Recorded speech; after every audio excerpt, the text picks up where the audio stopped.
This is 98.9 DYUP Sugbo, the official campus radio of the University of the Philippines, Cebu.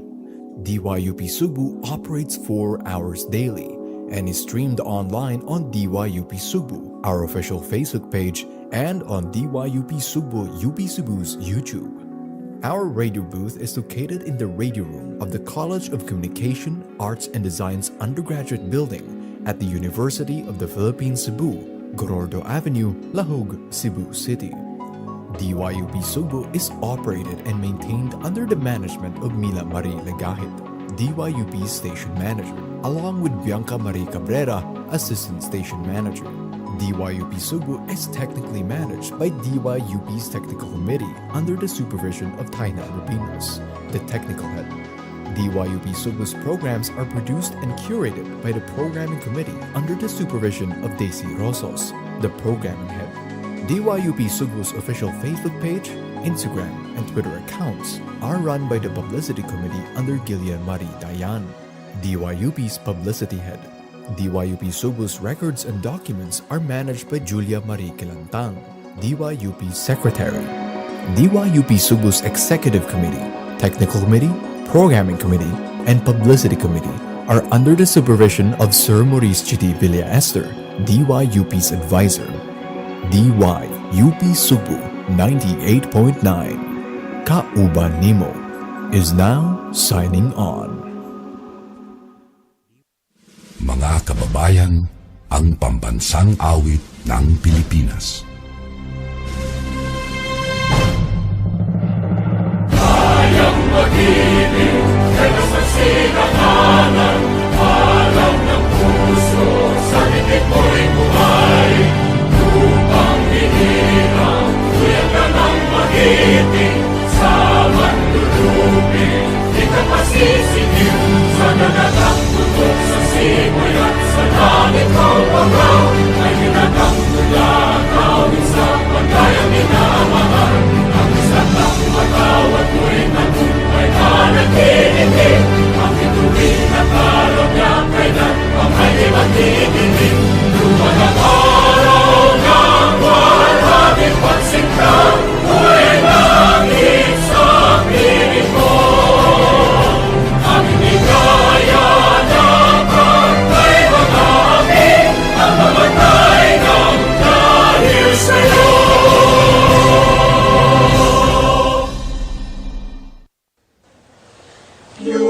Yupi namin mahal pamantas ang hirap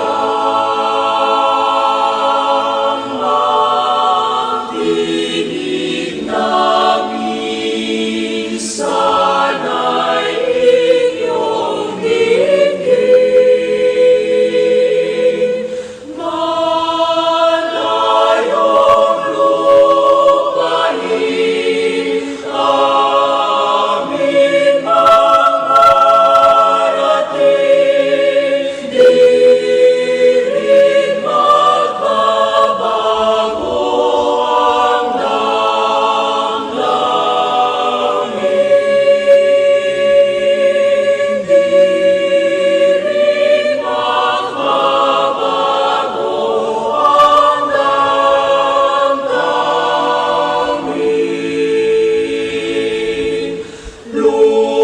Luntian at pula sa gisang magpakailanman ating pagdiwang bulwagan ng dangal. Umayon itanghal, ibig at tapang,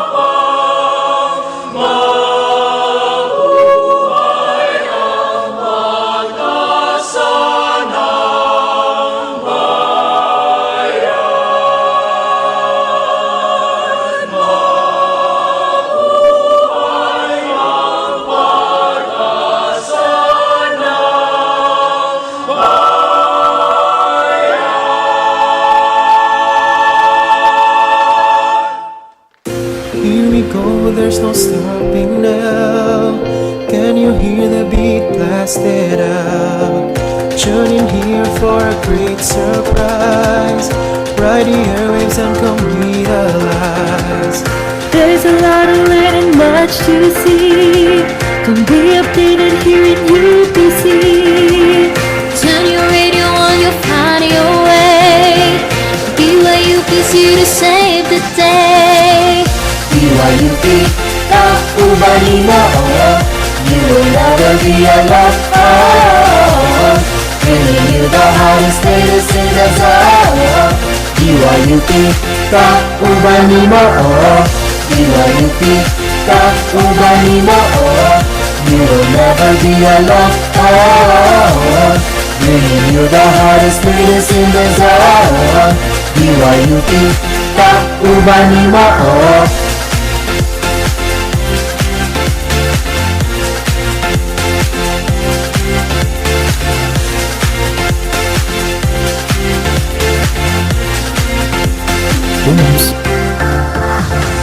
If the world's heavy, don't give up. Raise your voice, fight and do not stop. Yes, we hear you, you are not alone. Radio's not dead, yes, we are on. DYUP ka ubanimo, bisan asa nga kamuan to. Music o balita nga bagong adi kini para sa imo. Maski ikaw lang pasa, daghan umoy sag-asa. DYUP kabiyaan andam ang pagsilbihan. There's a lot to learn and much to see. Come be updated here in UPC. Turn your radio on, you'll find your way. DYUP's here to save the day. DYUP, Ubanimo, you will never be alone. Bringing you the hottest, latest in the zone. DYUP, Ubanimo, DYUP, Ubanimo, you will never be alone. Bringing you the hottest, latest in the zone. DYUP, Ubanimo, Ubanimo, Ubanimo, Ubanimo, DYUP, Ubanimo. Live on air from the University of the Philippines Cebu Radio Booth in service of the people. This is 98.9 DYUP Sugbo, Kaubanimo.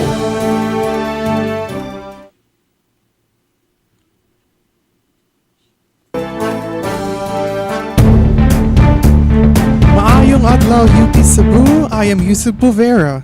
And I am Christine Pelongo. You're listening to Sayayo UP Cebu. The beat of campus, the pulse of news. For the headlines. Fuentes iconic clock tower to yield to CBRT project progress. Major General Marbil is new PNP chief. Israel Army retreats from Al-Shifa Hospital. Oppenheimer finally screens in Japan. Kai Soto impresses despite Yokohama losses. Today is April 2, 2024. Time check, it's 10:38 in the morning. Good morning mga eskolar ng bayan and to our fellow listeners, both online and on-demand. Good morning, UP Cebu. The sun is scorching hot just like the top stories we have prepared this morning. Tag-init na gyud mga isko and iska, so make sure to stay hydrated while attending your classes today. And also, belated happy birthday, Kirsten. Thank you so much, Yusuf. And indeed, grabe gyud nga makapaak ang kainit sa adlaw, and it will be much hotter as we delve into our discussion later on. Indeed, there is much in store for today, as we will also be graced to have Kirsten Gador and Reese Larobis from the UP Saima as our guest today. So stay tuned for our discussion later on as we will be talking about their annual Psych Week.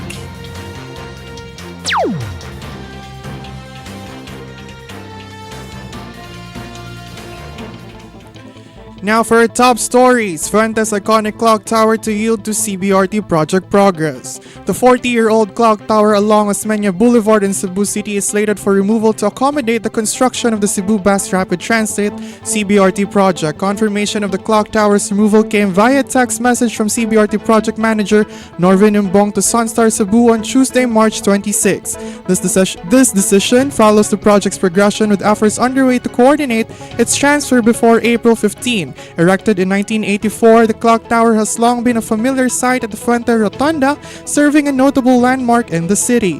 Originally donated by the Cebu Downtown Lions Club, the tower represents a collaborative effort with sisters clubs from various international locations. The impending removal stems from the need to accommodate the development of the CBRT project, which has been advancing steadily. The clock tower's presence at the end of the central island along Osmeña Boulevard has become incompatible with the ongoing construction activities associated with the CBRT's first package, Package 1. Extending 2.38 kilometers from the Cebu South Bus Terminal to the Capitol building marks a significant phase in the project's implementation. Additionally, Governor Gwendolyn Garcia's memorandum issued on February 27 halted construction activities near the Capitol building due to insufficient authorization from the National Historical Commission of the Philippines. The clock tower's removal signifies progress in Cebu's infrastructure development, but also raises concerns about the heritage preservation. Compliance with cultural heritage laws ensures the CBRT project respects Cebu's historical significance, safeguarding its cultural heritage for future generations. For the national news, Major General Marbil is new PNP chief. After the official retirement from the service of the previous police chief, Major General Romel Francisco Marbil was named by President Ferdinand Marcos Jr. as the new chief of the Philippine National Police. Marbil took up the post as the 30th PNP chief after General Benjamin Acorda officially retired yesterday, which was 3 months after Marcos extended his term. The new police chief belongs to the Philippine Military Academy Sambisig class of 1991. Marcos said that he has his full confidence and support that Marbil will begin to champion a police that is pro-God, pro-country, pro-people, and pro-environment. Before being appointed with the highest position in PNP, Marbil was the officer in charge of the institution's Directorate for Comptrollership. He also served as police director for Eastern Visayas. For the international news, Israel Army retreats from Al-Shifa Hospital. Following a 2-week operation, the Al-Shifa Hospital in Gaza, Israel troops withdrew the area. Here is Main Marmol for the details. On Monday, the Israel Armed Forces claimed to have completed their mission in the hospital area against the Hamas fighters. According to an Israel military, the operation to attack the hospital started on March 18 after Hamas fighters used the area as their campsite. Considered to be the largest hospital in northern Gaza, the Al-Shifa Hospital accommodates the displaced people, staff, and patients. Al Jazeera's Ismail Al-Ghul reported that there is currently no signs of life in the area and the complex is now in ruins. Israel Army named this raid as one of their successful operations. According to a spokesman, approximately 900 suspected militants have been locked up. Weapons and cash of over $3 million were also retrieved.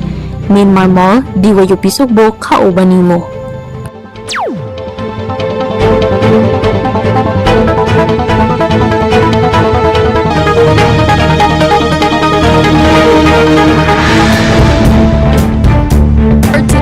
Broadcast. We are delighted to have Kirsten Gador and Reese Larubis as our guests today. So stay tuned as they will be sharing about the annual Psych Week when we come back after this short break. We keep going in circles. We keep trying. We ask the same questions over and over again. You don't tell me what you need. I don't understand what you want from me anymore. Unsa man jud, babe? Asa man ta mangaon? Maun na. Dapat naminaw jud ta sa nakaka-local before ta nihawa.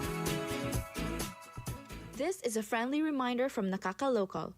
Naa namo tanan. Kalihok, kasadya, kadasig sa kinatibukan sa Cebu.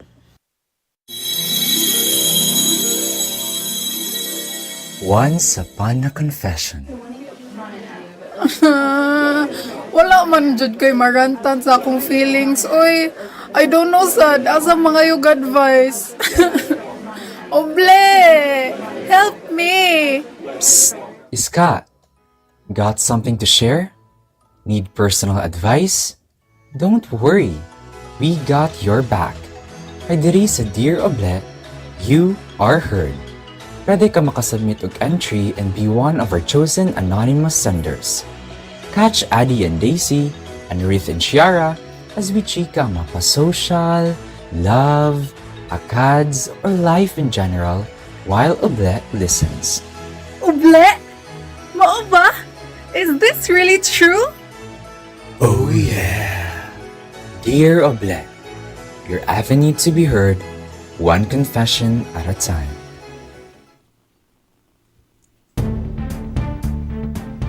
Now we're back. You're still listening to Sayayo UP Cebu. Time check, it's 10:45 in the morning. Now with our most awaited guest, we are delighted to have Kirsten Gador and Reese Larobis from the UP Psych Majors Association as our guests for today's broadcast. So, good morning, Good morning. Kirsten and Reese. For the sake of our fellow listeners right now, can you please introduce yourself and your affiliation?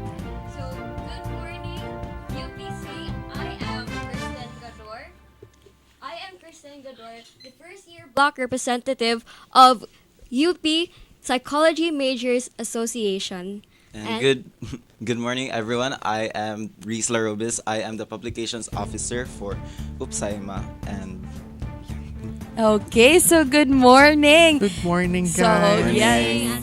Okay. I hope you enjoyed your break, no? yes. So this week ay Psych Week man karon, no? So unsa man ning Psych Week day, guys? What is Psych Week? So, the University of the Philippines Majors Association, our advocacy is always centered around mental health and alleviating the human condition. And this is reflected in the activities for our Psych Week. So, the activities for the Psych Week yesterday we had our launching activity and our kamustahan session. So, the launching activity, it was held in Oblation Square, and we unfurled the tarpaulin for the events for the Psych Week, and dinhin nakita na like the advocacies, the goals, the purpose for Psych Week. And yesterday we also had our kamustahan session, and it is in collaboration with the guidance service specialists of OSA, and it was open to all programs. And the kamustahan session is a group session intended for students to express themselves and give them a space to express their feelings, their thoughts, and to promote holistic well-being. Okay, so since Psych Week is an annual celebration, no? So what is something new for this year sa Psych Week compared from last year? So basically, we still have we have retained some of the activities that we have prepared for the past few years, but we also had new activities which are introduced and are actually, yes, it is new for this term or for this school year, and one of that is the Psych Field Day. So this field day will be held tomorrow, actually Wednesday, from 1 p.m. to 5 p.m. And we have prepared a lot of activities for our fellow psych students to engage with our older years perhaps, or the higher years, and in turn develop a sort of rapport through those activities. So we have prepared games, interactive games, Filipino games like katong secret lang sa. But basically, the point of that activity is to develop or strengthen our bonds. And aside from that, we also have our culminating activity, which will be held on Friday, and we have actually rebranded one of our events, which is formerly known as Human Item and Animal Auction, or the HAYA. And we have changed it into Take a Chance with Me, a dating fundraiser. So basically, the point is still there na there are students or certain personalities which will engage in the dating fundraiser, and people will have to bid on them. So, and those proceeds of the bidding, 70% of them will actually go to our chosen beneficiary, which is the Pastel Urban Poor. So again, we also added another new activity, which is the Love is Blind, the matchmaking segment. So this was our search for participants is still ongoing. So if namoy mga kailangan mga kauyabon, then maybe we can invite them to join this segment. So basically, maula to siya ang mga new activities that we have introduced for this cycle. Okay, so is it still open pa ba ang katong inyuhang Love is it blind? Love is blind. Murag matchmaking nga event? Yes, ate. So this is we're still looking for searchees and candidates. So for the candidates, if I'm not mistaken, we only have 2 slots for it, right? Yes. So ang Those nanay candidates. usa ka slot actually, and we're waiting for another one to fill up that slot. So if para ninyo na jud ni nga slot, then don't hesitate to message us or register through our forms, which is in our Facebook page. So this is for free, Mano, ang kaning nga for slot. For free, Rajag. So yeah. Daghan ka slag activities na giandam. No? Please invite our fellow listeners and as well as mga psychs had to join your activities. Please invite them. Yeah. So basically, this event is not only exclusive to psych students. So everyone in UPC or even like the public is available Yes. for the Even- culmination activity this upcoming Friday. So we invite everyone, especially in the UPC student body, Yes. to attend our culmination activity because I'm sure na daghan kay mo events na kuan na malingaw, may enjoy mo. So this event will be from 5 p.m. to 10 p.m. and the event will comprise of the dating fundraiser, the matchmaking segment, the item auction, and we also have the pet corner wherein you can also bid on certain pets for a chance to spend some time with them. So we're inviting again everyone to feel free to proceed to the AS Hall to experience our Psych Week culminating activity. Okay, so Psych Week is open the eye for everyone, True. even non-psych majors. So for Even non-humans. Oh. Kaya naman sila yung animals. Okay na ay pets. So for further details, just visit their official Facebook page sa Upsaima. So thank you so much, Kristen and Reese, for your time and sharing your expertise on air here at SciAyo UP Cebu. Now for the latest chicas in the world of show business. Oppenheimer finally screens in Japan. We have our resident chikadora Mabel Aton for the latest updates. The critically acclaimed movie was thought to have a delayed release in Japan due to its highly sensitive and emotional topic. While the Barbie movie was released in Japan in August, Oppenheimer was absent from cinemas for months.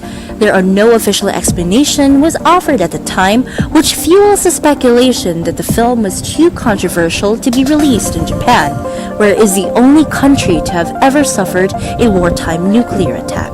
Japanese distributors may have chosen to avoid a summer release close to the attack's anniversary. This is your up-to-date chikadora, Mabel Aton, DYUP Sugbo, kauban nimo.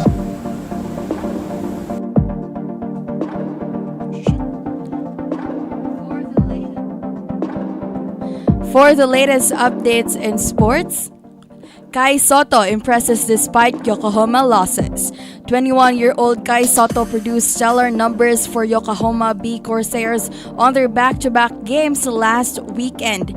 The 7'3" Filipino import garnered 28 career-high points against Alvar Tokyo on Saturday and 11 points on Sunday.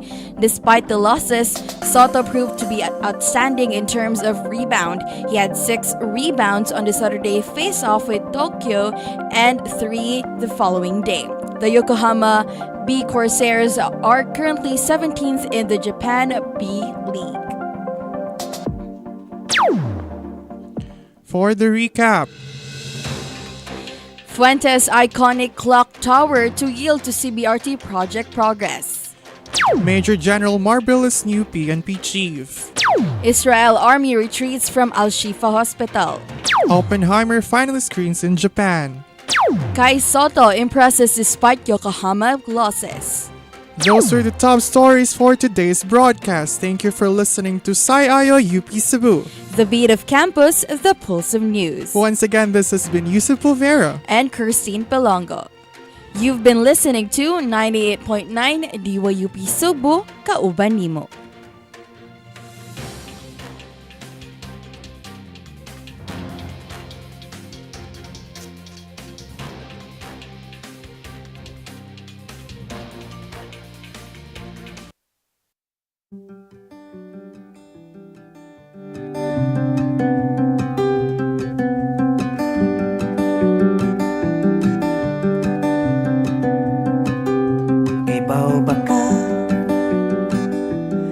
Ako panington gihapon ska kulba kung magkitatang duha.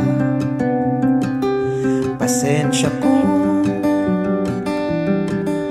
nitalaw ko gamay, wala pa ko'y buot ato maong sayo ko nibigay. Ubus ra kong tanaw sa akong kaugalingon, nahadlok kong muris gumaong sa damgo na lang na kontento. Pero namasin ko,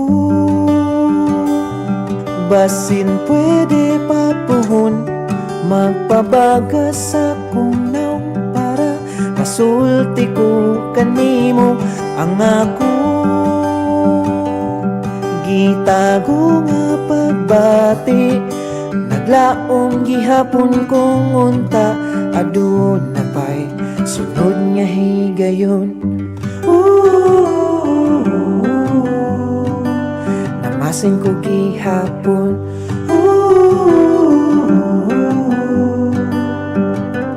kay baw baka murag mahugno ang kalibutan, pagkahibaw ko nga nakauyab na ka. Apan nagpabilin ka sa akong huna-huna, kung pahilakon gani kaniya, andam kong musagop nimo. Wala yun ako damha, wala di ay mo magdugay, mahinumdum mo pa ang mga kaaging milabayog. Dili ko gustong magpahimulos, nagayo pa ka sa kaugalingon. Apan maghuwat ko, mangandam ko para nimo, mamasin ko. Basin pwede na karon, magpabagas akong naw para masulti ko kanimo ang akong gitago nga pagbati. Naglaom ko karon unta, mauna ni ang atong higayon.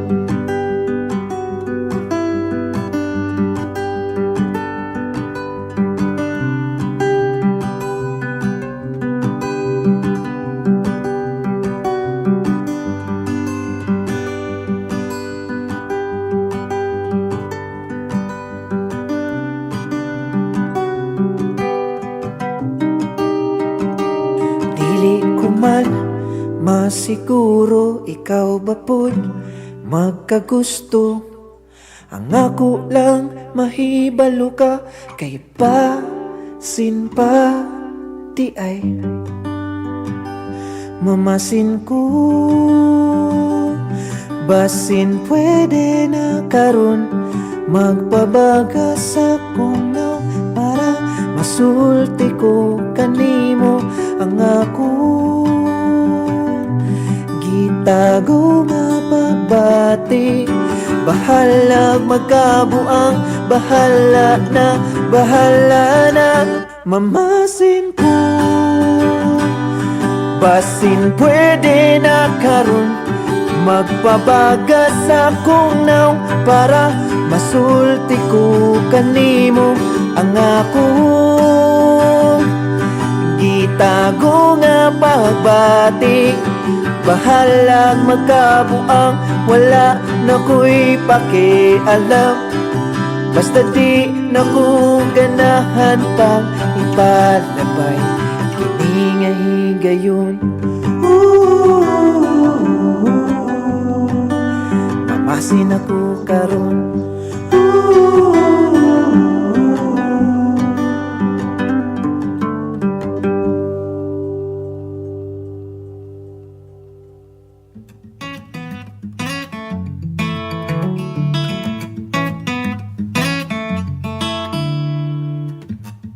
Kumusaad ug forever Ako ug ikaw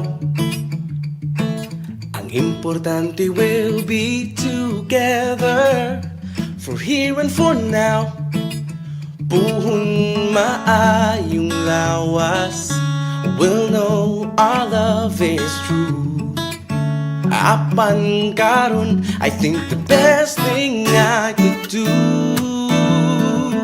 is getting to know you. Wako kahibaw asa kagikan ug wako kabalo asa tapaingon. Ug di na lang kumandahom. Wala may kagahapon na mahiskutan. Aduna tay karon maunang sa pagkakaron. Nagyud ko sa puhon, puhon, puhon Aduna pa'y higayon, puhon, puhon Ang mga pang now or never Can be over too fast Maunang ako, I would rather wait for Kanang the kind of love that will last Puhon kita gihapon ang maghigugmaay. The only time will tell if it's really you and I. I'm willing to try. Wa ko kahibaw asa kagikan, wa ko kabalo asa tapaingon. Ug di na lang ko magkahom. Wala may kagahapon nga mahisgutan Aduna tay karon maunang sa pagkakaron Good na gyud ko sa puhon Ug bisan dili pa karon ang tukmang panahon At least kung duna pa'y ugma ug dunay higayon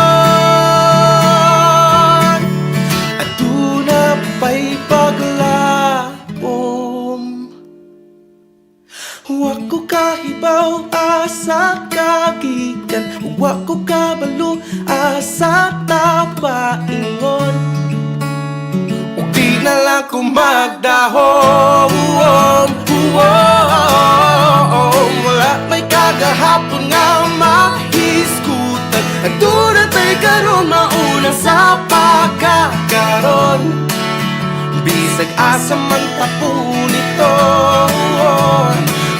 Nagyud ko sa puhon, puhon, puhon Aduna pa'y higayon, puhon, puhon Puhon, puhon Aduna pa'y higayon, puhon, puhon Magkakitaran niya, puhon Poems, short stories, and all things literature. Serving you literary delights.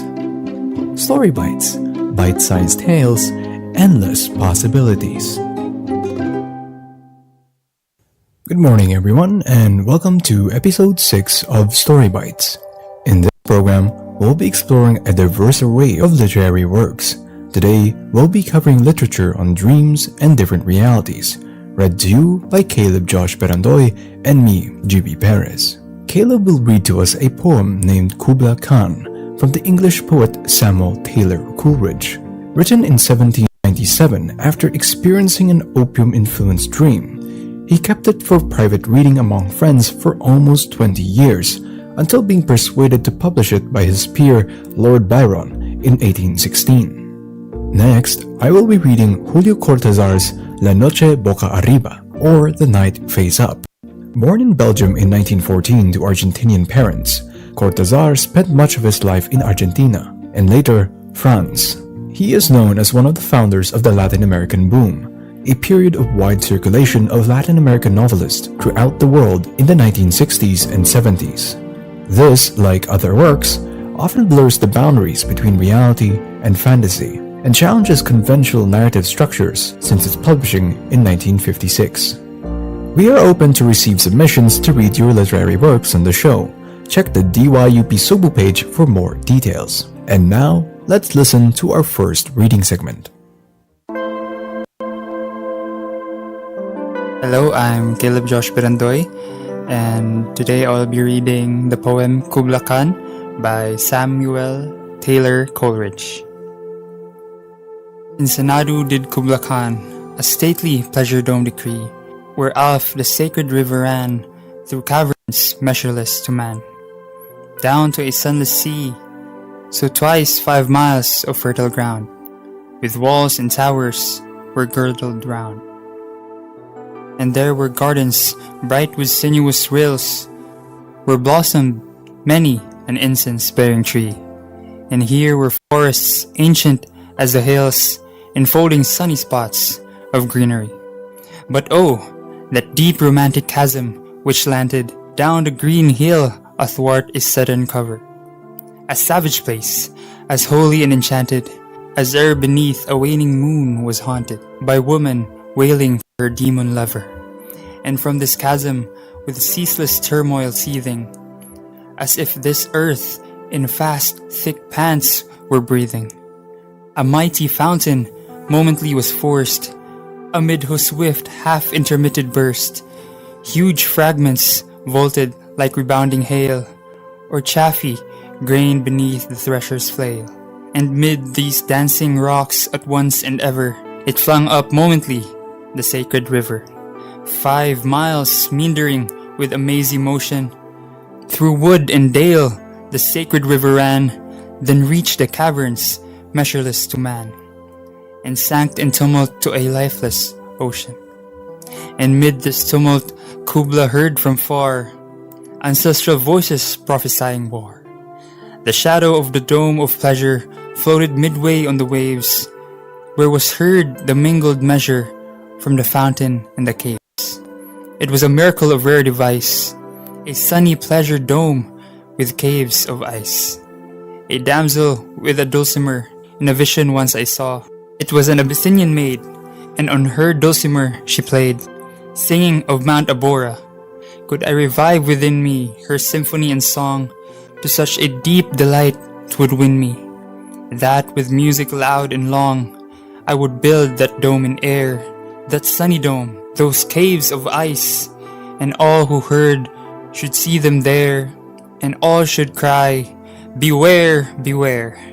His flashing eyes, his floating hair, weave a circle round him thrice, and close your eyes with holy dread, for he on honeydew hath fed, and drunk the milk of paradise.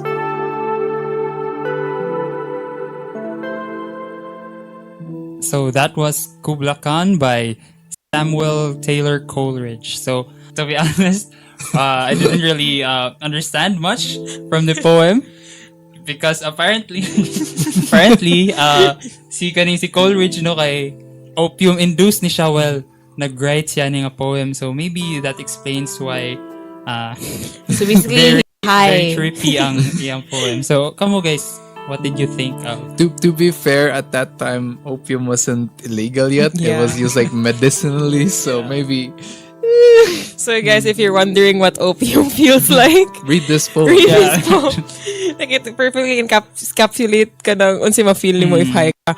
Not that I've tried, but maybe if you're curious good and just don't want to try it, like okay, just read this poem. It's so fun. Don't try it, guys. As a bio student. As a bio student, opium man was like, as you mentioned, it wasn't like illegalized before. It was used for like a variety of medical reasons. both marijuana and opium, they were used for like to numb your entire body. So basically, bisag unsa nga sakit, whatever disease before, like in the ancient times, kay they just like take opium and marijuana. It's basically over the counter for them. Like it's not like illegal nga. Okay, well, so like if you take it, like okay, manumb ka sa tanan. Yeah, example, sakit imong tiyan, so you take opium and then all parts of your body can manumb, like the nerves, like ma-relax you siya. forget nga Yeah. sakit imong tiyan. Yes, or something like that. But like I think it's a mindset siya maigo no nga. Okay, like dili ma-interpret sa imong mind nga actually nagsakit imong tiyan. So that's why like mahaisad ka cause like ang mindset iyang maigo nga. Okay, maglutaw-lutaw na imong mind. Or maybe nagyan like some truth nga ingon sa tong mga mama no, or papa nga like ganang masakit akong tiyan. Una-una rin. It's on your head. Cellphone. Psychological ra ang koan. So when you think nga like dili ay nakagihilanat or something, kay like mas makahelp siya nga maayo gid ka. Yeah, if you don't think that you're still like nakakaiba fever. Okay, just take opium. So basically, we're still talking about dreams. You're coughing, let's take opium. Storybites. COVID, opium. I can't believe this. That should be researched, no, kanang the contents of opium, because like it's having good medicinal value, but if you take it as a whole, kay gabi sa diyahang like high effects. So, sakto sa itong game mention na to sa discussion earlier. Outside the discussion here nga, what if like ma-extract ang like certain elements sa opium nga? Like ma-isolate iyang makahay o okay, how about we extract some meaning from this poem instead of opium? So it was kind of interesting to me how I was talking about like Xanadu and Kubla Khan. Admittedly, I did have to look it up. Xanadu apparently is what's known as Chengdu now in Inner Mongolia. So that was, I guess, the capital that the Mongols made when they invaded China. And now it's an okay town. It's not like a capital city anymore. But you know, it's kind of interesting how Kubla Khan had like, what was it called, like a pleasure dome, a pleasure palace, yeah, a pleasure dome. palace. I don't know. How do you guys kind of interpret that? Like, because it's a dream, diba? We're still talking about dreams, but now it's like opium Drug-induced, induced, drug induced. You're basically high when like he wrote this, and then you said also nga it was published later on pa, mga 20 years later after he wrote it. Yeah, something like that. Yeah. So basically, mo siguro na iyahang like like subconscious mind, mo siguro na like sud siya utok nga, okay, this pleasure palace. So when like he was high, mo pud ang nagawa siya ang conscious mind. And I can imagine that like he goes through his work again and what went on? You're in opium. Oh yeah. Yeah. And apparently said nga most agree on the interpretation that this poem is actually kanang talks about Coleridge talks about kanang the limits of creativity. Dili gid siya maput mo into words, like bisag kanang naagi kay like very creative ka, but there's always a limit to how much you can express that creativity.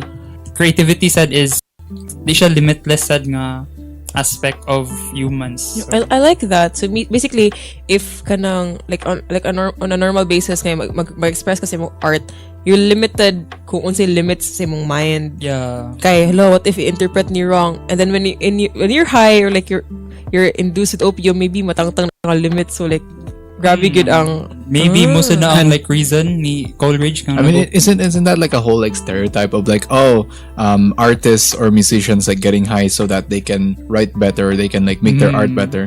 Because you have a lot of examples about musicians that like that OD'd on drugs or on heroin or more harmful drugs. I don't know how true that is. Wasn't there like some kind of research that showed na actually you're not more creative if you're under the influence? I don't know, buy your girly. Like to some degree it would make sense because you're no longer, your mind no longer has to like care about your physical body, so it's like free. Yeah. Right? So it basically separates your mind from your body because that's how it works, mind over matter, right? That's like my dad likes to say.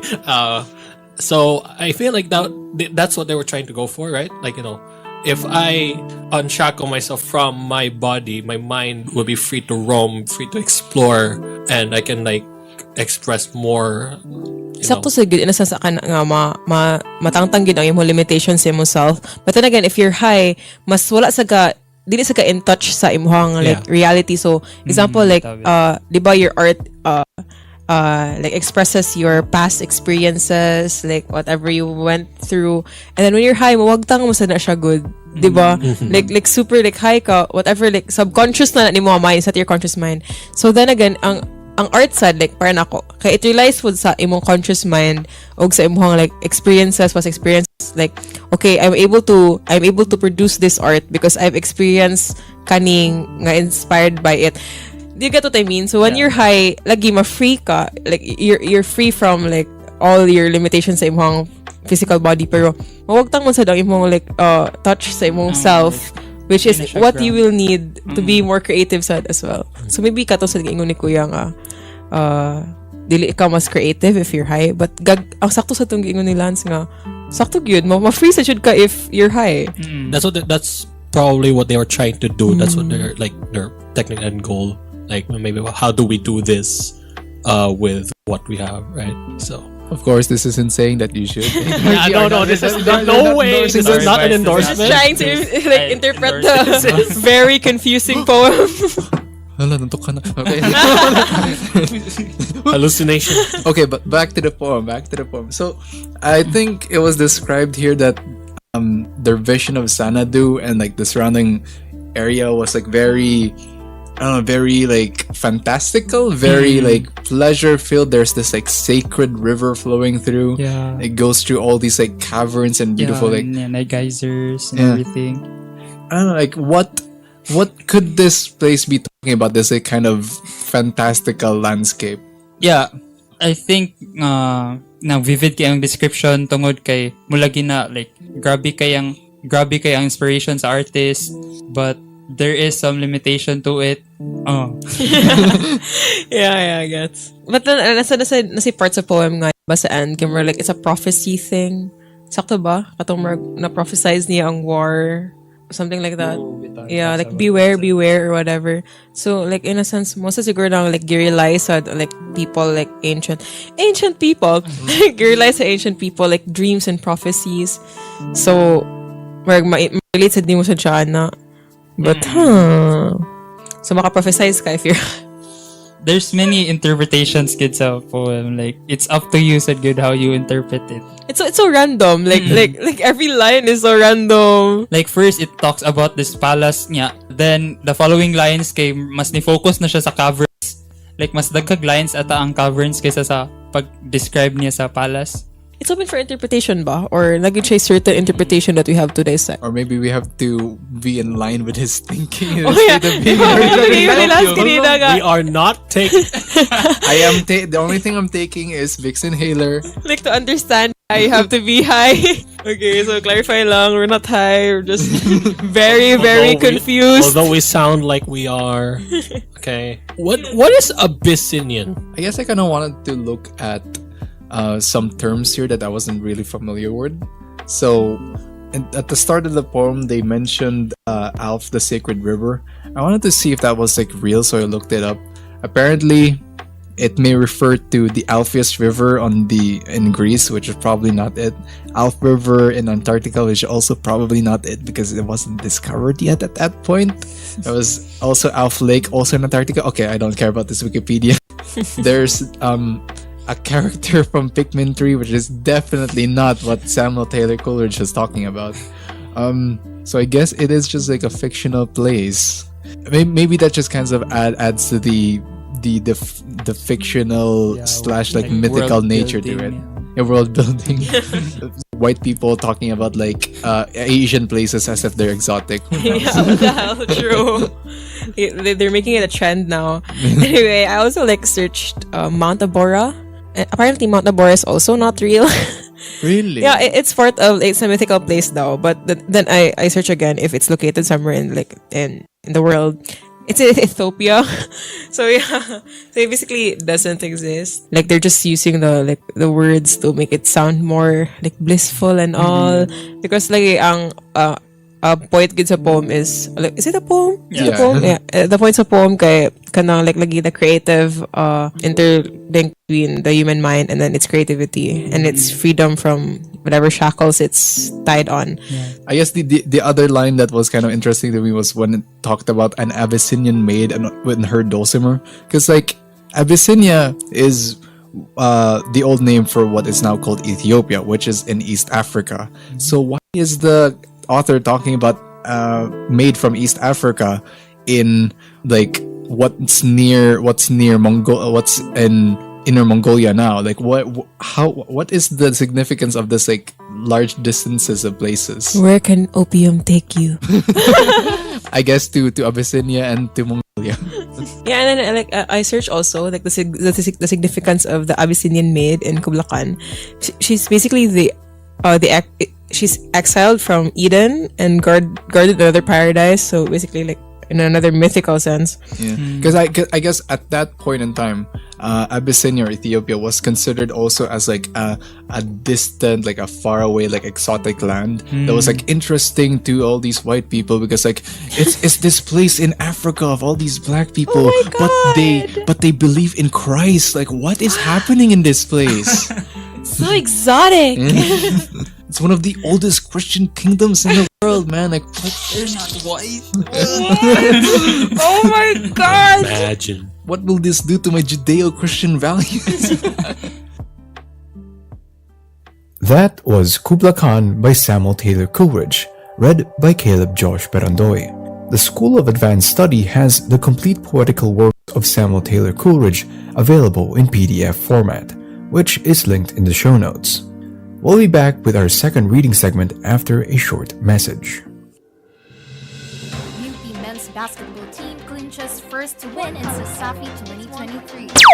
Annie welcomes new members. Kate Ginocor stands as sole nominee for Body of unidentified man retrieved near Second Mandawi Mactan Bridge. Egyptian blue found in famous sculptures at the British. You're listening to Science UP Cebu here at DYUP Sugbo, Kaukani. Exploring the heart of UP Cebu beyond its commitment to bring relevant and timely news. Covering significant events, addressing the interests of the UP Cebu community. Extending beyond campus, engaging wider communities. This is Sayayon UP Cebu, the beat of campus, the pulse of news. broadcasting live from Monday to Friday at 10 a.m. Sayayon UP Cebu.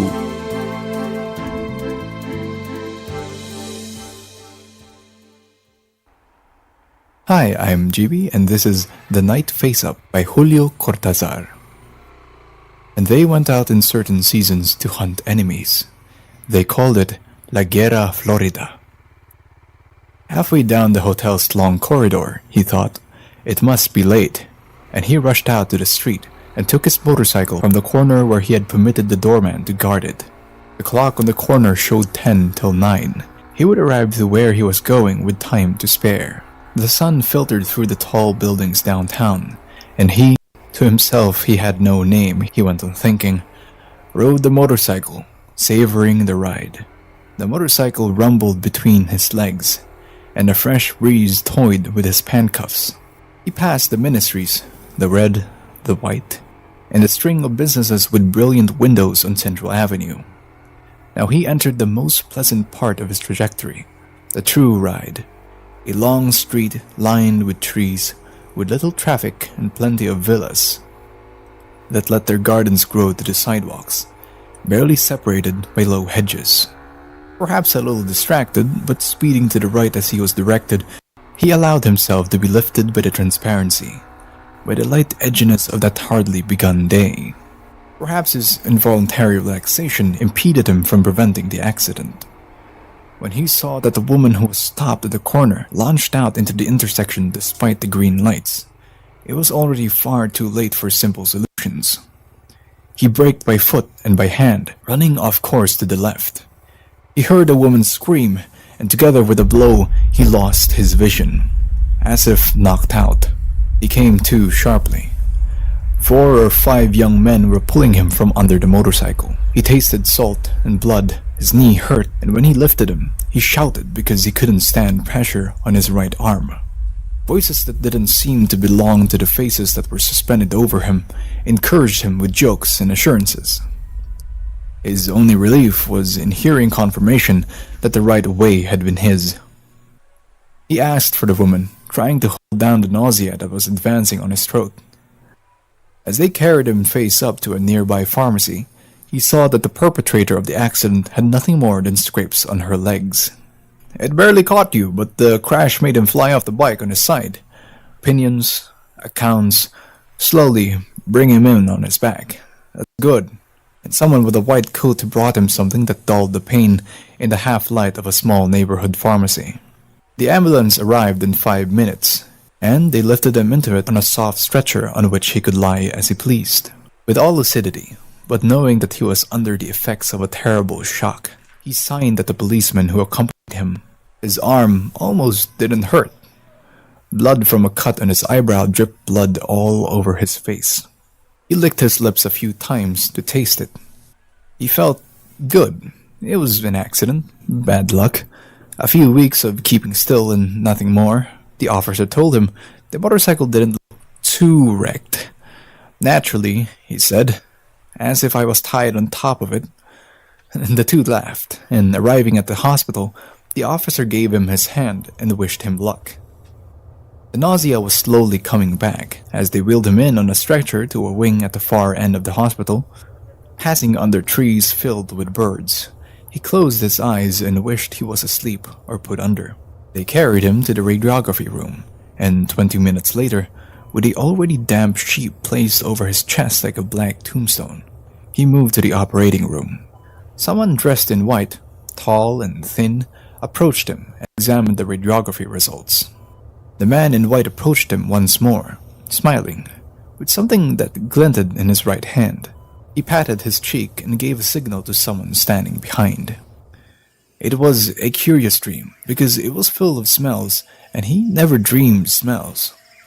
First, the smell of a swamp, since at the right of the road lay a marsh, quagmires from which no one ever returned. But the smell stopped, and in its place came a dark and complex fragrance, like the night, through which he was fleeing the Aztecs. And it was so natural. He had to flee the Aztecs who were on a hunt for men, and his only chance was to hide himself in the densest part of the jungle, taking care not to separate himself from the narrow road that only they, the Moltecas, knew. The smell tortured him most, as if even in the absolute acceptance of the dream, something rebelled against it which was not habitual, which until now hadn't participated in the game. "It smells like war," he thought, instinctively fingering the stone dagger that was stuck in his belt.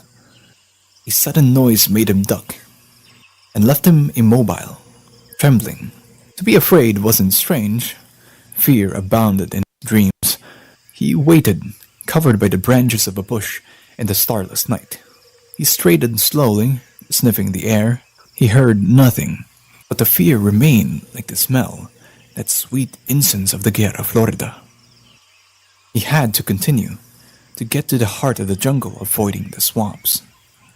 Cautiously, ducking at every instant to touch the ground that was harder than the road, he took a few steps. Following the path in shadows, he slowly resumed the flight. Then he was hit by a blast of the horrible smell he feared most, and desperately leapt forward. "He's going to fall from the bed," the nurse said from his side. "Don't jump so much, friend." He opened his eyes, and it was late, with the sun already low in the windows of the large room.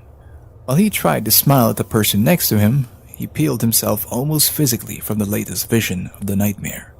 His arm, casted, hung from an apparatus of weights and pulleys. The fever was slowly worsening, and he would have been able to sleep once again. But he enjoyed the pleasure of staying awake, eyes half open, listening to the dialogue of the other patients. He saw a small white trolley arrive that they placed beside his bed. A blonde nurse rubbed the fronts of his legs with alcohol, and they stuck him with a fat needle connected to a tube that led to a bottle filled with opaline liquid. Night fell, and the fever slowly dragged him into a state in which things had a relief, as if seen through opera glasses. were real and sweet and at the same time lightly repugnant, like watching a boring movie and thinking that nevertheless the street would be worse. And there he remained.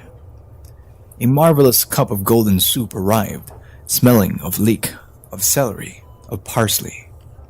A slice of bread, more precious than an entire banquet, crumbled bit by bit. His arm didn't hurt anymore, and only his eyebrow, where they had stitched, sizzled at times with a short, hot shooting pain. When the windows in front of him became stained with the dark blue, he thought that it wouldn't be difficult to sleep. But when he passed his tongue over his hot, dry lips, he tasted soup, and he sighed with happiness, abandoning himself. First there was confusion, and for a moment all his senses were dulled or mixed. He understood that he was running in total darkness, though the branch-crossed sky above him was less black than the rest. The road, he thought. I left the road. His feet sank into a mattress of leaves and mud, and he couldn't take a step without the twigs of the bushes lashing his torso and legs. Panting, knowing himself to be cornered despite the darkness and the silence, he lowered himself to listen. The hand that clutched his dagger without his knowing rose like a scorpion from the marsh to his neck, where an amulet hung. Barely moving his lips, he murmured the corn prayer that brings good moons, and he begged to the Most High, watching over the good Motekas. But he felt at the same time that his knees were slowly sinking in the mud, and his weight in the thicket's strange darkness became unbearable. The Guerra Florida had begun with the moon had already passed for 3 days and 3 nights. If he could find refuge in the depths of the jungle, abandoning the road through the swamps, then maybe the warriors wouldn't follow his trace. Everything has its number and its end, and he was in the sacred hour, on the other side of the hunters. He heard the shouts and straightened up with a jump, dagger in hand. The smell of war was unbearable, and when the first enemy jumped to his neck, he almost felt pleasure in sinking the stone blade into his chest. The lights already surrounded him, the exuberant shouts. He reached to cut the air once or twice, and then a rope trapped him from behind. "It's the fever," said the one in the bed next to his. "It happened the same way to me when they operated on my duodenum. Drink some water and you'll sleep well, you'll see." Compared to the night from whence he came, the room's tepid shadows seemed delicious. All was pleasant and secure, without that pursuit, but he knew he shouldn't keep thinking of the nightmare. There were plenty of things to entertain him. He devoted himself to viewing the cast on his arm, the pulleys that so comfortably sustained it in the air. They had put a bottle of mineral water on his nightstand. He drank straight from the bottle, greedily. He must have no longer had such a fever. His face felt cool. His eyebrow hardly hurt, as if the pain were a memory.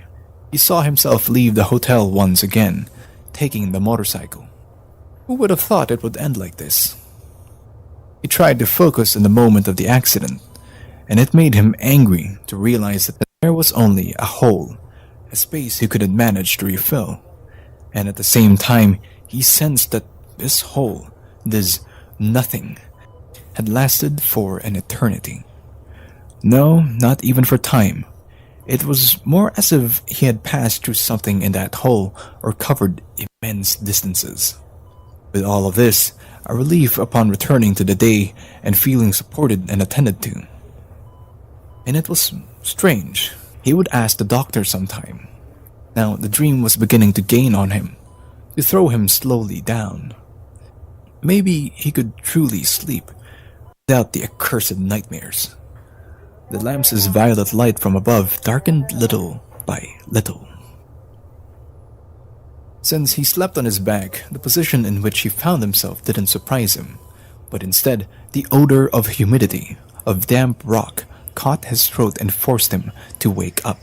It was useless to open his eyes and look about. Absolute darkness enveloped him. He wanted to straighten up and felt the ropes around his wrists and hands.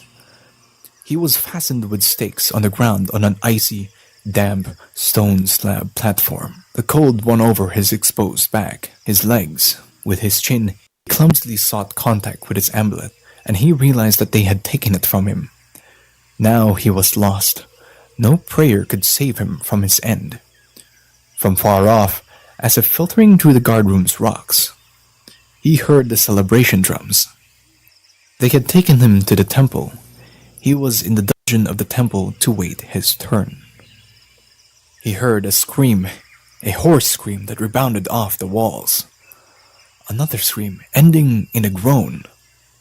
It was he who screamed in the shadows, screamed because he was alive.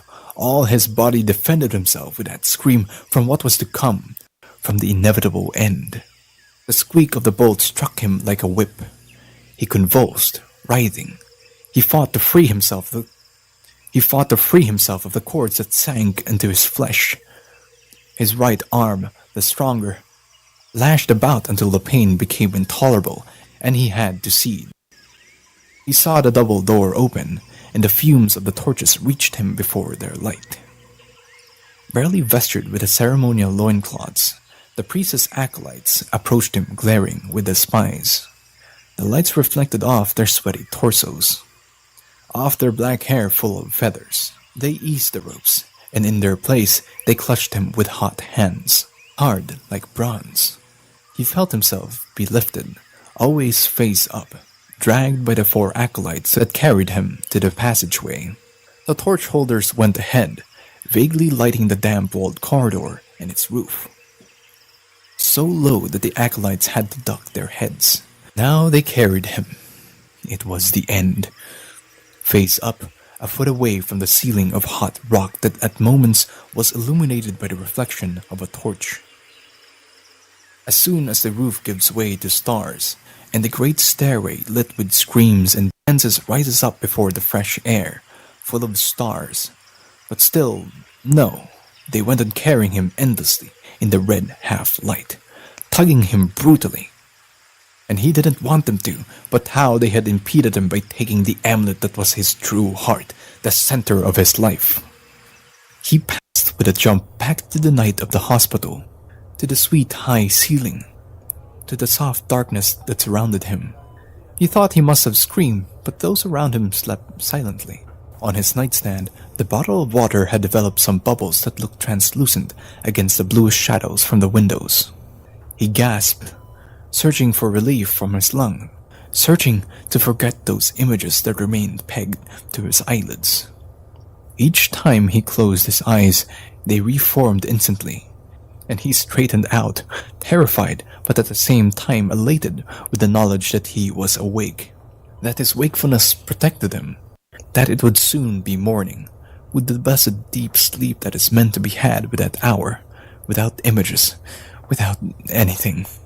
It was difficult to keep his eyes open. The drowsiness was stronger than he. He made one last effort. With his good hand, he weakly reached toward the bottle of water. He wasn't able to grab it. His fingers closed around a space that was again black, and the passageway went on interminably, rock after rock with sudden reddish flares, and he, face up, groaned dimly because the roof was ending. It lifted, opening like a shadowy mouth, and the acolyte straightened, and a waning moon from above fell on his face where his eyes didn't want to see it. Desperately he closed and opened them, hoping to pass to the other side, to discover again the protective ceiling of the room. And each time he opened them, it was the night and the moon once again. As they climbed the stairway, now with his head hanging down, and at the top were the bonfires, the red columns of perfumed smoke. And suddenly he saw the red rock, brilliant with dripping blood, and his feet, the swinging of the feet of the sacrificed, which they dragged in order to throw him rolling down the stairway from the north. With one last hope, he parted his eyelids, groaning to wake up. For a second, he thought he had achieved it, because once again he was immobile in his bed, safe from the swinging with his head propped up. But it smelled of death, and when he opened his eyes, he saw the bloody figure of the high priest that came towards him with a stone knife in his hand. He was able to shut his eyelids once more, but now he knows that he would not wake. That he was awake. That the marvelous dream had been the other, absurd like all dreams. A dream in which he had hidden the strange avenues of an astonishing city, with red and green lights that burned with neither flame nor smoke, with an enormous metal insect that buzzed beneath his legs. In the infinite lie of that dream, they had also lifted him from the floor. Someone had also cut him with a knife in his hand, with him lying face up with his eyes shut in the midst of the fires. The end. You can read The Night Face Up and other short stories from Julio Cortazar compiled in End of the Game and Other Stories, available on the Internet Archive for free. Links are available in the show notes. Unfortunately, due to technical issues, the discussion portion of the segment is no longer available. In lieu of this, we will instead be playing a reading segment from our previously unpublicized episode 0, or the Dry Run episode. I will be reading a selection of Philippine folktales from Mabel Cole.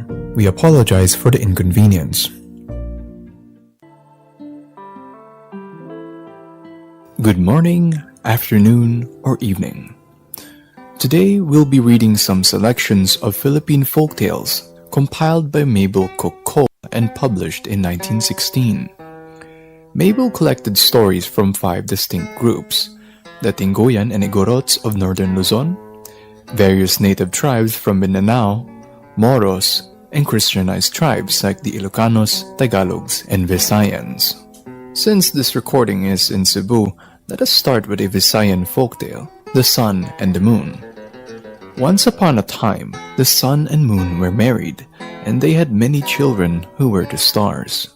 The sun was very fond of his children, but whenever he tried to embrace any of them, he was so hot that he burned them up. This made the moon so angry that finally she forbade him to touch them again, and he was greatly grieved. One day, the moon went down to the spring to do some washing, and when she left, she told the sun that he must not touch any of their children in her absence. When she returned, however, she found that he had disobeyed her, and several of the children had perished.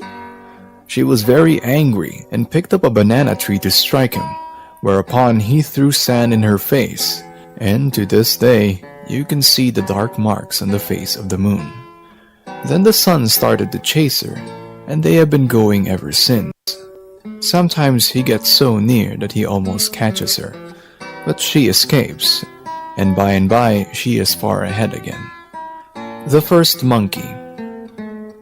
Many years ago, at the foot of a forest-covered hill was a small town, and just above the town on the hillside was a little house in which lived an old woman and her grandma, and her grandson. The old woman, who was very industrious, earned their living by removing the seeds from cotton, and she always had near at hand a basket in which were cotton and a long stick that she used for a spindle. The boy was lazy and would not do anything to help his grandmother, but every day went down to the town and gambled. One day, when he had been losing money, the boy went home and was cross because his supper was not ready. "I am hurrying to get the seeds out of this cotton," said the grandmother, "and as soon as I sell it, I will buy us some food." At this, the boy fell into a rage, and he picked up some coconut shells and threw them at his grandmother. And she became angry and began to whip him with her spindle, when suddenly he was changed into an ugly animal, and the cotton became hair which covered his body, while the stick itself became his tail. As soon as the boy found that he had become an ugly creature, he ran down into the town and began whipping his companions, the gamblers, with his tail, and immediately they were turned into animals like himself. Then the people would no longer have them in the town, but drove them out. They went to the forest where they lived in the trees, and ever since they have been known as monkeys. Why dogs wag their tails. Once upon a time, a rich man in a certain town once owned a dog and a cat, both of which were very useful to him. The dog had served his master for many years and had become so old that he had lost his teeth and was unable to fight anymore. But he was a good guide and companion to the cat, who was strong and cunning. The master had a daughter who was attending school at a convent some distance from home, and very often he sent the dog and the cat with presents to the girl. One day, he called the faithful animals and made them carry a magic ring to his daughter. "You are strong and brave," he said to the cat. "You may carry the ring, but you must be careful not to drop it." And to the dog, he said, "You must accompany the cat to guide her and keep her from harm." They promised to do their best and started out. All went well until they came to a river. As there was neither bridge nor boat, there was no way to cross but to swim. "Let me take the magic ring," said the dog as they were about to plunge into the water. "Oh no," replied the cat. "The master gave it to me to carry." "But you cannot swim well," argued the dog. "I am strong and I can take good care of it." But the cat refused to give up the ring until finally the dog threatened to kill her, and then she reluctantly gave it to him. The river was wide and the water so swift that they grew very tired. And just before they reached the opposite bank, the dog dropped the ring. They searched carefully but could not find it anywhere, and after a while they turned back to tell their master of the sad loss. Just before reaching the house, however, the dog was so overcome with fear that he turned and ran away and was never seen again. The cat went on alone, and when the master saw her coming, he called out to know why she had returned so soon and what had become of her companion. The poor cat was frightened, but as well as she could, she explained how the ring had been lost and how the dog had run away. On hearing her story, the master was very angry and commanded that all his people should search for the dog, and that it should be punished by having its tail cut off. He also ordered that all the dogs in the world should join in the search, and ever since, when one dog meets another, he says, "Are you the old dog that lost the magic ring? If so, your tail must be cut off." Then immediately each shows his teeth and wags his tail to prove that he is not the guilty one.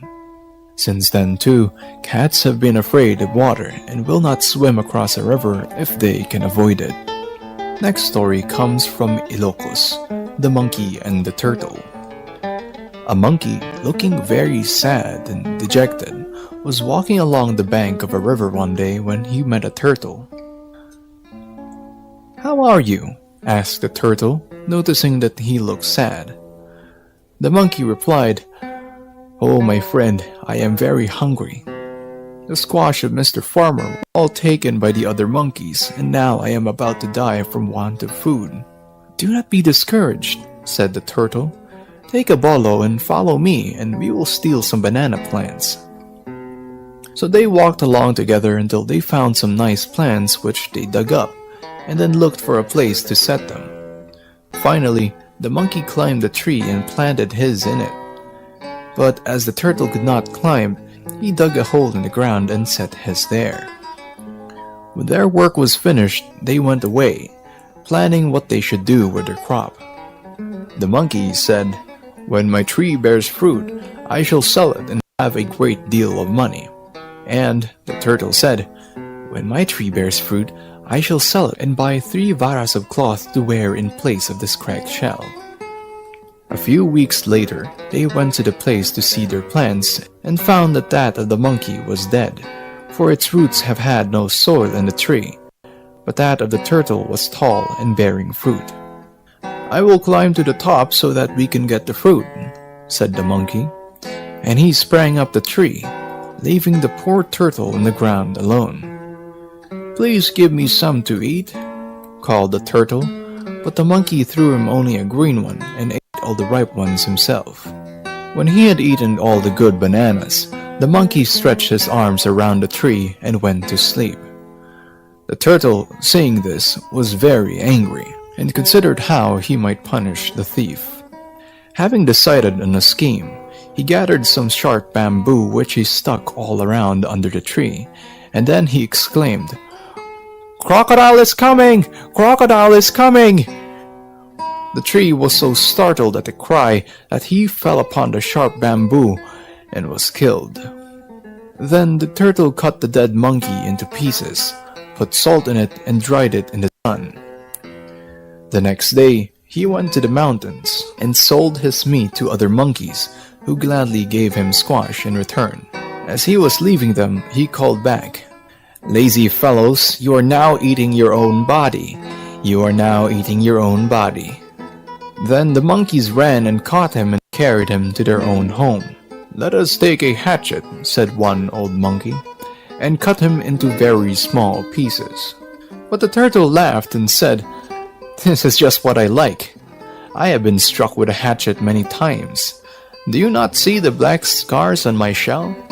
Then one of the other monkeys said, "Let us throw him into the water."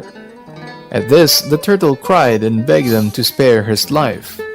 But they paid no heed to his pleadings and threw him into the water. He sank to the bottom, but very soon came up with a lobster. The monkeys were greatly surprised at this and begged him to tell them how to catch lobsters. "I tied one end of a string around my waist," said the turtle. "To the other end of the string I tied a stone so that I would sink." The monkeys immediately tied strings around themselves as the turtle said, and when all was ready, they plunged into the water, never to come up again. And to this day, monkeys do not like to eat meat because they remember the ancient story. The Presidente Who Had Horns. Once there was a Presidente who was very unjust to his people, and one day he became so angry that he wished he had horns so that he might frighten them. No sooner had he made this rash wish than horns began to grow on his head. He sent for a barber who came to his house to cut his hair, and as he worked, the Presidente asked, "What do you see on my head?" "I see nothing," answered the barber, for although he could see the horns plainly, he was afraid to say so. Soon, however, the Presidente put up his hands and felt the horns. And then, when he inquired again, the barber told him that he had 2 horns. "If you tell anyone what you have seen, you shall be hanged," said the Presidente as the barber started away, and he was greatly frightened. When he reached home, the barber did not intend to tell anyone, for he was afraid. But as he thought of his secret more and more, his desire to tell someone became so strong that he could not keep it. Finally, he went to the field and dug a hole under some bamboo, and when the hole was large enough, he crawled in and whispered that the Presidente had horns.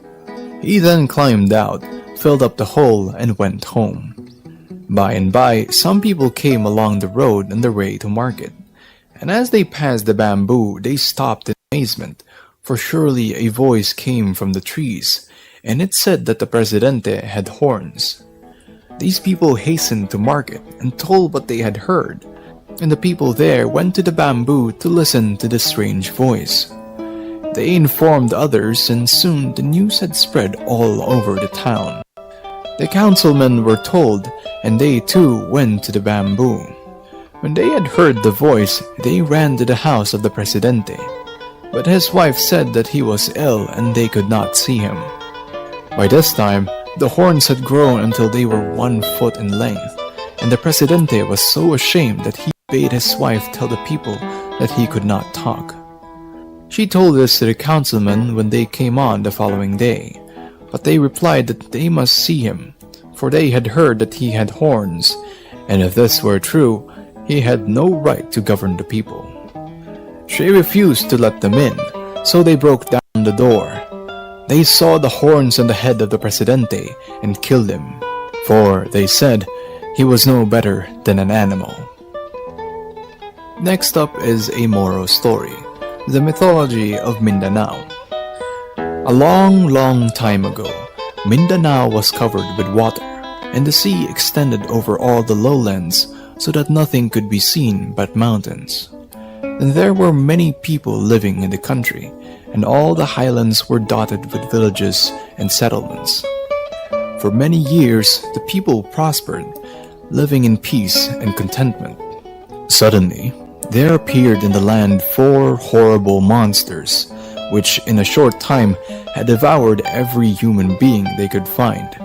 Kurita, a terrible creature with many limbs, lived partly on land and partly in the sea. But its favorite haunt was the mountain, where the rattan grew, and here it brought utter destruction in every living thing. The second monster, Tarabusao, an ugly creature in the form of a man, lived on Mount Matutun, and far and wide from that place he devoured the people, laying waste the land.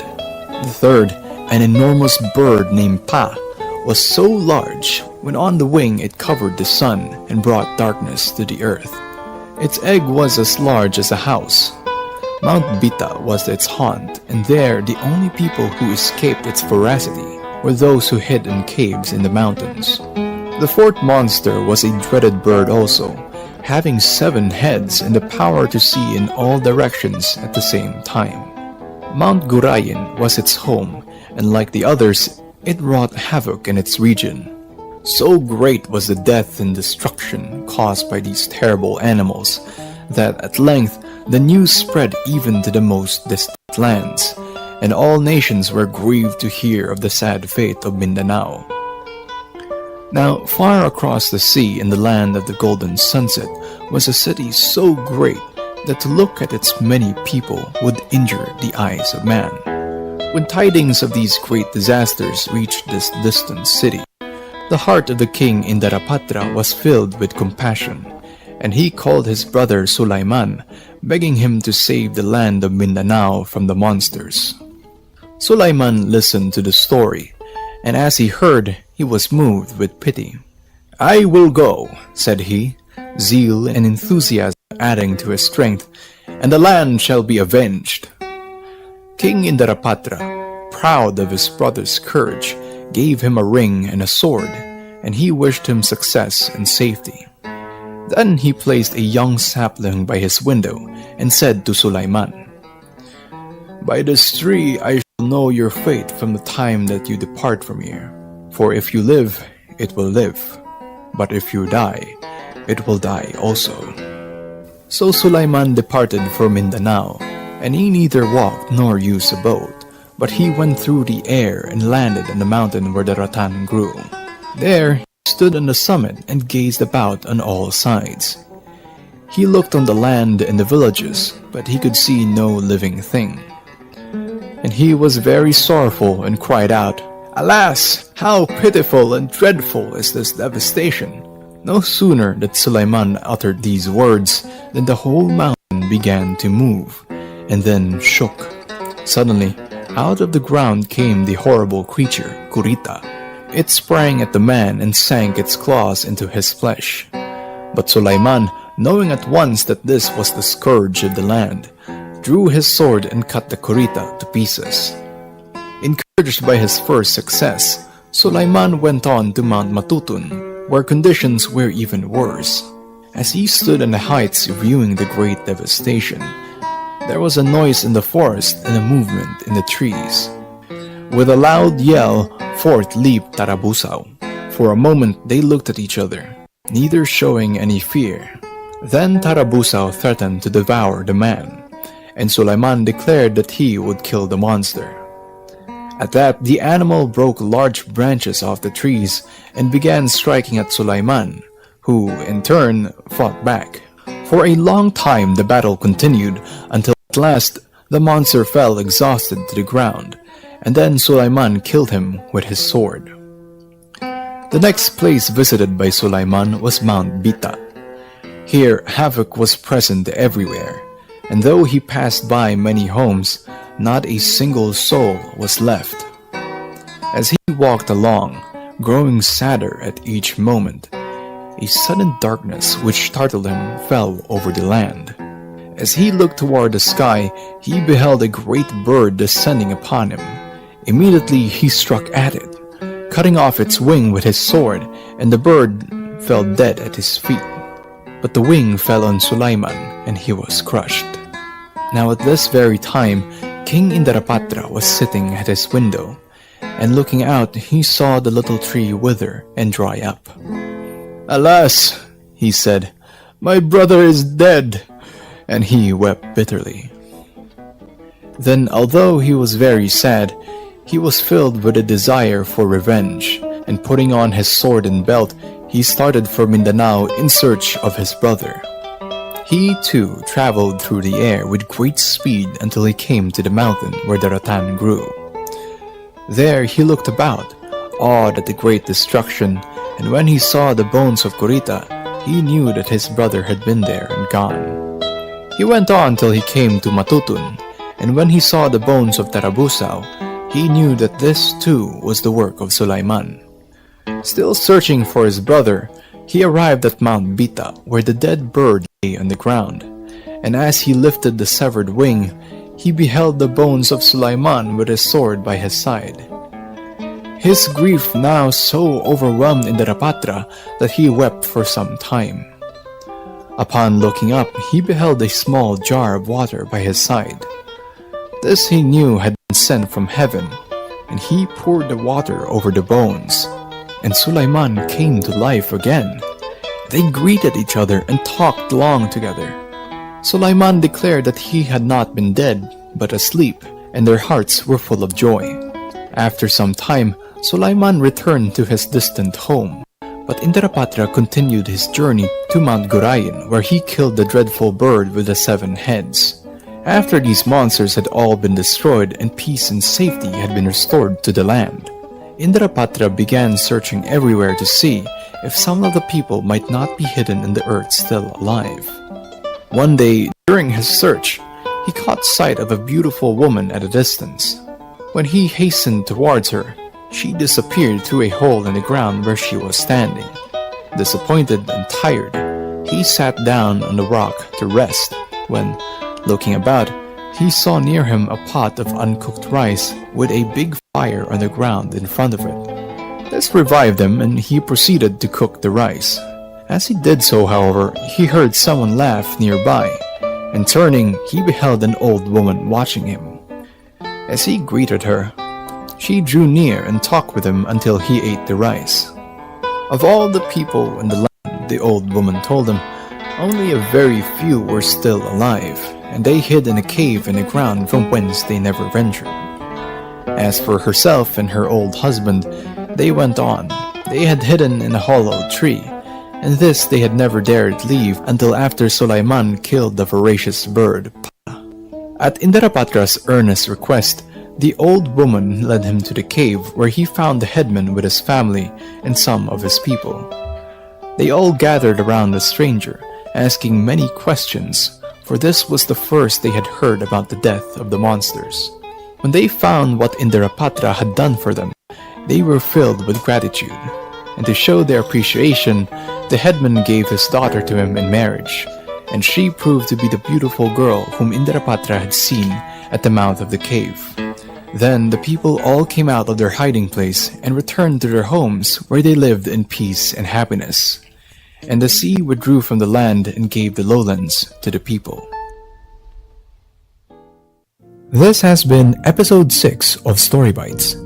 We hope you enjoyed listening to the program. You can find links to the works read and other reading recommendations in the show notes. You can find us on DYUP Sugbo's YouTube, Facebook, and Spotify. Again, if you want us to read your poetry or short stories on the show, check out the DYUP Sugbo page for more details. Our writing prompt for March is on women. We'll start reading your submissions in April after the midterms and Holy Week break. Thank you for being on this journey learning with us, and see you next time.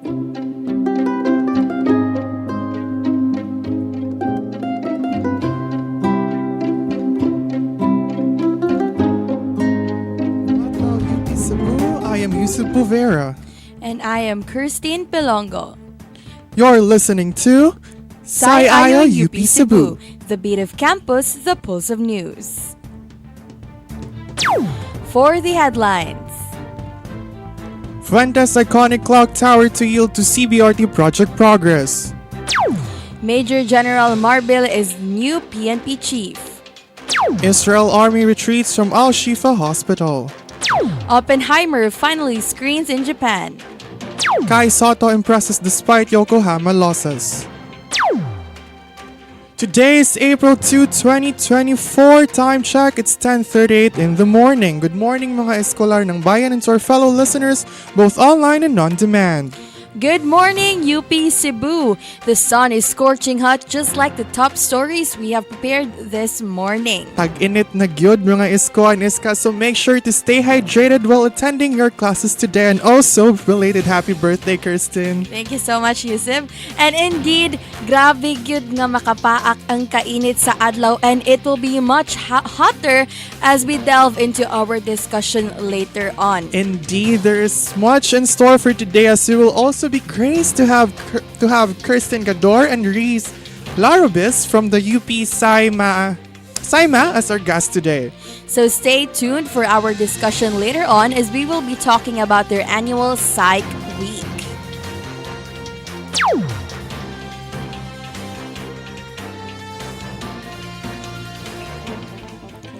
Now for our top stories, Fuentes iconic clock tower to yield to CBRT project progress. The 40-year-old clock tower along Osmeña Boulevard in Cebu City is slated for removal to accommodate the construction of the Cebu Bus Rapid Transit CBRT project. Confirmation of the clock tower's removal came via text message from CBRT project manager Norvin Mbong to Sunstar Cebu on Tuesday, March 26. This decision follows the project's progression with efforts underway to coordinate its transfer before April 15. Erected in 1984, the clock tower has long been a familiar sight at the Fuente Rotunda, serving a notable landmark in the city.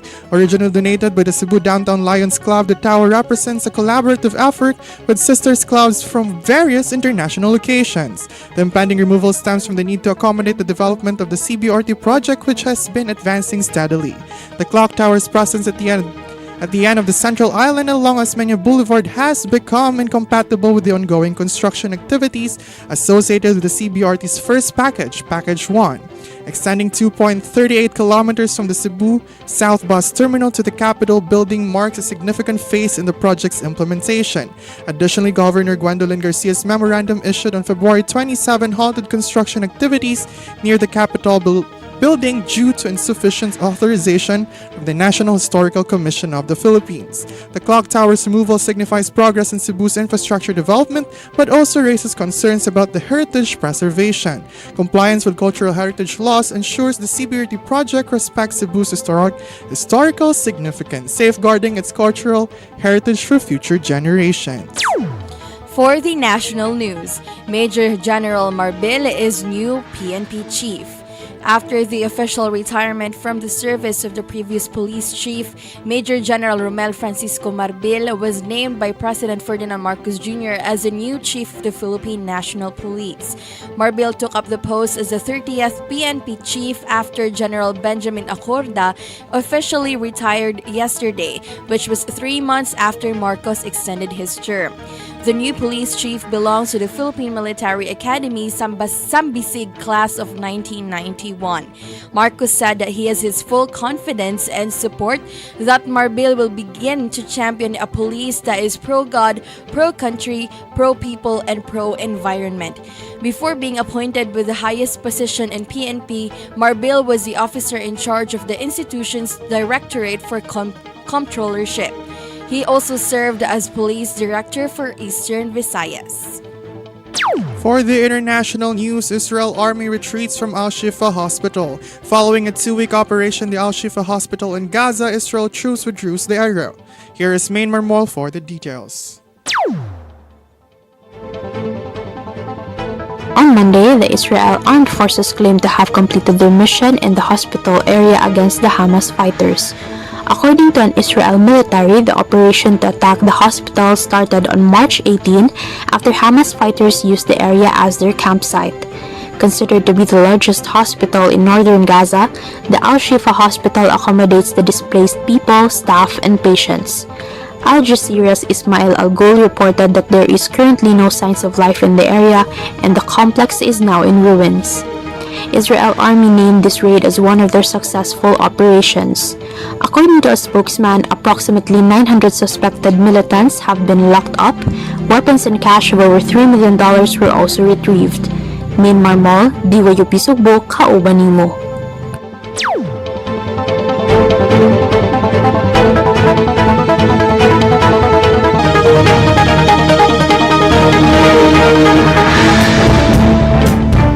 For today's broadcast, we are delighted to have Kirsten Gador and Reese Larubis as our guests today. So stay tuned as they will be sharing about the annual Psych Week when we come back after this short break. We keep going in circles. We keep trying. We ask the same questions over and over again. You don't tell me what you need. I don't understand what you want from me anymore. Unsa man jud, babe? Asa man ta mangaon? Maun na. Dapat naminaw jud ta sa nakaka-local before ta mihawa. This is a friendly reminder from Nakaka-Local. Naa namo tanan. Kalihok, kasadya, kadasig sa kinatibukan sa Cebu. Once upon a confession. Wala man jud kay marantan sa akong feelings. Oy, I don't know sad. Asa mga yung advice? Oble! Help me! Psst! Iska! Got something to share? Need personal advice? Don't worry. We got your back. Kay diri sa Dear Oble, you are heard. Pwede ka makasubmit og entry and be one of our chosen anonymous senders. Catch Addie and Daisy, Anrith and Shiara as we chika mapa-social, love, akads, or life in general while Oble listens. Oble? Mao ba? Is this really true? Oh yeah! Dear Oble, your avenue to be heard, one confession at a time.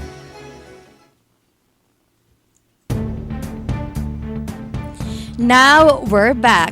You're still listening to Sayayo UP Cebu.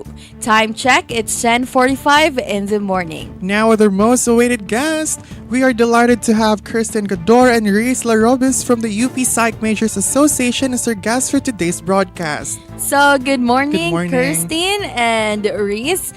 For the sake of all our fellow listeners right now, can you please introduce yourself and your affiliation?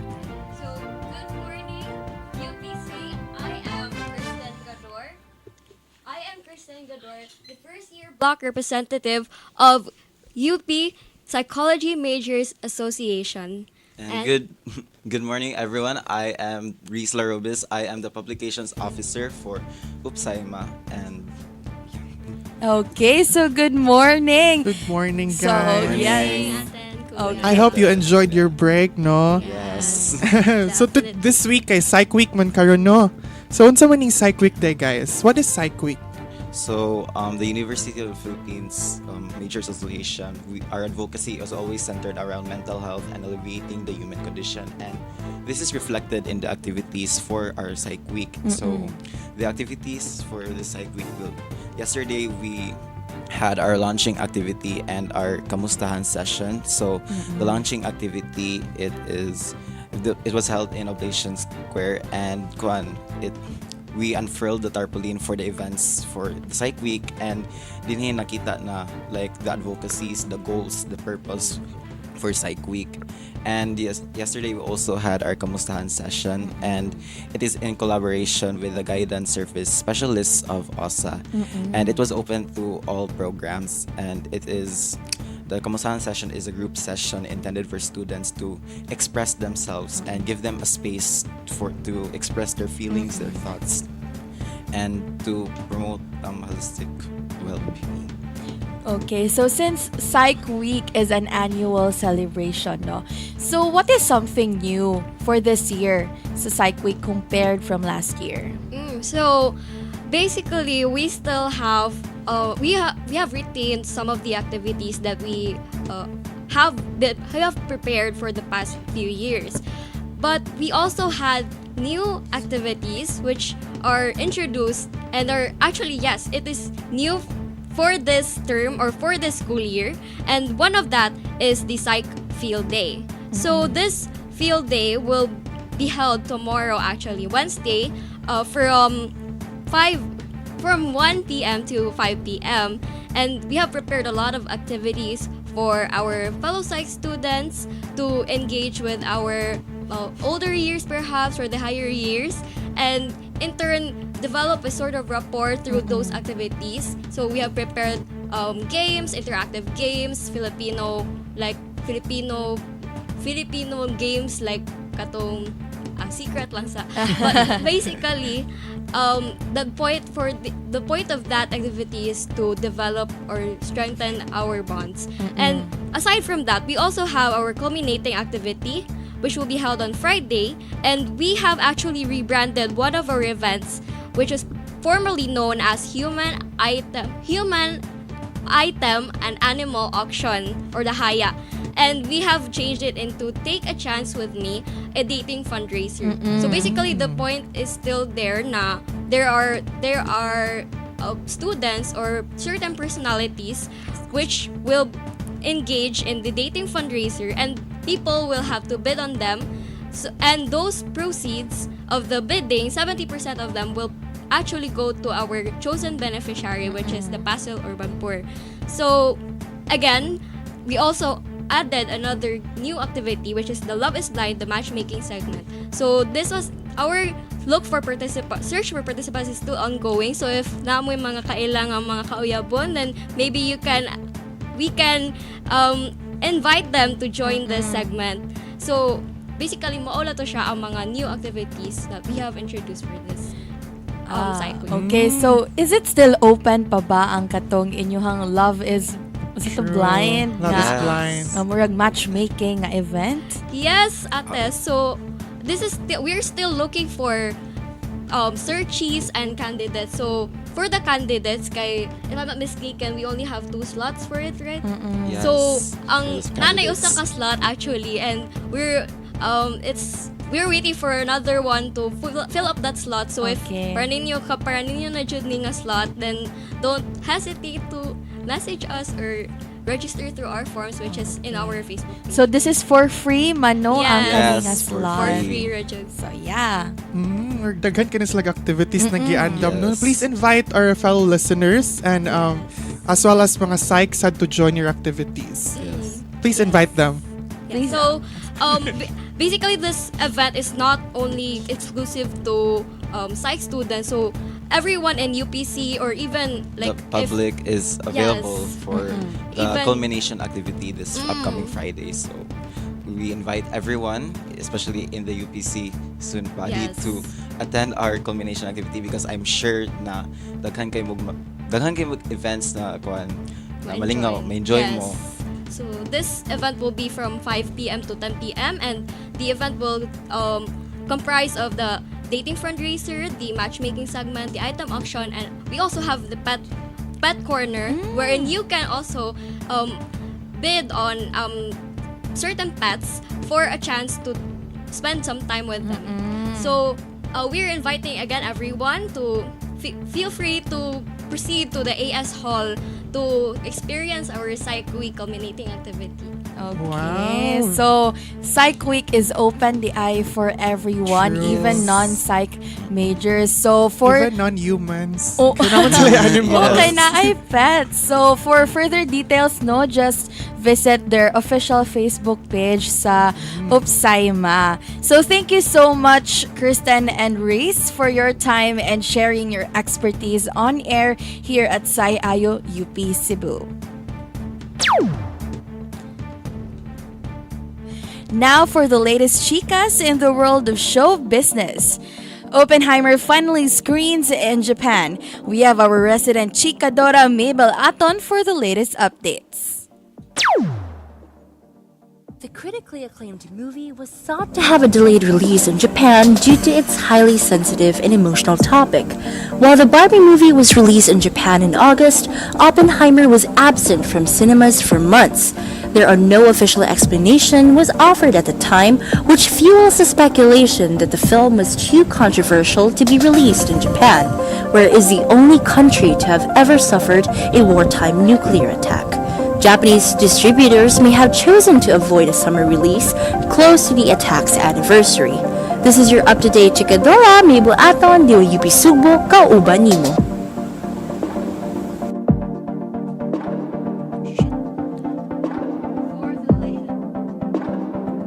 For the latest updates in sports, Kai Soto impresses despite Yokohama losses.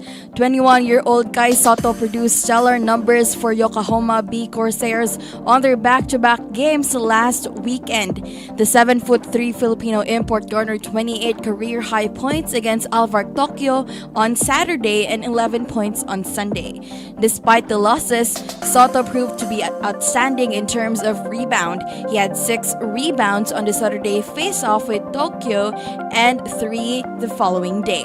The Yokohama B Corsairs are currently 17th in the Japan B League. For the recap, Fuentes' iconic clock tower to yield to CBRT project progress. Major General Marvelous new PNP chief. Israel Army retreats from Al-Shifa Hospital. Oppenheimer finally screens in Japan. Kai Soto impresses despite Yokohama losses. Those were the top stories for today's broadcast. Thank you for listening to Sai-Ayo UP Cebu. The beat of campus, the pulse of news. Once again, this has been Yusuf Pulvera and Christine Pelongo. You've been listening to 98.9 DYUP Sugbo, kauban nimo.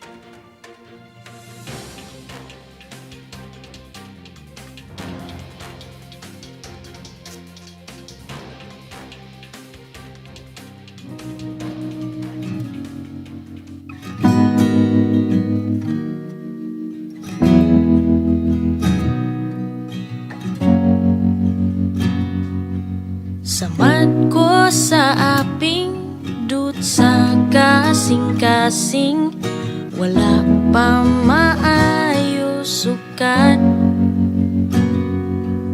Nasugdag pamasin nga ang hawg sa hangin, hinaot makapanukad. Padulong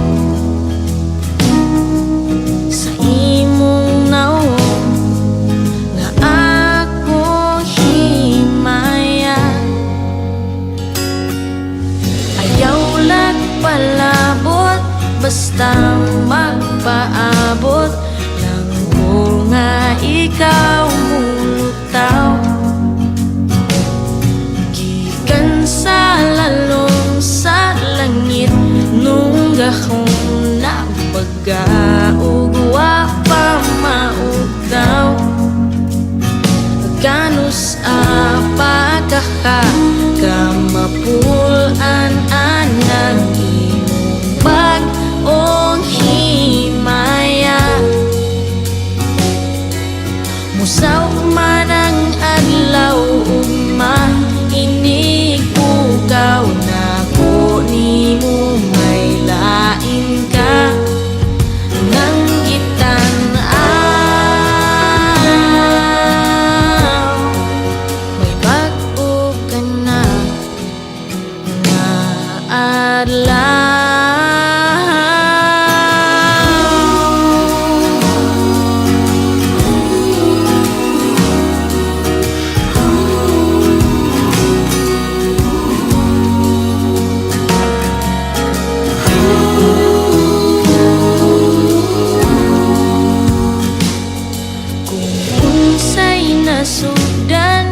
Basay katapusan, kudo pa lang ko ulipon. Naamay gibating hingpit nga kasakit, dili na lang ko mag-ingon. Kapoy mga yawat, maghuwat, pagkawatan na lang ko gamay himaya.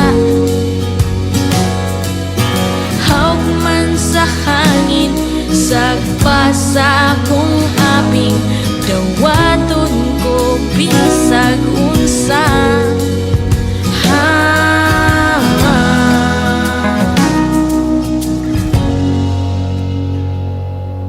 Sa akong paglantaw ngadtos kanaw-kanaw may umaabot nga lain.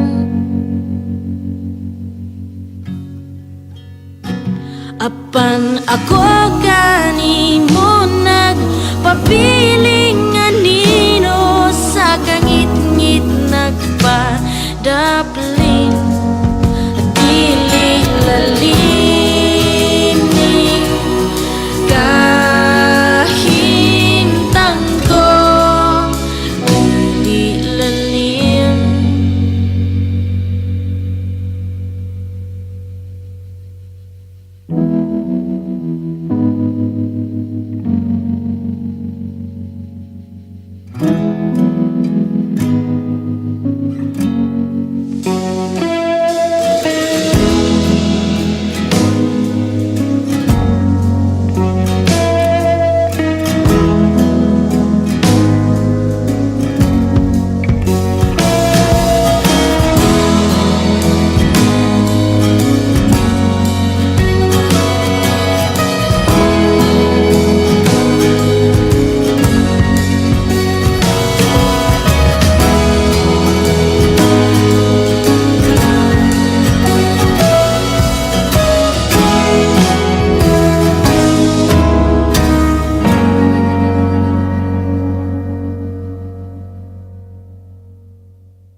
Andam namin uminaw, 'cause we'll always be here right with you.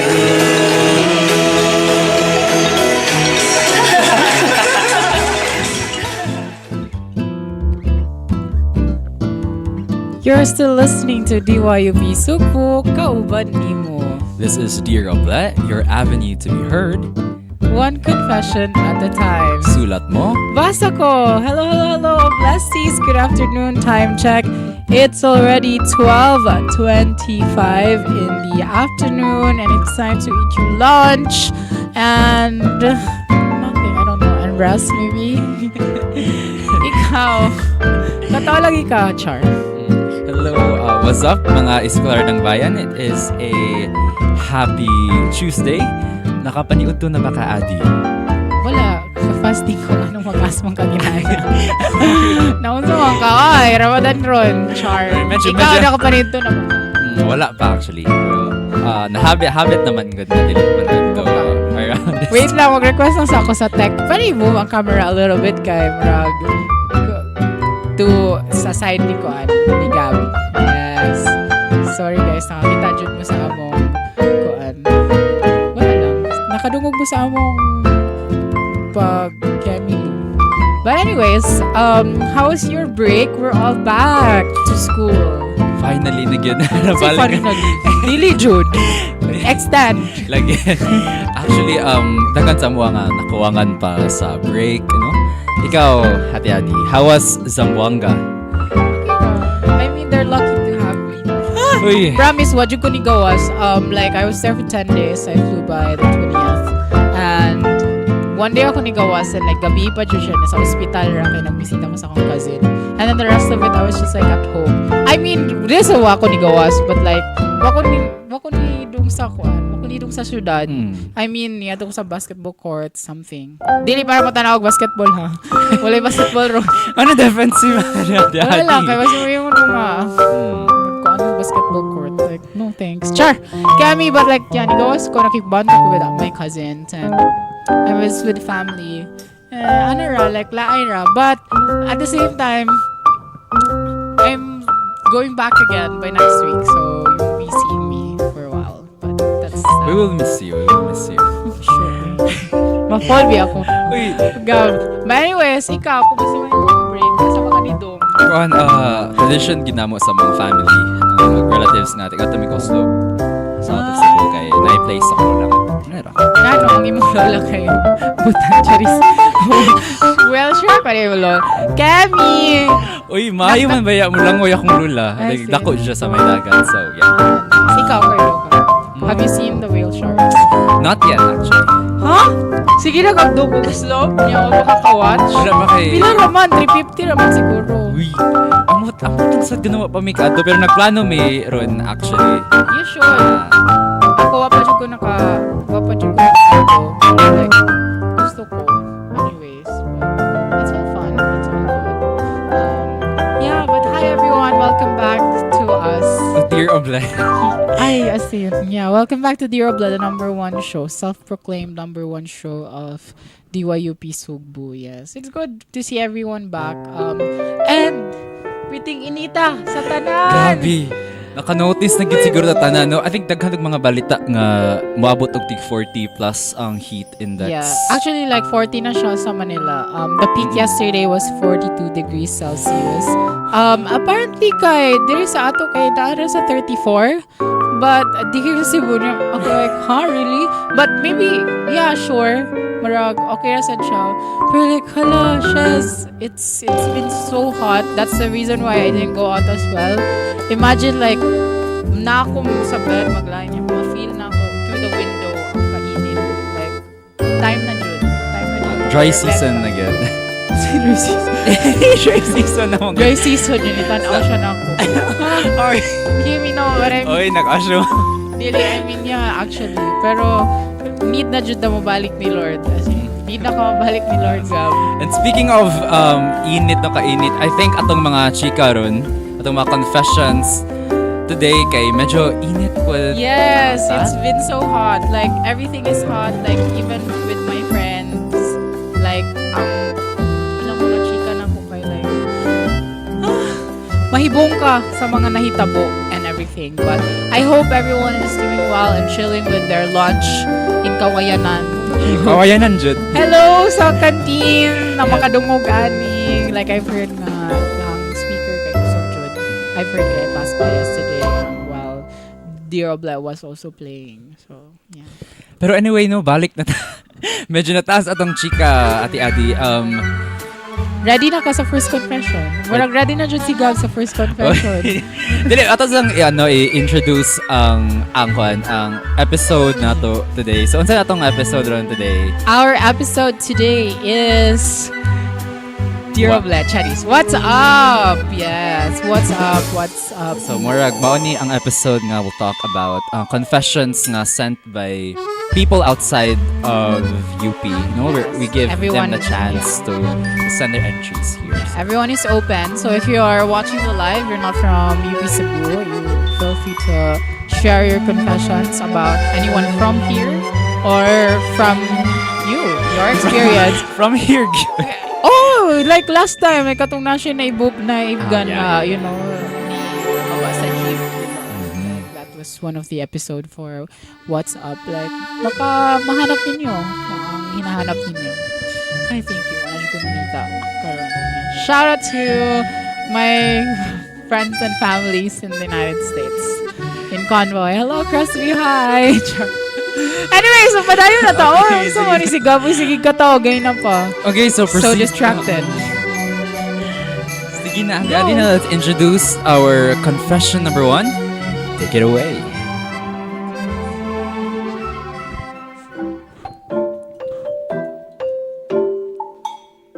Dear Oble, I am still a senior high school student and soon to be iska.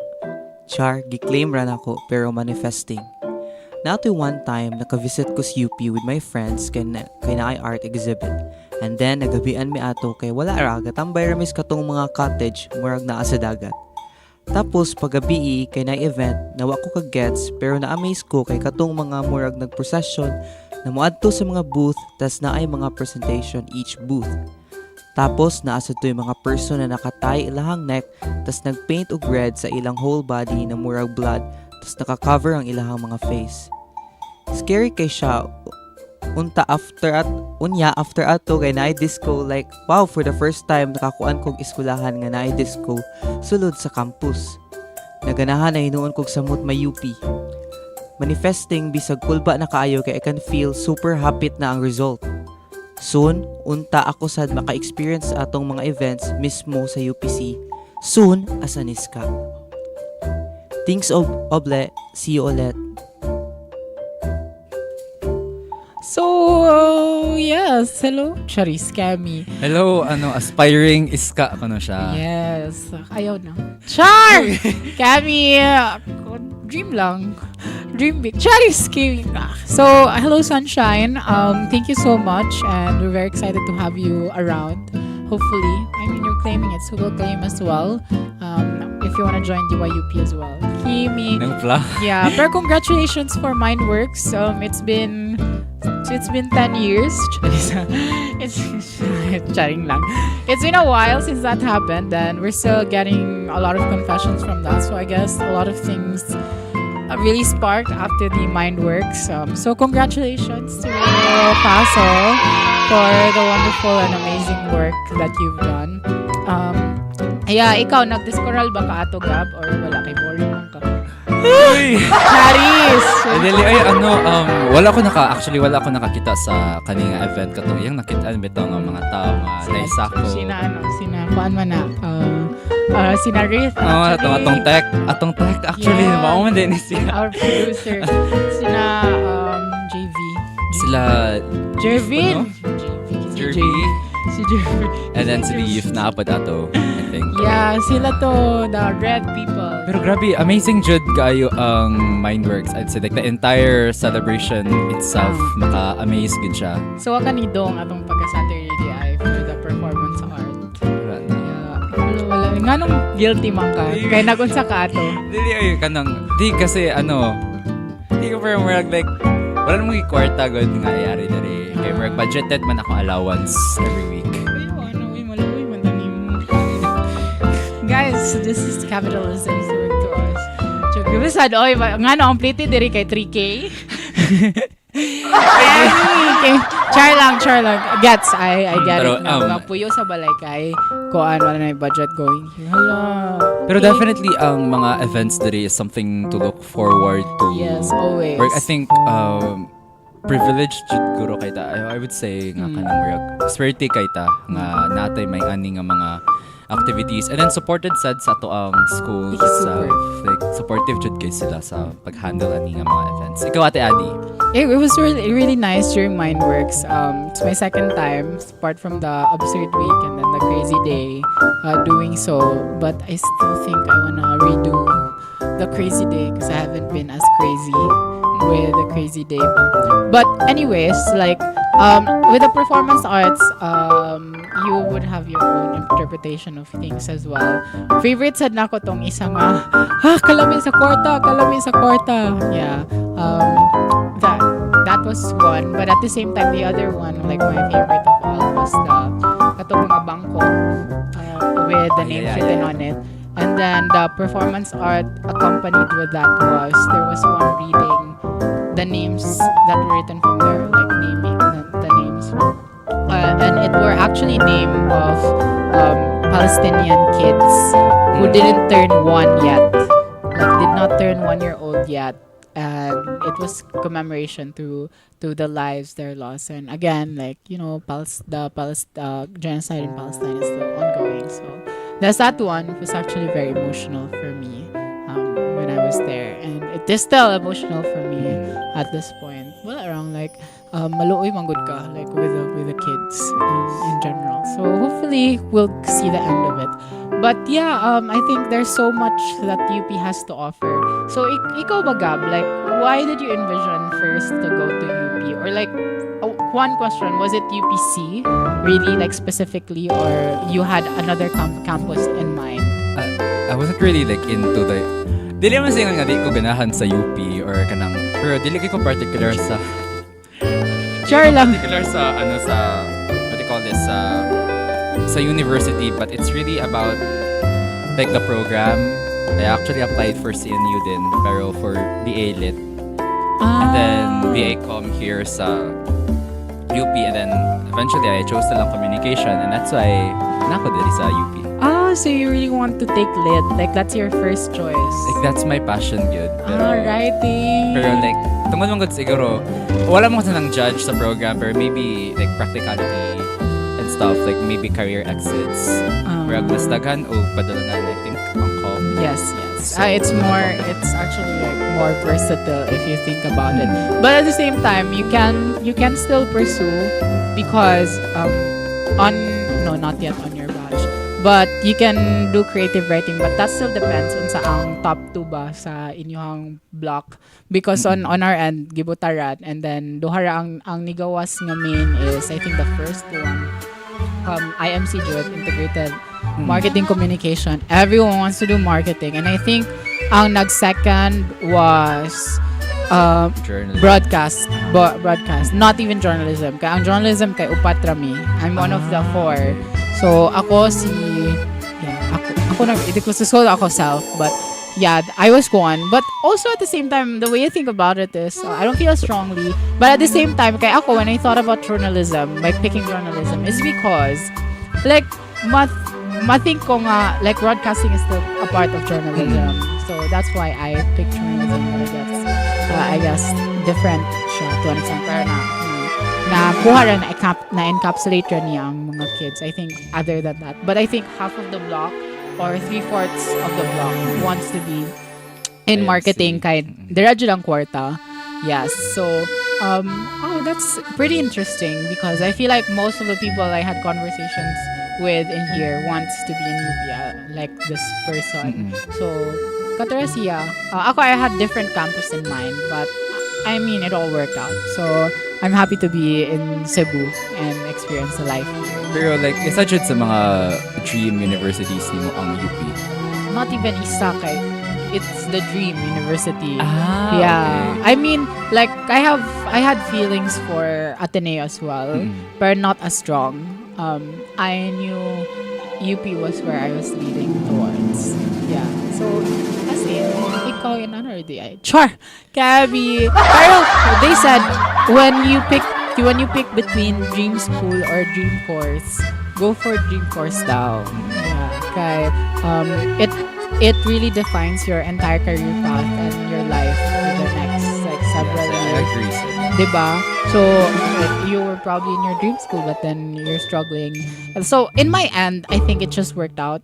I think I don't think I have like a specific dream course really na I'm like so into it. Like, I mean, I wanted to be taking pharmacy and like medicine, but at the same time, wala rin ako na-goal na super wanted. Yeah. Pero ikaw ka, like, do you feel like you're missing out for not taking literature? Uy, hard sa question.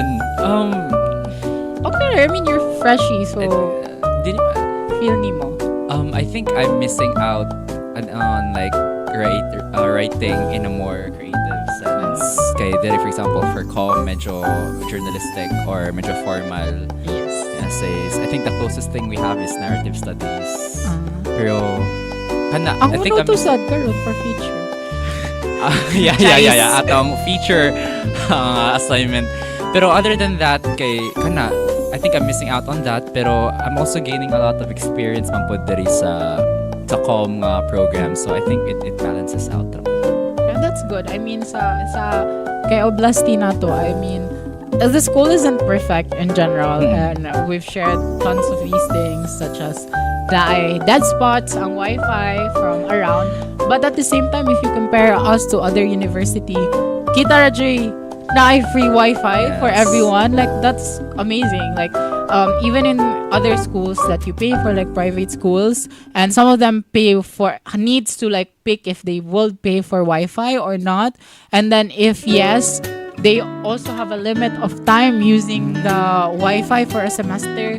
Like, that's what I heard from others. So yeah, secure na nimo. Like, now it's up for you to like identify the dead spots in here. But hopefully kana ang ma-resolve by next school year. Kaya we've been raising that. We don't want to specifically like solve nga dead spot sa basketballan part or like sa like naadapit sa, sa Oble Square, but we want dito dapit sa kiosk, like katong sa tulong nga kiosk, kasi hinay kayo ang wifi dara. And then here sa building sa SICAD, sa CME, hinay kayo ang Sa wifi. UG po, I think.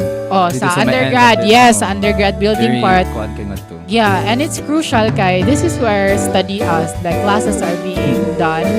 So, katulad siya ang one, but at the same time, if growth is going to be defined, I think UP is where you grow the most.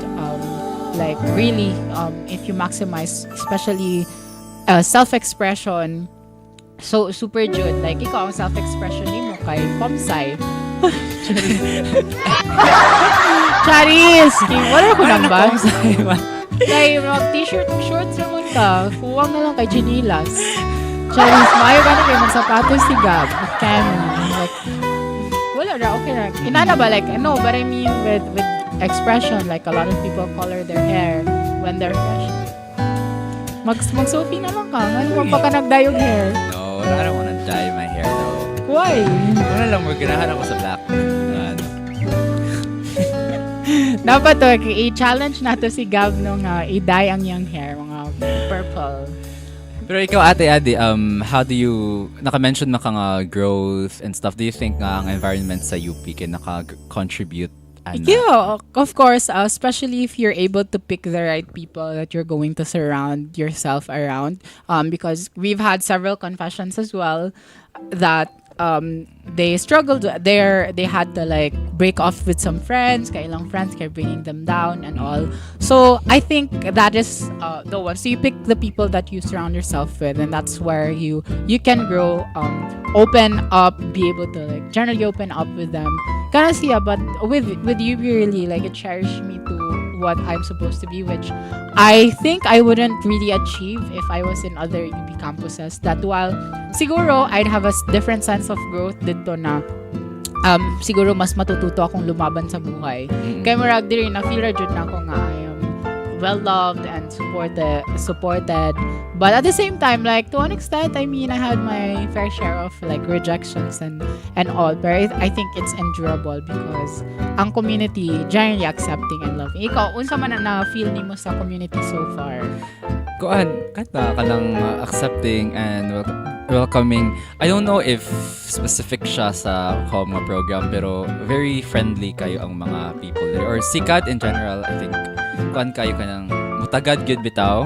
Ingana, so I think as someone nga kanang medyo maawaw pa at first, medyo ma-overwhelm ko, pero at the same time it has this positive nga impact because you don't feel like you're alone.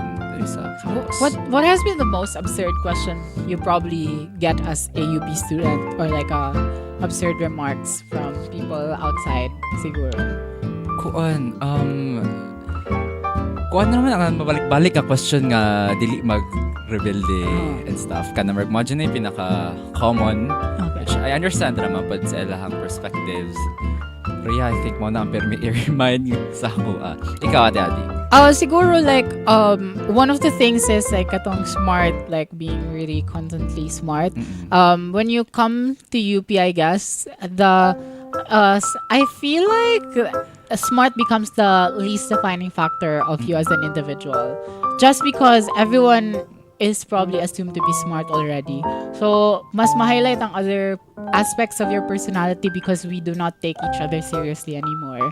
Although afterwards kay mag-ask man ng person, hala unsa na siya, like hey buutan jud na siya, like she's so smart and so good and so well. But at the same time, if kita lang or kamo lang nga mga people, wala ang smart kay mo secondary na siya sa imuhan. Also, I feel like it allows students to get out of the bubble to define themselves as just smart individuals. Like, makagawas ka nga, like, makarealize ka nga, oh, I'm also creative, or I'm known for my unique fashion sense, or like, taste with things, different things. So, katura siya, like, yeah, like, enjoy ko so far. I feel like peaceful ra ang UPC, I think, which is like sad. Sorry, scammy. Dapat na igubot. Amy, ikaw, kumusta man? Okay raman so far actually ang ako ang experience dali sa UP. Ako pero may ibalik-balik it sa ko ang manghod.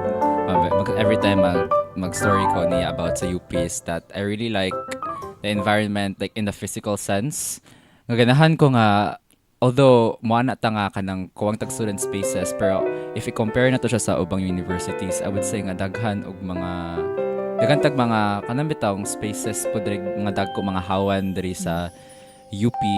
And then I also appreciate the fact nga daghan og mga tanom-tanom sa campus. I-compare nimo sa uban, for example sa katong mga medyo sa syudad gyud na medyo wala kayo sila mga trees, plants nga. I think it gives some sort of like a chill vibe sa UP. Kana homey nga vibe sa UP. Peaceful. Basin plant ka from your previous life. Hello, katawa niyo si Gab Charing kami. But anyways, like, that's one thing. Like, school ang vibe sa UPC. And then, gamay pa jud kaayong mga tao here. So, mura tag elementary school. Kami, but that's how I feel. Like, if napansin mo tall mo ka, but, like, ang average height jud sa mga tao diri kay like 5'2", 5'2", and less. Gumay yung mga tao, like, wala dyan ni mga daghan tag-as diri. I think Vaas. Pila naman sila, ma-counter sila. Pero, like, example, sa Comsci nakabantay ko, daghan sila powering. Siguro sa may AS. Di mo yung visit ko sa AS. Available. Kami, charis. But, pero in the general sense, like, atong mga tall people, if mudong sila other schools, kay gamay kay sila. Like, maka-realize yung kagamay na itong mga tao. Ma-culture shock yung every time like I interact or go to other schools. Kaya kung halat, tall lagi mo. But at the same time, like, basin bago ra jud ko sa dito. So, di ko maka-feel sa naturalness. But, nice jud. I feel like, wala, ang UPC or ang UP in general kay nice kay ang vibes. Like, vibes kay ta. We're like so nice. So nice. So kay Oblasti kung mobalik ta niya, there's a lot for you to look forward to if ever, and we hope it goes well with you as an aspiring isko if you are gonna go for it, and hopefully you go for it, and regardless of what other people say, like, go after your heart. And if there's a change of hearts in the future as well for you, nga UP does not beat the same way for you, then okay ra jud, and you can find your way. You can find your way again back or on other places, and then you can always reminisce. Kay open ra jud. And again, we always say this constantly, ang UP ay atin. Like, UP is atua, dili ni amo kay atua ni. Like, we share this, the taxpayers pay for this, so you have as much right as we do to be wanting to go here. So if gusto mo musulod, you guys are not from UP in general, you guys can come in, like, maglagbok ra mo, but our guards are not hostile. They'll allow you to get in and enjoy the same things that we do enjoy to an extent. Pero yeah, we seek for more improvement. We understand the problem structurally as well, but at the same time, we are happy, or we acknowledge the privilege that we have as individuals who are in this institution. So, mag-smera ka na. Maibog ko ni mo, Gab. No, Kimi, okay.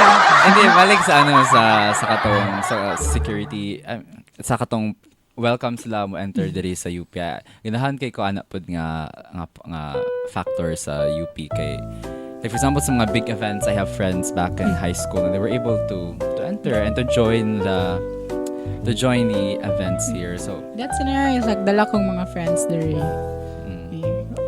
Ganun sa'yo. So, ito ay experience so far. Unsa man daw yun nila? I actually have a friend nga who's also in UP Manila. He's taking BS Bio there, and kanang yung na-compare ang UP Manila o UPC, and he said nga kanang gamay ra day ang campus sa UPM, no? Kay, yes. Kuan, yan siya diri nga dako jud ko no kaya to ang campus, which I think is sakto po siya, I guess, in a way. Kay kanang katong ginadagan jud ta og kanang spaces nga pwede ka tambayan pud. Pangwakwak man for me ang UPM. Like, Charas! Gabby! Hello, shout out to my bestie from UPM. Dapat kay kaila sa UPM. I have a best friend. She's taking dentistry right there, right now. I have another friend. Basta like, nang mga tao dito. Charis! But I have a senior who's taking law school, med school. We have friends from all across the system. Yes. Pero, nice to see. I feel like it's a really different breed. Murag mini UPD raman ta, pero less of the bigness of UPD, I guess. Kay dako jud ang UPD. Yeah. Pero alimuot pud sa tanan. Like when I got there, the first not my first, but second I think like it was around summertime as well, pero July and everything. And then I was like, oh my gosh, like it's like hell, figuratively and actually. Wala hangin. Hell man. Like init kaayo jud sa tanan. Ingon ko hala basin dapat mag-return na jud to God ang mga tao sa system. Char! Kami. But anyways, I think we're very happy for Sunshine. Good ang imong energy, like keep it up and hopefully na dili siya ma-destroy when you get here. Yes. Kaya sometimes it doesn't work out for other people. No? And hopefully it all works out for all of us. Yes. No. Yeah, just like how we hope our crushes to be. We're right about them. Yeah. So I think mauna to natong medyo taas na atong na storya about ni Sunshine. So I guess maura to sa ato ang Oblesti number 1. Yes. Wala ka lang idugang DJ Addy. Wala na. So cute ni DJ Gab. I think mausa na atong see you around Oblesti number 1. And sa ato ang mga listeners diha sa canteen, sa AS, other places online, we'll be back after this short break.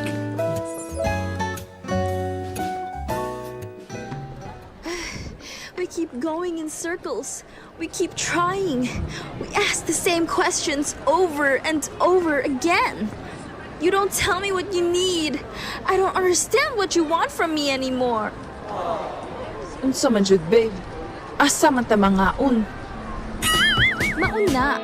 Dapat naminaw jud ta sa NKKLKL before ta nihawa. This is a friendly reminder from NKKLKL. Naa namo tanan. Kalihok, kasadya, kadasig, sa kinatibukan sa Cebu. Once upon a confession. Wala man jud kay marantan sa akong feelings, oy. Sige na lang. And we're back at DYUP Sugbo, kauban nimo. This is Dear Oble. Your avenue to be heard one confession at a time. Ka-formal, uy. Napagbalik. So, yeah, you recap sa si Oblesti number 1. Sige, so moto no si Sunshine kay aspiring iska, and then naka-visit siya sa ato ang murag Mindworks nga event, and then murag moto nakapa-solidify sa iyahang dream nga ari jud mag-eskwela sa UP. And yeah, we hope nga we'll see you around here sometime, Sunshine. Yes, we're very excited about you coming here. Di magkailan nimo. So, char jud to. Anyways, but yeah, like excited nimo. Wala na excite si Gabs sa aircon. Gitog mo siya. I'm fixing it, but the swing is not working. But I think we're ready for our Oblesti number 2. Okay, so confession number 2. Take it away. Dear Oble, I'm a student from another school, and can I just say how good your theater shows were? I was invited by some of my friends from your university, and I was like, girl, the acting, the setup, and not to mention the storylines and themes of each show, it was worth the watch, Jude. Theater is my first love, and just watching you dears perform makes me want to do theater again. I love it for you scholars to have this privilege. Maybe I'll transfer soon, nya, if di na kaya diri sa akong school. Eme lang. Eme lang. Okay guys, Charis, welcome. But our congratulations to Upstage for such a wonderful run. Yes. Our producer, Ritusha, host, Tech, all around, was actually like a part of it. Like it's her first show as well. So yeah, I think it warms their heart to hear something like this. So congratulations, yes. I'm also a big fan of Upstage, and if you guys want to join Upstage, you can join next school year. But anyways, like they're very open and loving, like that community and that organization, as I heard, is very welcoming. If only I didn't have much on my plate, I would also be doing Upstage as well. Pero at the same time, I feel like there's a limit sa makuha na ko nga roles, is because Upstage would really give a bow to the Bisaya language, and it's so amazing because we have to expand Bisaya theater, local theater, apart from, we take a nod on other forms of theater. Pero yes, like ang story jud, I don't think I remember any run of Upstage that I didn't wanna cry or I didn't cry, because I would always cry because most of the stories are really heart-touching and really close to our hearts. If not cry, siguro kay like mo cry sa fun, kay it's funny. Like as joker kayo ang Upstage, like mga OA sila dira nga dapita ng mga tao. Ikaw, are you Upstage, Gab? No, ano yung Upstage. Hindi ko nga confident, or I think it's not in my personality din mag-do theater. But I do admire the shows nga na-run atong pag last time. I had so much fun. Actually, it was my first time watching a theater show nga live. Like, kuan siya kanang lahi ra jud ay ang experience, and tanang katawa, tanang kaguol, kay ma-feel gid ay nimo siya sa ilahang theater shows. And katong gi-mention diri ni Oblesti number 2 nato nga the themes as well and the storylines. I think kanang kuan kay siya close to the heart, tungod kay ang themes is something nga kanang makarelate bitaw ta, and it's something that a lot of Filipinos experience, and the fact nga kanang it's told, or it's using the Bisaya language, mas kuan siya, mas relatable siya, mas maka-empathize ta with the characters. Ikaw, Ate Adi? Yeah, I think it's also socially relevant. I think not a lot of people talk about these issues, and having it be translated into the art of theater makes it even so much better, and that's why it's really good and amazing. So if you guys want to watch them and support them in their next shows, like you tune in and follow the page of Upstage, and at the same time let's support local theater.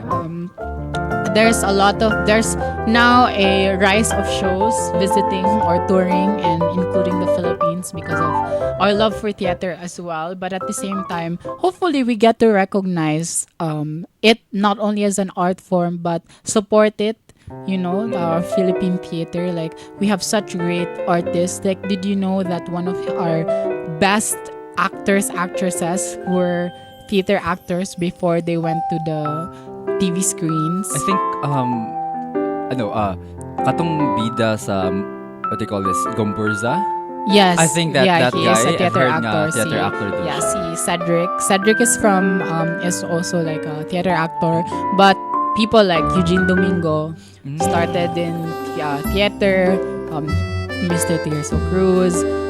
There's a bunch of individuals, and I think someone said on Twitter na, I think we need to study the theater actor to showbiz or like movie actor actress type of formula, because it really goes well for them. And because in theater there's no take 2, there's no take 3 after. Lahi siya jud ilahang training. Yes. The discipline as well. Super. So I think that's where it lies, because you don't get another chance. Like, that was your chance at that moment. And it's, if anything, like I dream to do a musical again, like not formal, but a professional one ba. like one in Peta siguro, or like in Broadway even, like Dream Big. But you know, like it would be amazing to do something like that, at least in a span of your life. So ikaw magwatch ka? Tigwatch from magug theaters and mga films. Pero kato mo na mention nga wala joy we takes ang mga training dito sa mga theater actors. Mo siguro ning ato ang producer pud no, very very disciplined, very amazing kaayo ni siya nga person, versatile. Yes. Like amazing kaayo, like at the lines and all, like it'll struck you. And I don't know, like I'm enjoyer of everything. Like I enjoy everything that people are passionate about. Siguro hindi lang ako ma-enjoy to an extent kay mga games, like mga RPG games. Sorry guys, violence is not for me. I get triggered as a kid from Mindanao. Like dili jud siya for me. But at the same time, ML, ma-enjoy ako to an extent. Like bisang mag-trash talk ang mga tao. During that time sa like sa ang VY, si Omay Venus and all, na nag-watch ko together with my dorm mates and all. So, kana siya, like, enjoyer ako with everything. So, I think if you enjoy something, I would also get to enjoy it. You know? What if I enjoy ni mo siya, Gab? Charis! Kimi! Dili ba? Like, you know, you enjoy the company of other people. Yeah. So, pero kato, games, I think, parehas ta slight. Although, kanang, Charis! I enjoy games, pero siguro akong attention span or the willingness to commit. Like, for example, games nga kanang na storyline, dili ko kalahutay. Nga na sumurag. Mga Tekken ra ka nga. You fight now, it's done. Hindi ka naman like, katulad ng ML na span of ka minutes stuff. Ako, like, siguro ang mga games na na-enjoy na ako kay High School Story, Po, abot pa kag High School Story. Kuan siya, like, unsa man ni siya, like, mura siya Clash of Clans, pero more chic, kay like, basta mga kuan siya, chic people, like, you know, mga arte-arte, or like Barbie games, like Barbie.com, Mattel.com. Pero mga like, Y8, mga Friv. Di ko mag Y8 kay daghan basta sa Y8. Really? Yeah, hello. Ang Friv, sa Friv kay... Friv, nice kayo. Katorang Raft Wars akong duwaon filme. Sa ba to? Katong murag mag-drive ang car sa Friv and then Purple Place. Di ba na kaya wala internet. Naka-install na dance. Kaya wala internet ang laptop. Peggle Deluxe. Kanang basta like mahulog. Tapos dapat mahit ni mo tanan ang light. And then like fun ka siya kay kung last na kay Charis. Kanara siya, wala, nag-bring up ang good siya og things nga like, kalayo og theater og games, oy. But, yeah, like, in honor jud na sa UP. Yeah, like, ang among mga actors og actresses jud, they're normal people. They're very talented, but they're very humble and loving and caring. And they're naturally funny as well. And again, mga OA na silang dapita dera. So, if mag-ask ba mo kung unsa na sila nga pagkatao kay mga OA na sila, like wala na sila mga nonchalant, wala yung accent. I think this would said if nonchalant ka tapos mag-theater actor ka, diba? Like that's how I'm express. Uy, pero sorry, nag-stereotype ko, pero gano? Hindi, nag-stereotype na ako nga mga nonchalant ka, di ka. Hala! Oy, dili, oy. Pero ikaw as a person, nonchalant ba ka or OA ka? I think for the most part kay nonchalant, pero I think it depends pa sa kuyog. Like for example, akong kuyog is super nonchalant. Ako ang mahimong OA. Okay. ako yung mahimong tabian, pero usually kay murag dili kay nga naka. Pero yung ani nga level ka OA, Gab, makaya ra nimo. Okay. That's everyday experience sa manggod sa everyday experience. Sa OA sa imong block. Sa among block, grabe ka ng murag. I got used to it. Yes. Ang number one dyan nga OA sa block ninyo kay si Franz. Si Franz. Shout out. Nga naga-DJ gahapon. Si Franz yun ang number 1. Franz from Block B ha, kay katong Franz from Block A, kay Botan na to. Yeah. Pero OA rasad to an extent. Okay. Ewan ko kung basta kung comedy naman, like, medyo OA talaga. Yes. Like, mga bilangan na jud nimo pila ang nonchalant. Pero napad kay classes po from Block A. Wala. O, hindi sila napili. Charis! Sa Block B. What jud? Block B jud. Ganun. So, yeah. Sorry, Wraith. Charis.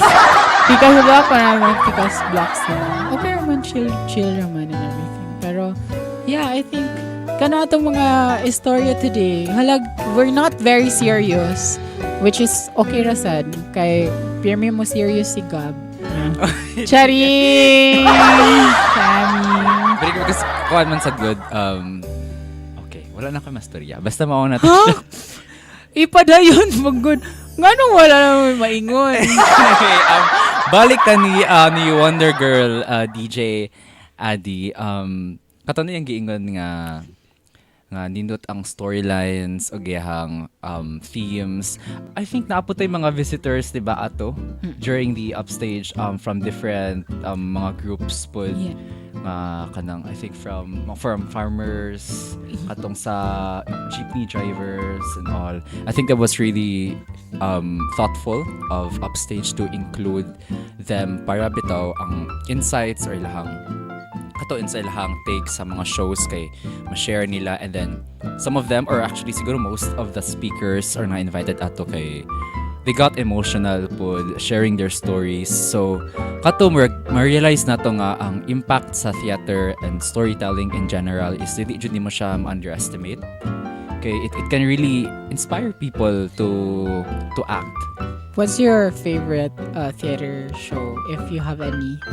Like sa katong upstage. Ikaw in general or that one? Siguro for upstage kay I enjoyed. Sorry re. Bias magod ko sa sa first show katong barang Pakdol kata siya kay 3 of the actors or actresses there were my blockmates, and definitely I had a lot of fun laughing, and also kanang they had this theme nga kanang makaingon siya sakto sad sila nga na portray nila tarong ang plights ato ang mga farmers. Ikaw Adi, like ako in general, I just got into, I mean, it's an art form that I truly want to get into, the story. So I haven't watched most of the most of the iconic na mga theater shows, like local and international. So wala pa ko yung favorite so far, I think, as a person. Pero I do really like, again, so far everything Upstage has presented. But at the same time, like, I'll share, there was this one theater show that I attended.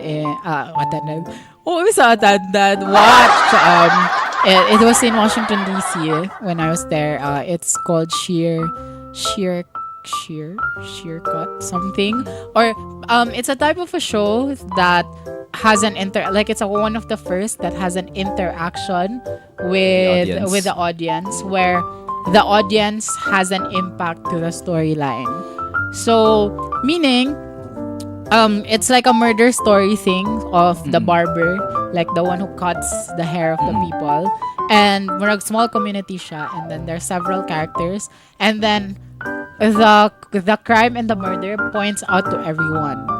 But in the middle of the break, the detective would ask the audience, and then the audience can come close, and then it's usually like, again, it's tailored with their audiences. So at that time we were mentioned as well. So for like in the lines, kumbaga, like parang, oh, I studied in the University of the Philippines, Cebu, ana. So cheer ka.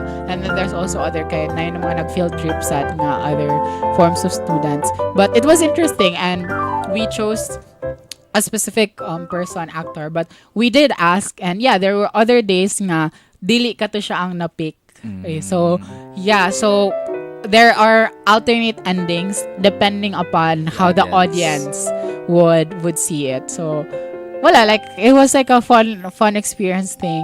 that we did have, and I did really enjoy. We went up close with them as well, and yeah, seeing it in the local scene as well. So that's why I want to watch a theater show in Peta when I get the chance to, hopefully sign up one of these days. And then makawatch sad sa mga iconic ones in Broadway if there is, like especially musicals. Like I really want. So may mga ganahan ni mga musicals? I really want to watch Funny Girl. Funny Girl katong kanta nga basta the song goes like nan nan nan nan nan to something like that. Like don't katong mag time travel thing. Rain on My Parade. Mo na siya, Funny Girl. Yes. That one, like I really want that. Kaya maragang matunggan mo kay like most prominent right now is like Addams Family. I feel like balik siya High School Musical. Now na Mean Girls Musical. I haven't watched that. Na-watch ni mo na? Wala pa. Siguro akong wapa ko ka-watch nga musicals, pero naamgot sa playlists on YouTube, and I've listened to Dear Evan Hansen. That one, I want. I really love the nice song. songs But also because like si Koan kay, he's such a great si Ben Platt. He's such a great actor. I truly appreciated Ben Platt more in The Politician. I didn't like him in Pitch Perfect. He was so annoying there. Like annoying kasi like he was like ano siya, like ano yung energy na maglagot ko niya, dili siya gwapo. Like ano ka, dili ka gwapo, but I mean, eventually niya, si Hale, di ba, pagka sa second, nag-uyab sila ni Hailey Steinfeld. Yeah. Sila atong na ship sa second nga movie. Bako nalipay ato. Like, as in, like, it's so unhinged. But in The Politician, when he sang River of Vienna, like, so good. Like, it's so good and it's so amazing. Like, I love. And then, of course, like, with the Dear Evan Hansen, I have watched the movie as well. There's a movie. Movie dito. Siya mang guro gihapon ang diba? He did. He did make it, and he got a Tony Award for it. Deserved. So yeah. Like nice, like waving through a window. Waving through the window. Pero siguro akong favorite song ato is koan.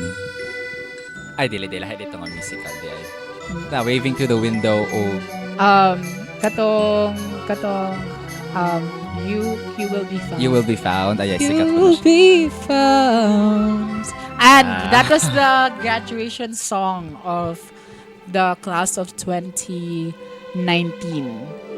2018. Friends.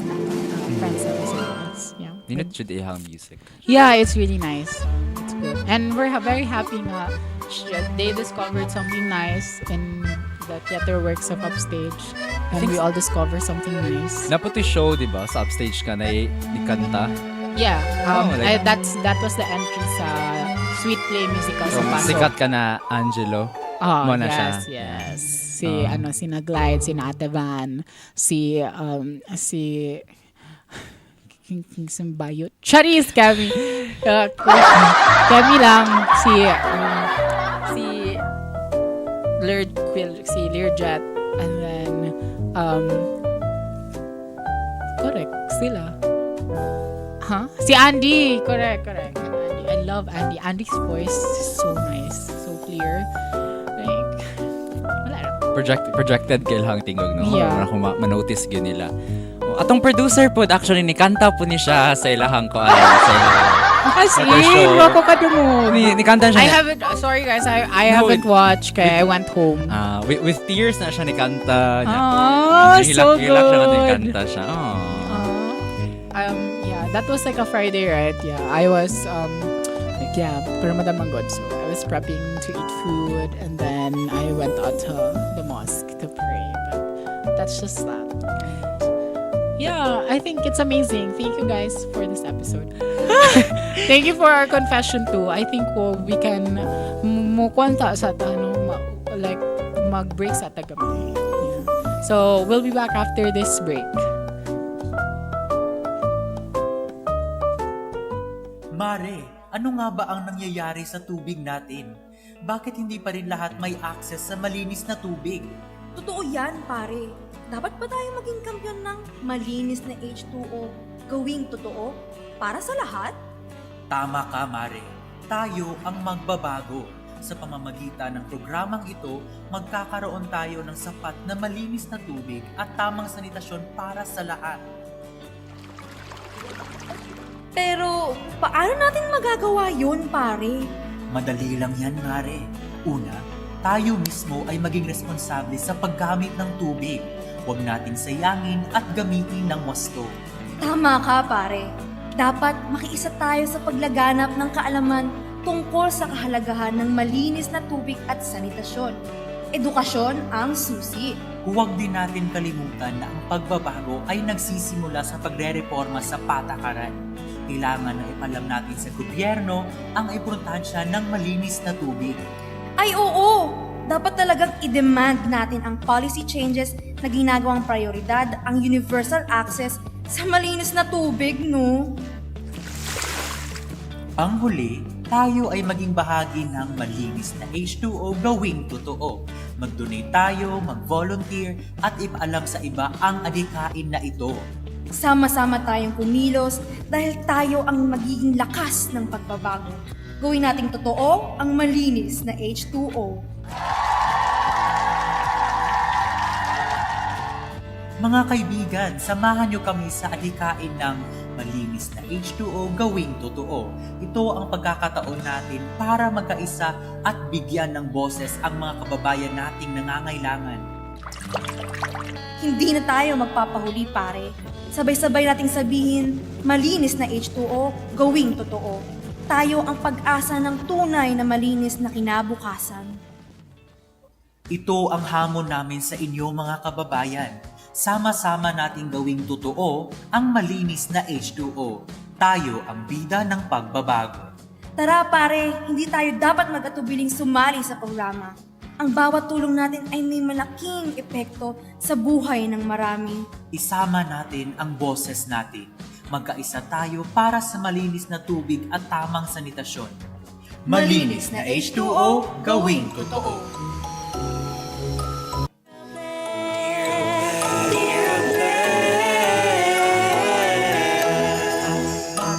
Ano nga ba ang nangyayari sa tubig? DYUP Sugbo, kauban nimo, and you're back to Oble. So medyo taas-taas na good atong nastoryaan ganina adi no, and I think ready na ang atong mga listeners maminaw sa ato ang kinakusgan nga Oble.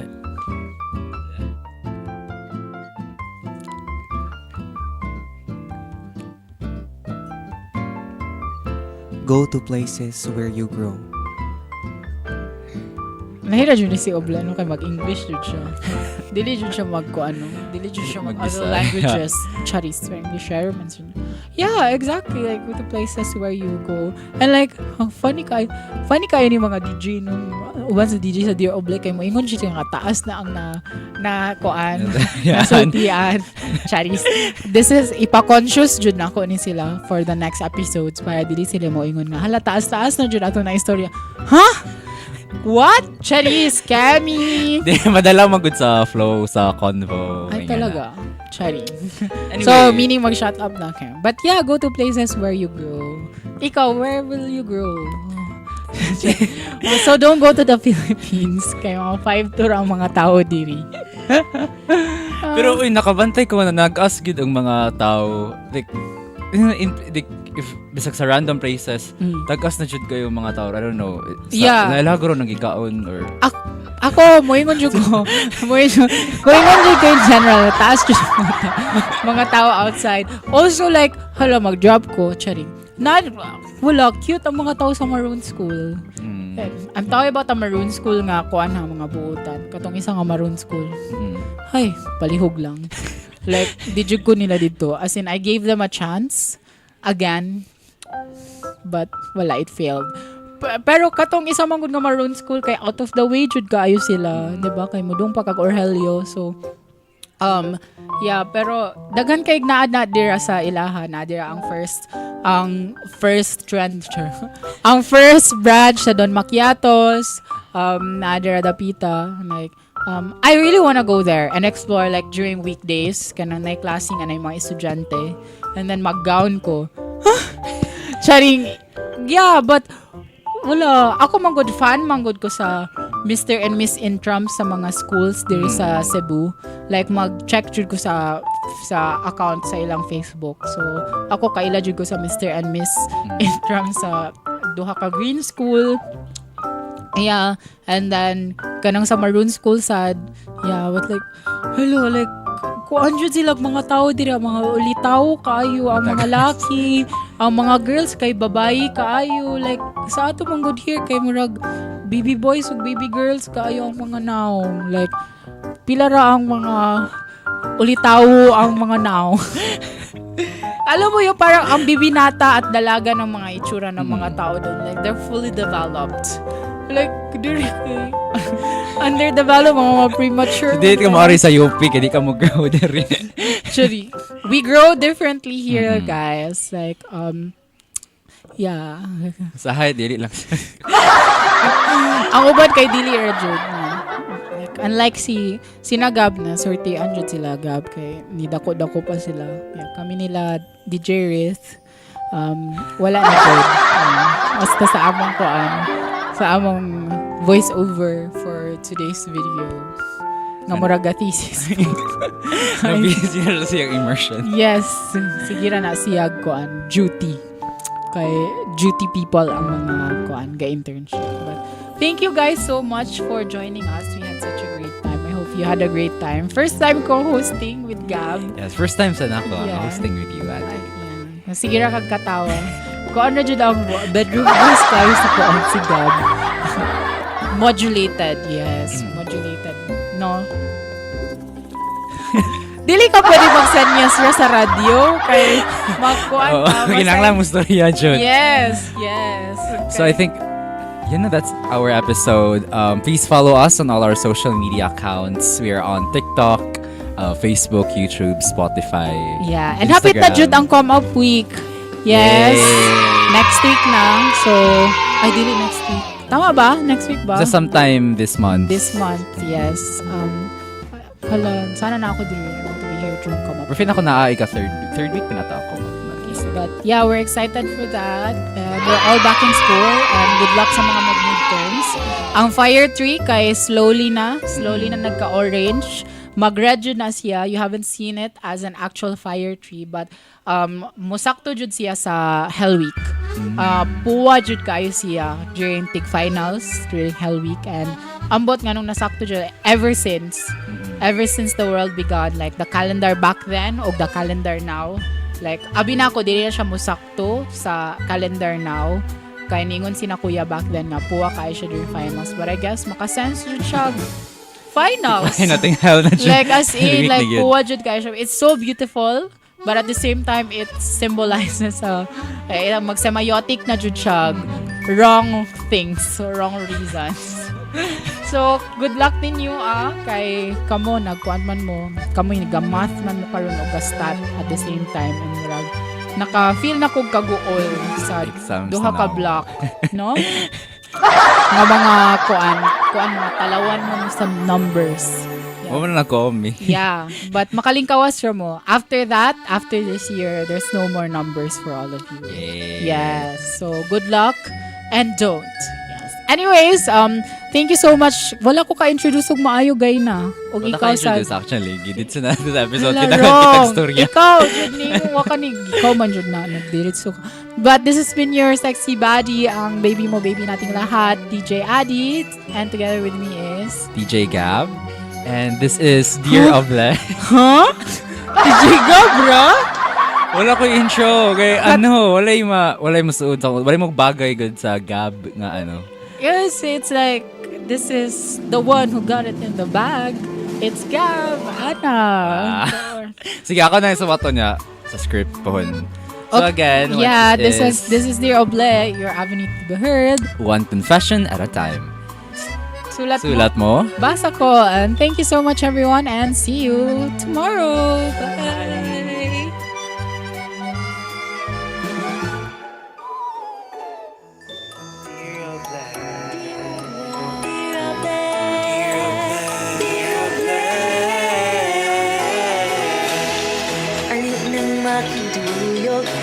alam namin maminaw, 'cause we'll always be here right with you.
Kada gawas na ako sa buntag sa among balay,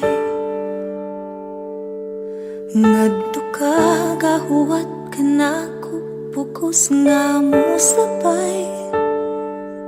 Uga sa kuto aka mao ang akong mama aksyon na o kabalaka.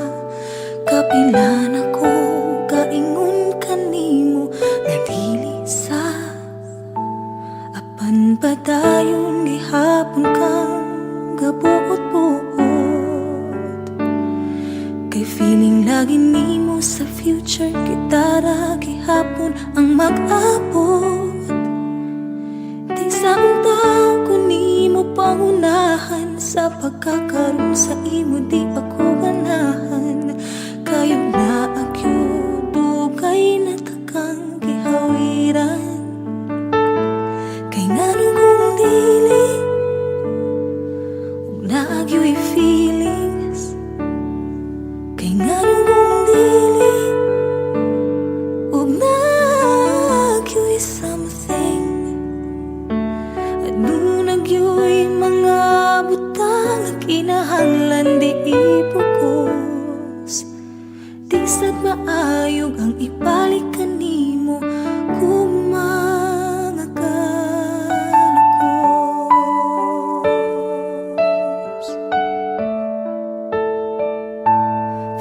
chocolate, pahumot, merienda, pati na teddy bear.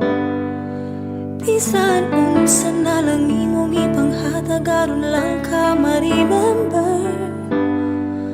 Unsa man gyud ang akong dapat buhaton, aron di na ko nimo gukod-kukuron. Kayo na akyud, di na jud ka lisod-lisuron. Ngano kung dili ug naagyo'y feelings, kay ngano kung dili ug naagyo'y something. Ano nagyo'y mga butang kinahanglan di ibukos. Di sad maayog ang ibalik kanimo kung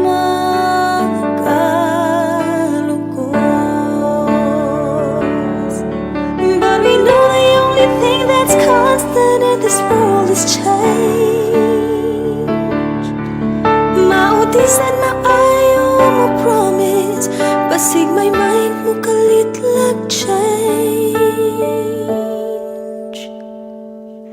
Kay nganong kung dili ug naagyo'y feelings, kay nganong kung dili ug naagyo'y something.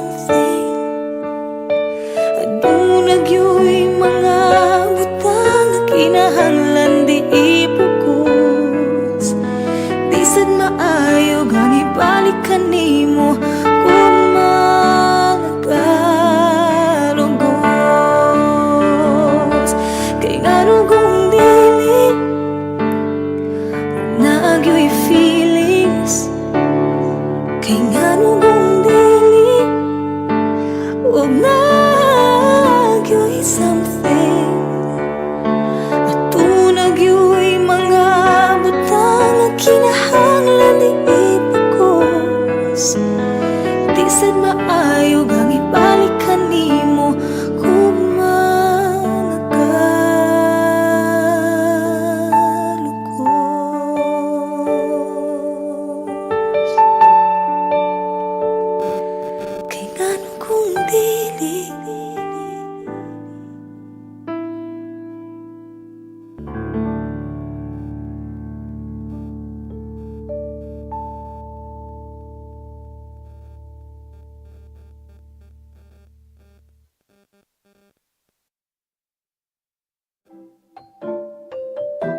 Di naman tako magmaoy pa.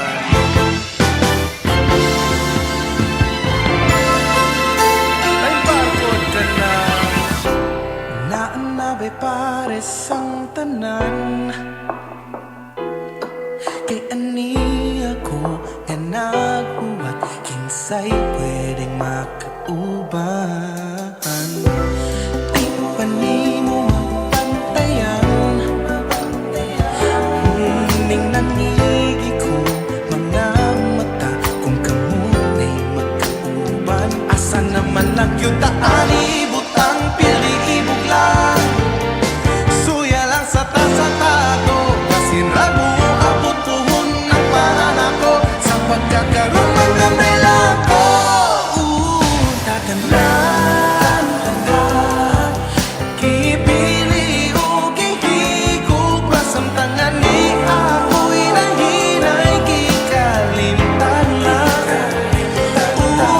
Tatandaan kipili sa bawat nasamtang walang iihamin tuhan ko kundi ikaw. Salamat na lang sa tanahan. May nalangog nga kay naagian.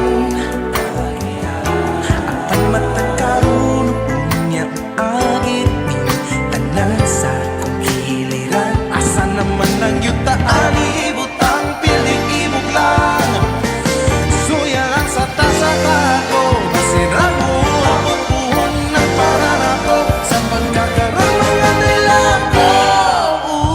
Tatandaan kipili o kihigog masamtangan ni ako'y nahinay kikalimtan lang. Tatandaan kipili sa bawat nasamtang walang iihamin tuhan ko kundi ikaw. Salamat na lang sa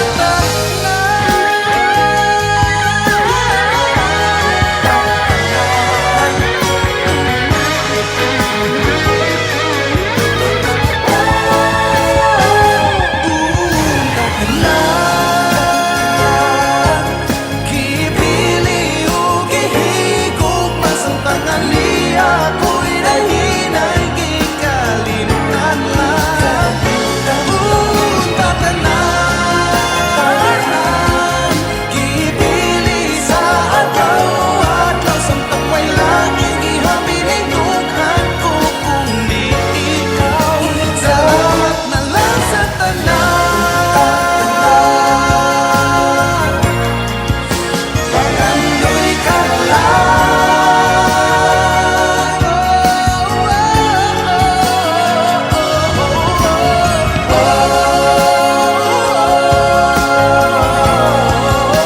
Gibuhat man ako tanan. Salamat na lang sa tanan. Salamat na lang sa tanan. Salamat na lang sa tanan.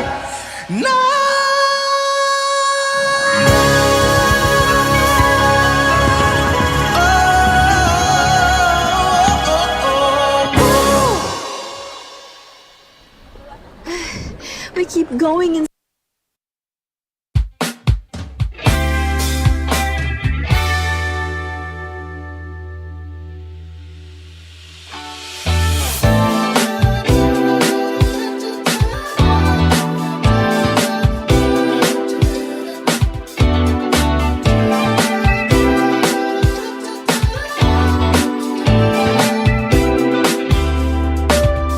I was thinking basing libre ka manlaag sa tabi. Alang sa guro ko pressure kay friendly date trainee. Just wanna have some time with you for an hour or for two. Kadali agad iday unsa man. Kung napakalikaw pwede umanalanta. Kung daghan ang mangutana inga friends ratan duha. Nako'y plano wa paron ambot lang ang mapuhon. Just wanna be clear-eyed. Excited na go to be with you, with you, with you. Every hour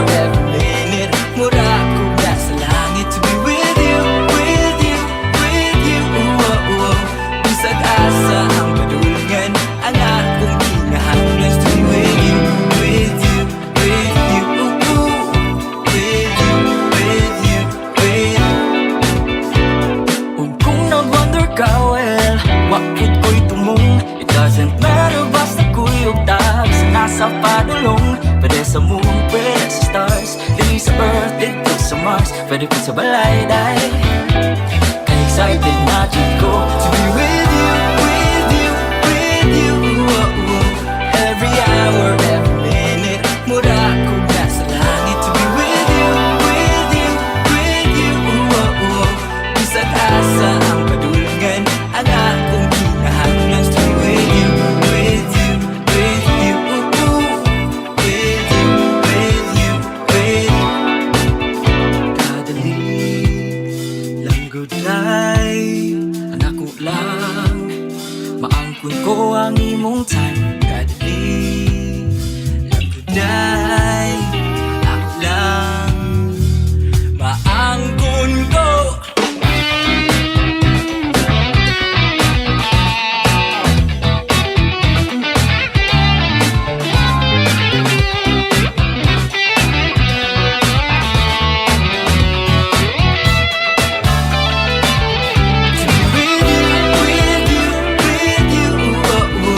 Every hour, every minute, mura ko nasa langit to be with you, with you, with you.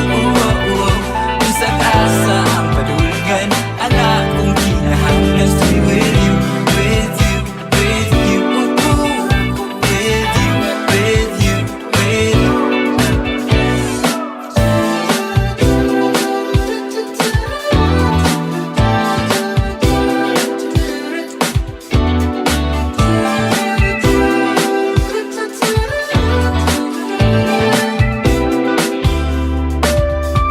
With you.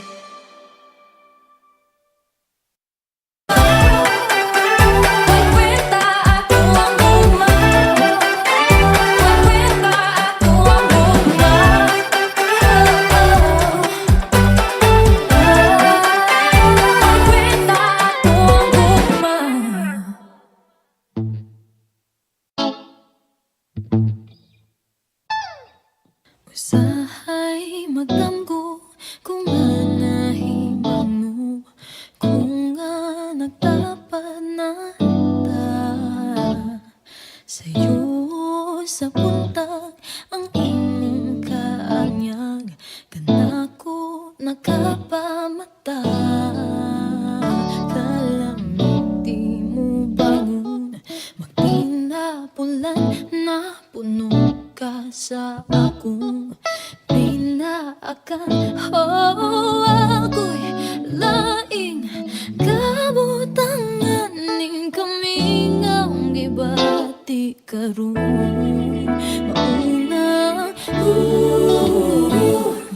ulit na diri, baby. Ayaw na maglangan. Ulit na diri, ayaw na paglangan diha. Ulit na diri.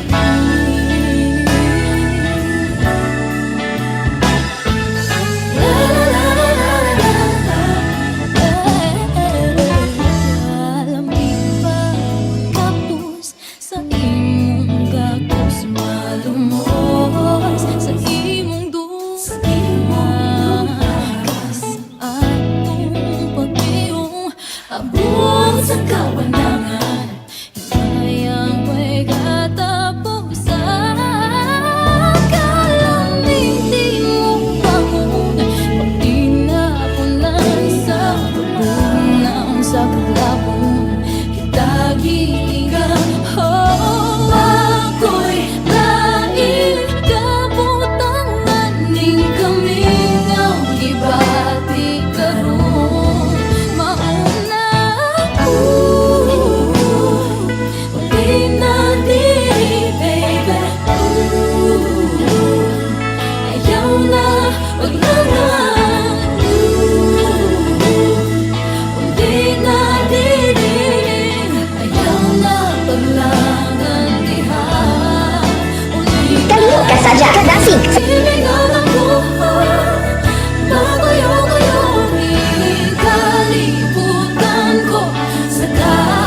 going in circles. We keep trying. We ask the same questions over.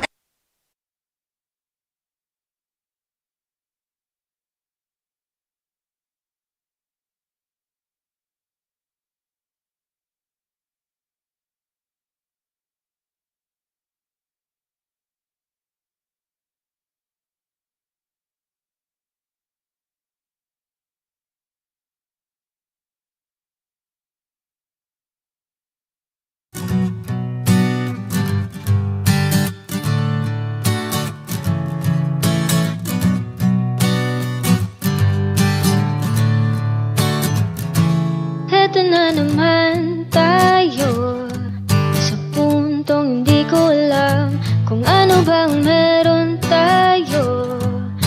Ako ngayon'y naguguluhan, pinipigilan kong mahulog, umibig ng walang kasiguraduhan. Di hayaan na muling matulog ang aking puso at muli pang masaktan. Kung di ka sigurado, pwede ba wag na lang, wag nang magagsaya ng Kaliho, kasadya, kadasig, sa kinalibukan sa Cebu. Kami ang nakakalokal, Crazy Local 5. Crazy Local 5.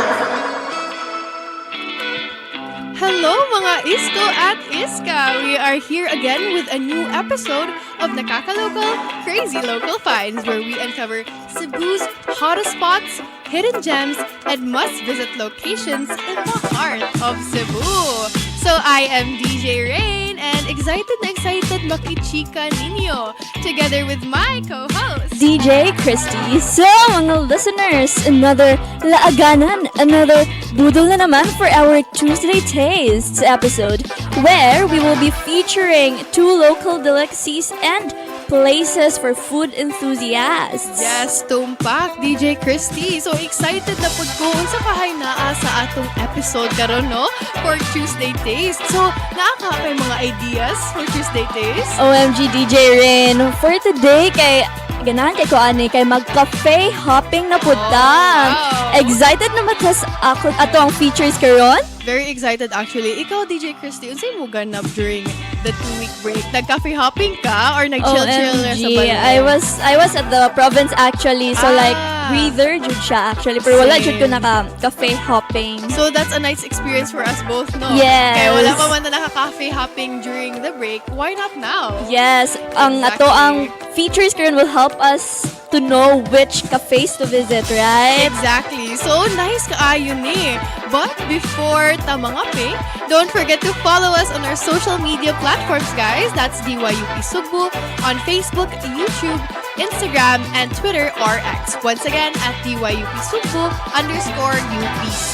So this way, you can get behind-the-scenes glimpses and stay updated on upcoming episodes. Yes. And if you're looking to explore additional locations for dining, shopping, studying, or just spending time, be sure to tune in to more of our episodes. Now, let's kick off the show with our first feature. Only here on Nakakalocal, discover the unseen, treasure the affordable. Alright, guys. So, for our very first feature, today we have Kapu Coffee Cafe. So I think a few of our listeners is a bit familiar of this place. Kay murag sikat ni siya online. I've seen this one on TikTok. Yes. Okay. And actually one of our writers, or the writer of this episode, has actually been there. So I love how they already experienced that. But guys, if you haven't, we have you covered. So looking for a cafe shop na matambayan mga iskog iska? Kapu Cafe Cafe, Kapu Coffee Cafe is just a walking distance from UP. Doon na di ay. Malwalk naman jud siya, no? It's also the name of the cafe is a very tongue twister, no? Oh, yes, I agree. So this hidden gem has a very modern and sleek interior, perfect for our aesthetic cafe go-getters out there. They serve aromatic brewed coffee and other drinks such as strawberry milk and matcha latte. They also have different pastries to offer every day and other bites to pair with your drink. Wow, so it's nice that it's not only that it's walking distance, right? Exactly. But also something new kay naa siya strawberry milk. I think it's it's something that we must. It's not something very common gani in a very kanang sa mga usual cafe. But the Kapu Coffee Cafe is open mga iskogiska from Mondays to Fridays 8 a.m. to 6 p.m. and they're also open on Saturdays and Sundays from 8 a.m. to 8 p.m. Yes, perfect na perfect para sa ato mga scholar, no? So, kadtong mga nireklamo sa ato, Dear Oble, nga wala may tambayanan sa mo vacant, Dear Oble, unsa may ato buhaton. Ni Ara ang answer sa nakaka-local, guys. Diri mo, char. Joke lang. Yes. Also, listen to our other programs, guys. But it's a good thing because Kapu Cafe is open at 8 a.m. to 6 p.m. and during weekends, 8 a.m. to 8 p.m. Which means if you have long vacants, it's a walking distance from UP. Therefore, you can always chill there during your vacants. So, DJ Christy, asa ni siya dapit, di ba? Yes, since it's just walking distance from UP, its exact location is at 139 Acacia Street, Kamput House, Cebu City. So, if you're just coming from UP, no need na talaga mag-commute, guys. Really, it's just a little walk. Yes. Because the cafe is located in actually a little hidden spot. A little, sulunan siya gamay, pero I think it's gonna be worth it. And it's not that hard to find. So you just open up Google Maps and enter the address to help you navigate. So even if sudlunon siya, no, dili ra ka mawala kay Google Maps is updated and they have Kapu Cafe there. So you can always check that out before you like go and walk to Kapu Cafe. Para dili ra mawala. Yes, So- and I'm so excited with their menu, DJ Rain. So what are they offering? So actually, they have a lot of varieties with their coffee. They have their daily picks ranging from 130 to 160. I think that's okay for coffee, diba? Usually, Yes, more yes. na ang Average nga range. I agree. Yes, exactly. And then they also have their specialty coffee, tea, and some lattes, some chocolates, and a little variety lang noon sa ila pastries, no? Not much of a selection, pero you can still, choose between ube, strawberry, molten moist cake, and others. So I think enough, but not really much of a variety, I'd say, no? Yes. Pero okay na noon siya for a cafe for someone who wants to chill lang. Maybe and- study a little. Yes. Look for somewhere to, kanang focus lang gani a little. So, enough ang... Actually, DJ Rain, I'm so excited anilang ubi cream cake. I mean, Are you an ube fan? Not really, but their picture is very, nakakatakam. Wow! Nakakatakam, nakakalokal. Wow! Yes, and their coffee also, I think, it's gonna be good. It's gonna match the ambience. And I noticed, the graphic design of their menu, it's very modern, very sleek, very black, and very monotone. So I think that's also the vibe of the cafe. So if you're more into the aesthetics as well, I feel like Kapu Coffee Cafe is the way to go. Especially, again, it's near UP. So not really much of a loss if you don't possibly like the food because you didn't spend much on the commute, diba? Yes. And DJ Rain, I would just like to ask ba, if mag-cafe ka, kay unsa jud mong mag-coffee ka first, tea, and what's your, go-to? Usually, as a kanang laagan nga medyo tipid. Okay. Kay I don't really go to cafes when I'm very hungry because usually the meals there are kind of pricey. So I kind of munch a little before going to a cafe. And then, yes, I usually order a latte or caramel macchiato. That's my usual. Okay. How about you, DJ Christy? What's your Actually, I'm usual? not really into very bitter kind of coffee, so I'm really leaning Caramels. yes, caramel or mocha. Yes, Little. I agree. So, also, Kapu Coffee Cafe have their reviews online. So let us read just a few so that you can get the gist or, the testimonials of some of those that already tried there. So one said, the ambiance is fantastic. The setting is incredibly aesthetic and cozy simultaneously. As for the coffee, I'd rate it a solid 10 out of 10. Wow. Grabe, kataas. Perfect daw yung coffee. I ordered an iced mocha and the baristas are skilled. Nice. Additionally, the customer service provided by the baristas is excellent. Hala, DJ Christy, Yes. iced mocha, imog yung No. order. Lagi Or- 10 out of 10 ha. 10 out of 10. Asa Yes. maguding 139 Kamput House Street. Ato rin i-search na yun after the nakakaloka. Don't worry because naroon siya sa Google Maps. Yes. Not really that hard to find. And another one said that I've tried Starbucks and Boss Coffee and that they make good matcha lattes. But the matcha latte of Kapu Cafe is the best. Tea imported straight from Japan. Ooh, authentic siya nga flavor of tea. Grabe po ni ang testimonial no kay kabalugid siya nga straight from the Mao, Japan. Basta Jud. naka-adto na siya, basta naka-taste na siya og authentic, no? So kabalo na siya mo compare and I love that because they added that to the review. So, We have na glimpse gani of what to expect with their teas and coffee. And murag makaget na ta sa quality like gala gyud dito. And for its price, honestly reasonable. True. I mean, if ingana imuhang comparison sa imuhang sa coffees adto, I think it's really justifiable. And last of the review says that I recently had the pleasure of experiencing Kapu coffee, and I must say it exceeded my expectations.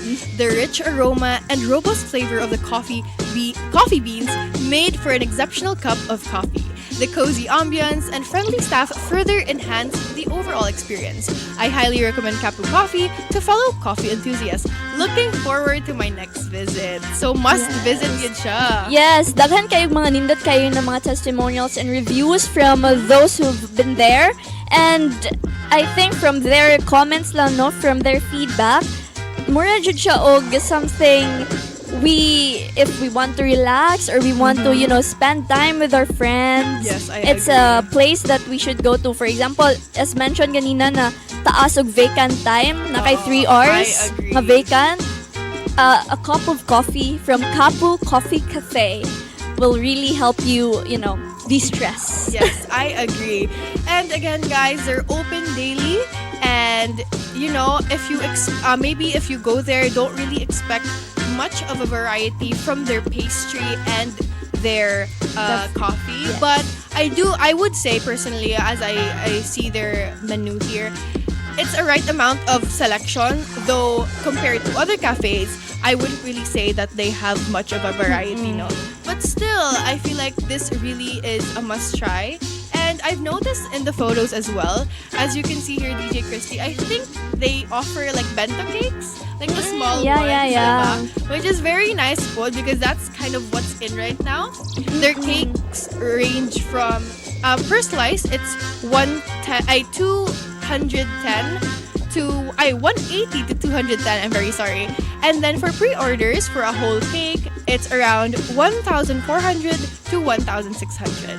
And I feel like for a good pastry, that's not really bad. Yes, and it's really, again, I think that if I'm not wrong, I'm sorry, pero it looks like it's a strawberry shortcake. Very cute. Yes, the place, the food, the coffee, very aesthetic. So yes, for looking for an Instagrammable worth place, this is the way to go. Yes. And guys, I feel like that's it for our very first feature.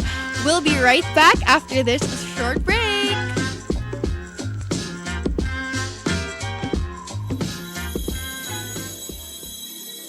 Once upon a confession. Wala man jud kay marantan sa akong feelings. Oy, I don't know sad. Asa mga yung advice? Oble, help me. Psst, Iska. Got something to share? Need personal advice? Don't worry. We got your back. Kay diri sa Dear Oble, you are heard. Pwede ka makasubmit og entry and be one of our chosen anonymous senders. Catch Addie and Daisy, and Ruth and Shiara as we chika mapa-social, love, akads, or life in general while Oble listens. Oble? Mao ba? Is this really true? Oh yeah. Dear Oble, your avenue to be heard, one confession at a time. course to win in Sasafi 2023. Annie welcomes new members. Kate Ginocor stands as sole nominee for Body as unidentified man retrieved near Second Mandawi Mactan Bridge. Egyptian blue found in Ukrainian sculptures at the Annie British welcomes Museum. new members. You're listening to First Sayaw journalism. UP Cebu here at DYUP Sugbo, Kaukani.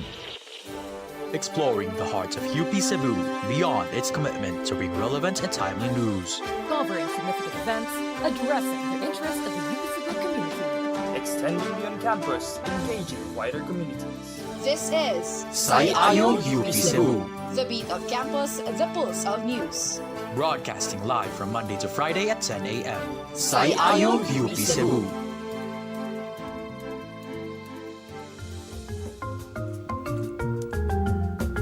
And we're back. You're still tuning in to NKKLKL. Welcome back, mga iskog iska. Yes. And for our, dili na to ni Dugayon pa, DJ Rain.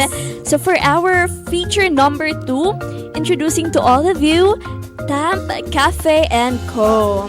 So, Tamp Cafe & Co. offers unique flavors and dishes inspired by worldly eats. Tamp Cafe & Co. invites everyone to dine. Wow. In fairness. Laisyo kay siya paminaon. As in. This is another trending cafe we see on our social media. Tamp does not only serve delicious beverage, but also the highlight of their menu are their meals that are known to have big portions. So, sulit diri, no? Yes. Kaya dagko ang serving, guys. So, dili mag-uul mo gasto. Kay sulit na sulit siguro. Actually, and they also have a promo wherein you can buy a slice of their cake for only 1 peso. Again, for only 1 peso to buy a slice of their cake if you order a drink and a meal. Yes.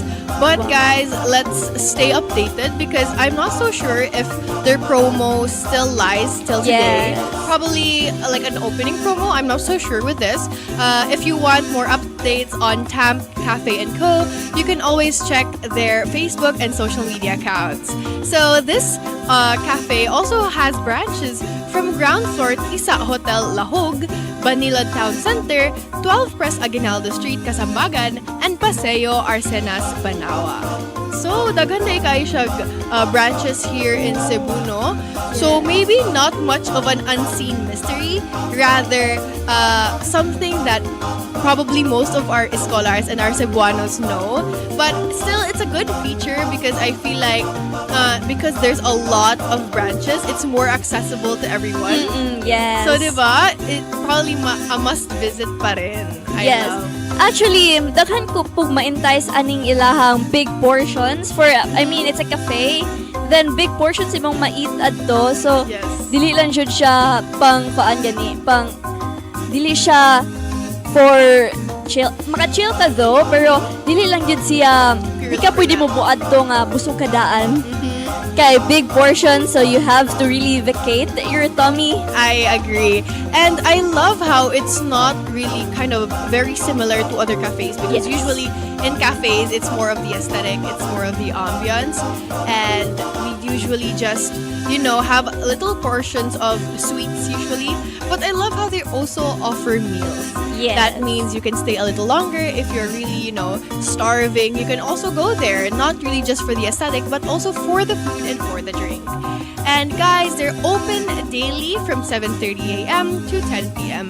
And for those in UP Cebu, our scholars, they have a branch again in ground floor sa Hotel Lahog, which is, I think, a little near here in UP. So that's also a plus for us, guys. We can always visit their branch there. Yes, and actually, to clarify lang, they're located at 11 Wilson Street, Apas, Cebu City, their Lahog branch. Yes. So if you're from UP, you can ride any jeepney that would pass by Apas, such as 04D, 04B, 17B, and 17D. Yeah, so daghan choices sa jeepney, no? So no worries, guys. Their Lahog branch is very much accessible to us students. So if you also have a car, guys, no worries with all the commute because You can navigate the cafe through Waze or Google Maps and set your destination to 11 Wilson Street, Apas, Cebu City. So maagihan na gid siya along the highway. Yes, actually DJ Rin, I'm so excited with their menu. Na nasuyat na kuan gid ko atong ilahang big portions. Ako sad. Pero DJ Christy, have you been there? Have you been to Tam? No, I haven't been there. How I'm about excited. Kapu? No, also. Oh, so, same. Yes. So this is also a learning experience for us both. It's my first time to hear these places. And looking into their menus, guys, actually, it's such a big menu. There's a lot of variations. They have cafe and coffee specials, salads, chickens, pork. Actually, it's not just your typical cafe. It's a restaurant. I Yes. feel like it's a restaurant. Diba? It is really a restaurant, Judy. And they open at 7:30 a.m., meaning you can have your breakfast there. Diba? So they have grilled sandwiches, they have beef, they have the soup starters, all-day breakfast. I feel like given the variety of their meals, it's really something you'd consider as a restaurant. True. Diba? Then they also have beverage menus. Sorry, what were you saying? Yes, I was looking for their coffee. There's napaday another menu nga paan. Diba? Daghan kayo like choices, guys. If motto mo, be ready to really expect jud mo nga ubay-ubay pud mo og pilianan. And I think I'm not really familiar with their beverage. So it's really new to me and I'm really excited to try these rather. Yeah, so they have pastries, they have, chocolate blackout, mango mousse, cream brulee, they have flavored coffee, they have Tamp special egg cloud drinks. I feel like, I'm not so sure, but they probably offer a little beverage, not little beverage, but little alcohol. I can't see much of any alcohol here, guys, so probably if you're going for a little light drink, this is not the place.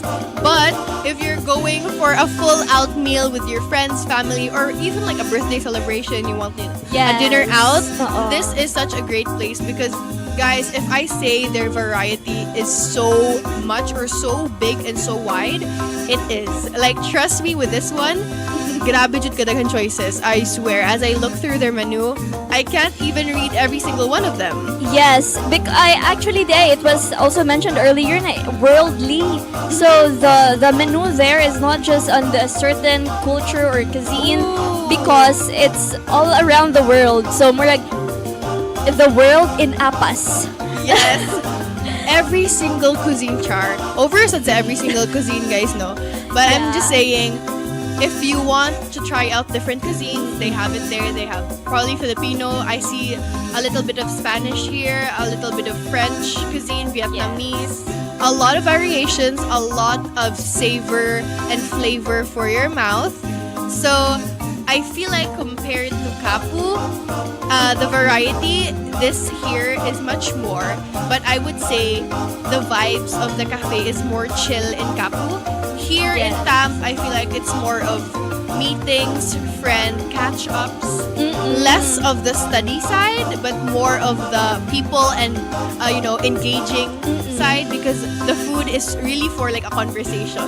Yes, actually it's more siya og dining gani siya sa if mag-celebrate jud. Yes, celebration or really catching up jud siya nga kanang place. Yes. So actually, there are people also who've been there and shared their reviews, their comments. Yes. One of them have mentioned that order the crispy beef masala, tomato and basil omelette, and the cucumber mint iced tea. Wow.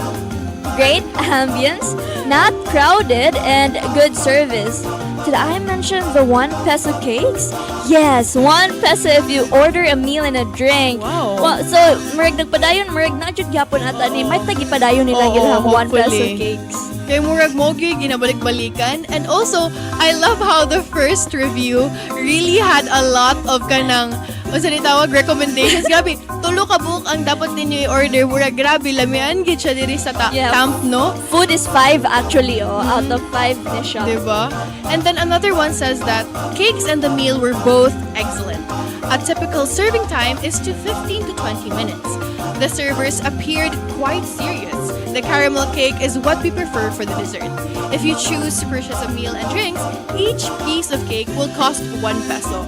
So, tanan gyud review nag-mention sa 1 peso. I feel like they're kind of known for their 1 peso siguro, no? Yes, Brad boy at actually. sa mga tao. And then, another one, mentioned that the chicken, OMG, I'm so sorry if I hope I'm pronouncing this correctly. Chicken parmigiana and parmigiana and tamp pork ribs were really good. Yama cake deserves the best of Cebu award. Nice ambience as well. So most of our reviews and testimonies really are more of the food and the ambiance, which is a very nice critique for a cafe because diba kana gyud mo adtuon for a cafe ang ambiance and ang food. So you know what more, diba? And I love how they really exaggerated with the compliment saying that it should receive the best of Cebu award. Yema cake, guys. Yema cake. I think may ta siya ko nindot kayo nga daghan mo i-order kay daghan mo og cake matilawan. Ay, actually, that's a bright idea. Because if mag-group of friends mo and then mag-drink and meal mo tanan, you can all get a 1 peso cake siguro. Yes. I'm not so sure with the promo still running now, but you know, if it is, you can grab your friends and try every cake. Like one bite a slice mo, diba? Love that. I love that idea, DJ Christy. Nindot kayo siya. Nindot ni siya magkuyog na actually okay ra jud siya if magkuan mo solitary visit. Pero if with friends mo mas lingaw jud siya kay daghan ka og matilawan so uli nimo busog kaayo ka. I agree. So guys, overall, I feel like our two cafes really give off two different vibes. If you're more of a slow, alone, solitude, less hungry type of cafe goer, you can go to Kapu Coffee Cafe. And if you're more of catching up with your friends, a little more hungry, wants more variation, you can always go to Tamp Cafe and Co. Sorry. So unfortunately, we are out of time, friends. This concludes our Tuesday tastes for today. We hope you've discovered new places for your next laag and hangouts. Whether you're looking for somewhere to chika with your barkada, go on dates, or to gasto-gasto, remember these places for your next cafe story. Grabe yun yung nakaka-local. Dili gid mawala ang romantic dates, go on dates. Murag nalagi tay audience yun diri nga tagaan og places to go. Ang mga people with couples yun, no? Love that. Agree. Mao DJ Rain. Mauna, isko giskan. Everyone out there, magtunin jud ta sa NKKLKL kay daghan jud kaayog ma-feature na spots. Dili ra kay mga cafes or restos but also mga nindot nga tambayan. Exactly. Para sa mga scholar nga naglibog asa magstay during vacants, diba? And mo nang everyday guys, lahi-lahi jud ang theme sa ato episodes here on NKKLKL. During Mondays, we have mysteries, mga unseen things here in Cebu that you might find interesting. And for Tuesdays, we also always have tastes, giving you all the jaw-dropping, flavorful, savory things that you should try around Cebu. And for Thursdays, we have thrills, kato mga adrenaline junkie. Yes. Mga gusto gyud magtuwad baliskad. Yes, go! NKKLKL supports you. And then we also have Fridays for Friday Finds, where it's a little bit similar with mysteries, but more on local artists, radio records, ukay-ukayan, diba? Clothings. So that's always a good find. Yes, that's true. A lot. The NKKLKL offers you a lot. And DJ Rain, asa man ka makakatch more ato mga listeners sa ning uban episodes sa NKKLKL. So don't worry guys, you can catch more of our adventures and explore every nook and cranny of Cebu by tuning in to Nakakalocal Crazy Local Finds every week.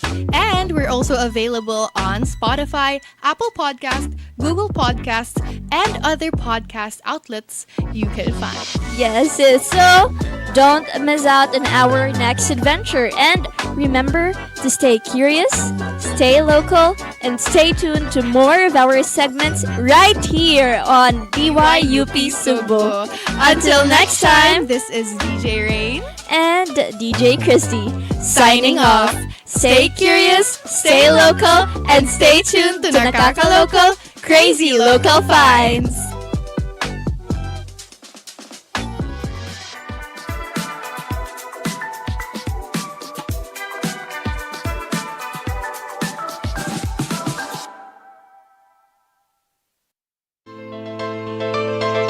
Welcome to Beyond the Binary, where we navigate the spectrum of identity. Listen to the lives, stories, and perspectives of women, the LGBTQIA+ community, and individuals across all genders. Together, we're evolving the conversation. Stay with us because it's time to look beyond the binary.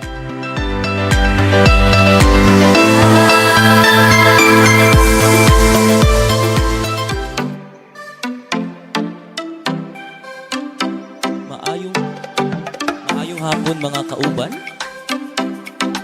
So kamo naminaw sa Beyond the Binary. So welcome to the second episode of Beyond the Binary, where we navigate the spectrum of identity.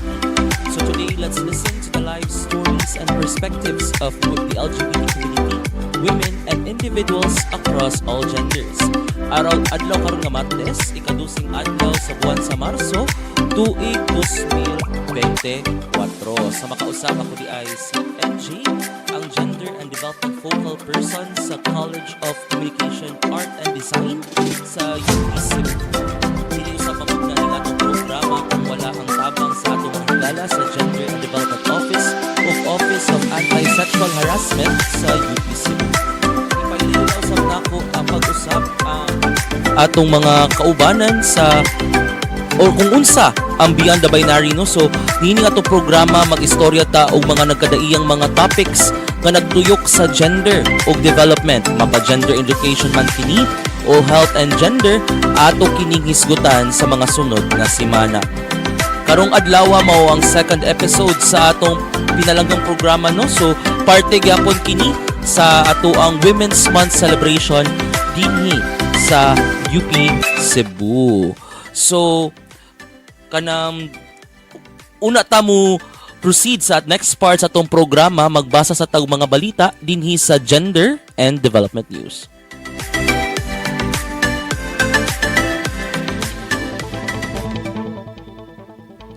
Ug sa atuang Gender and Development News, gipanguluhan sa Gender and Development or GAD Office sa University of the Philippines, UP Cebu, ang Gender Sensitivity Training Plus o Safe Spaces Act Training alang sa mga faculty, admin, staff o reps kaniadtong Marso 8. Apil sa mga gituki niining maong training mao ang pagsabot sa gender og identity, defining and addressing discrimination ug pag-establish og respectful nga workplace environment. Naglaom ang GAD Office ning atong tunghaan nga makatabang unta kining maong mga training aron mas mapaayo pa ang mga nagkadaiyang serbisyo sa mga opisina, ilabi na sa ilahang gender and development nga aspeto. Sa laing bahin, mingsaya usab ang mga nagkalain-laing mga membro sa UP Cebu community aron iselebrar ang International Women's Day sa miaging semana, Marso 8. Gidungan kining maong kalihukan sa flag lowering ceremony ni ining atong universidad. Gawas ni ana, nausab yoga session nga giapilan usab sa mga nagkalain-laing faculty, admin staff o reps nga nanghinaot nga mapakita ang ilang solidaridad sa adlaw sa mga kababayan. Kining maong mga kalihukan parte usab sa 1 Billion Rising Movement sa UP Cebu. Sa atong laing balita, gawas sa UP Cebu, kauswagan alang sa mga Pilipina. Gamay na lang ang gender gap sa mga kababayan o kalalakihan dinhi sa nasod matud pa sa Global Gender Gap Index kun asa ang Pilipinas adunay rank nga 16 sa tibuok kalibutan.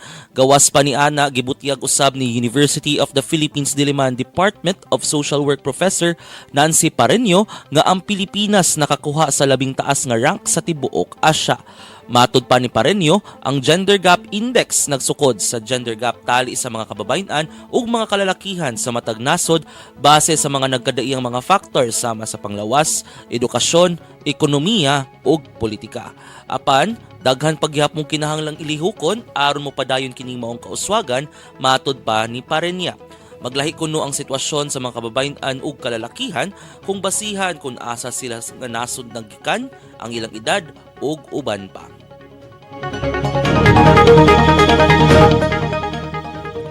Ug sa atong katapusang gender and development news, taas-taas pa ang apason sa Pilipinas aron masirado ang gender gap sa nasod tungod sa mga wala gi-report nga mga domestic abuse sa mga kababayan ug child marriages matud pa sa United Nations Population Fund. Bisan pa og daw gawasnon ng ato mga kababayan kung ikumpara sa laing nasod, kung dili masubbar ang nagkataas na gender-based violence dinhi, daw maglisod gyud ta og pagsara sa gender gap. Matud pa sa Philippine National Demographic and Health Survey NDHS kaniadtong 2022, 18% sa mga Pilipinong kababayan ang nakasinati og physical, sexual ug emotional abuse sa ilang mga kabanay. 2 sa 5 ka mga biktima nining maong mga gender-based violence kay mutago na lang og dili mangita og tabang.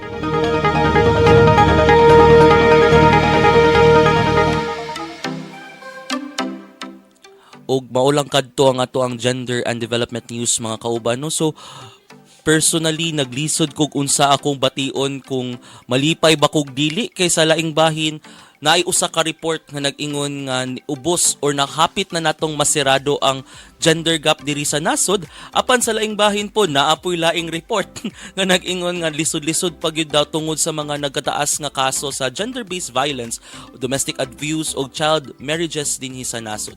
Og segue lang taan ang mga kauban no kay related ana ang ato ang topic or discussion karong hapuna kay naa kita giimbitar nga espesyal nga guest aron mag-discuss ato kabahin og gender-based violence og VAUC or violence against women and children. So hinaut unta nga maminaw gyapon muna mo ug mobalik pa ang Beyond the Binary.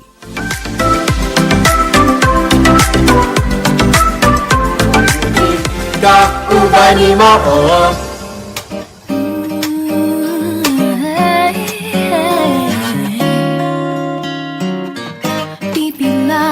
Bagyo na ang mingabay.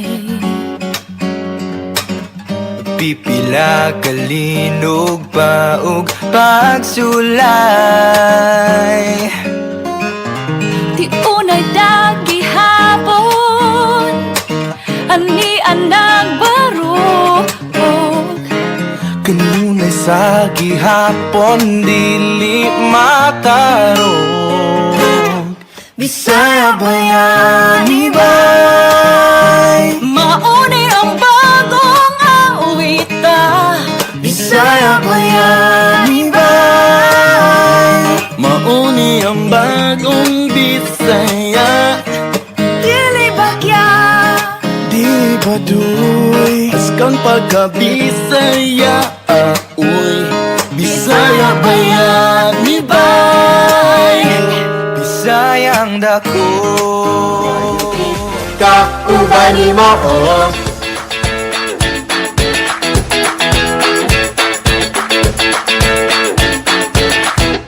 Live Chat, ang programang maghatod kaninyo sa mga impormasyon kabahin sa atong library. Mga polisiyang naglangkob niini, mga serbisyong tinuyo nga gimugna alang sa tanan, mga e-resources, databases, o web services nga angay mahibalaan ug masayran. Live Chat, kada alas 2 sa hapon matag Lunes. Live Chat! Once upon a confession. Wala man jud kay marantan sa akong feelings. Oy, I don't know sad asa mga yung advice. Oble! Help me! Psst! Iska! Got something to share? Need personal advice? Don't worry, we got your back. Kay diri sa Dear Oble, you are heard. Pwede ka makasubmit og entry and be one of our chosen anonymous senders. Catch Addie and Daisy, and Ruth and Shiara as we chika mapa-social, love, akads, or life in general while Oble listens. Oble? Mao ba? Is this really true? Oh yeah! Dear Oble, your avenue to be heard, one confession.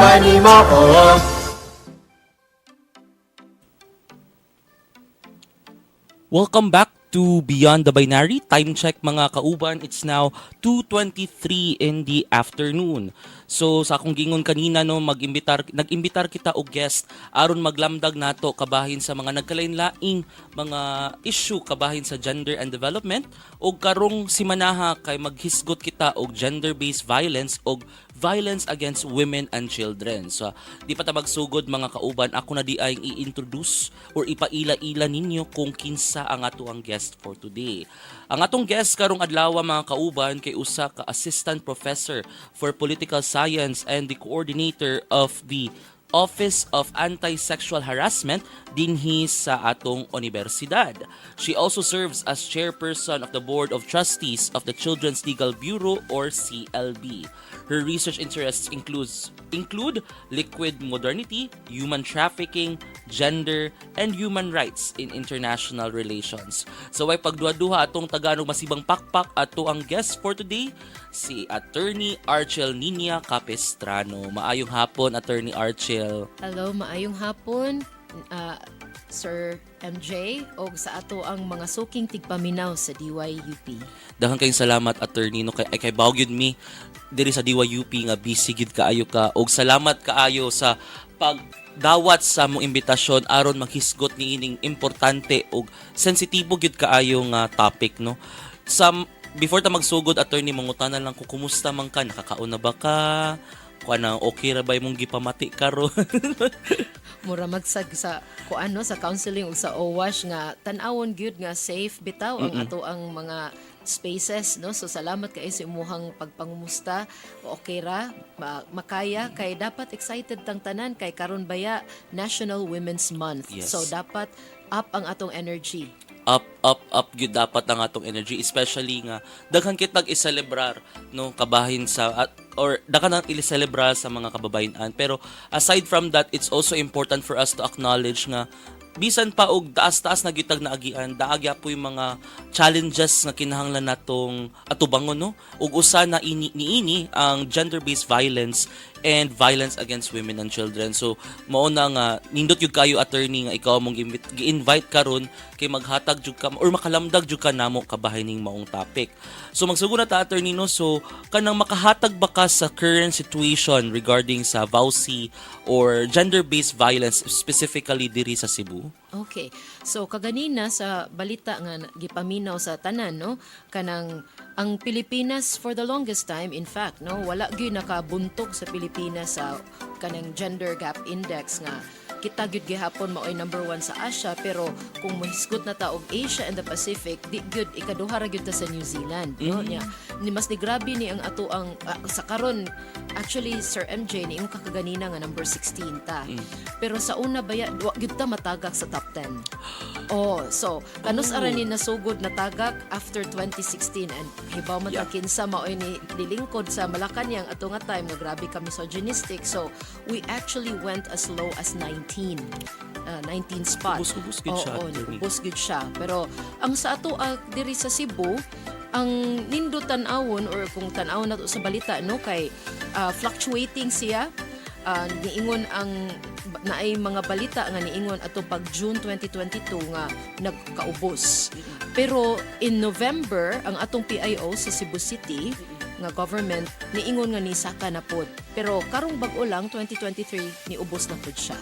So it's still fluctuating, Sir MJ. kanang makahatag siguro ka og rason attorney nga nung usahay mo taas, usahay mo ubos, unsa ka ang mga lagkalain-laing factors nga makaapektuhan attorney? Okay, ang usa ka factor nga naagid sa balita mo ay nagbuntaog is kanang ang efficiency daw sa kapulisan nato diri sa Cebu. Usa man sa mga efficient kuno nga kapulisan or police forces ang diri sa Cebu ug kaning kauban-uban pod nato sa Sikihor no nga police. Ang usa pod ang lain pod nga factor kay posible pod nga naanay daghang na kahibaw no aware na sila sa mga katungod sa kababainhan. Ang lain pod although mas tinuod ni atong pagpandemya kay posible pod nga dili tanan na report kay kana man maura pod bitaw atong pagpandemya nga nganong niubos ang kanang mga affected sa COVID kay wala may testing or walay reporting, so daghaning mga kanang mga nagkalain-lain nga factors mao na sa kanang ingon ani gani nga klase nga violence no because much of it is private or it happens in the private sphere. Dili nato makita gyud og matino ug unsa ang eksakto nga statistika ani kay kung sa term pa na no sa ako ang research matawag ni nga mga guesstimates lang tungod kay dili na magiuban nga magmadili no dili sila ganahan nga mahibaw-an o mo report sa kapulisan kay naay kahadlok. Ano ka nga mahadlok sila attorney? Like unsa may mga rason nga nung mas pilio na lang siguro nilang maghilom na lang o dili na lang gyud mo push through sa ilang pagsampa ng kaso sa ilang mga abusers ngano ka na attorney? Okay, ang pagpakahilom sa usa ka tawo usaan na nga rason kay ang unsay masulti sa mga lain nga tawo o sa katilingban kay naa pa man gud tay mga uban pod nga mga dili pa informed no dili pa aware nga mas mo judge mas muhusga sa unsa man gani gidangatan sa usa ka babay. Let's face it, until now society remains to be judgmental against women. So mauna siya og kani siya makita gid ni siya nako sa kaning sitwasyon sa sexual harassment.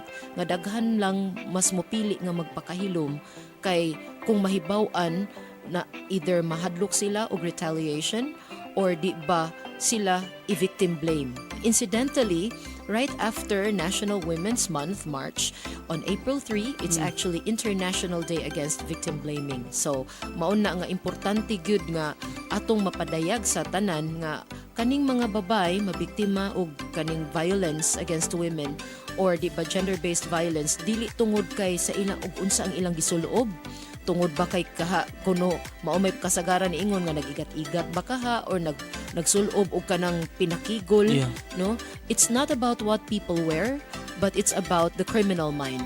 There is rape, there is sexual harassment because there is a rapist, because there is a sexual harasser.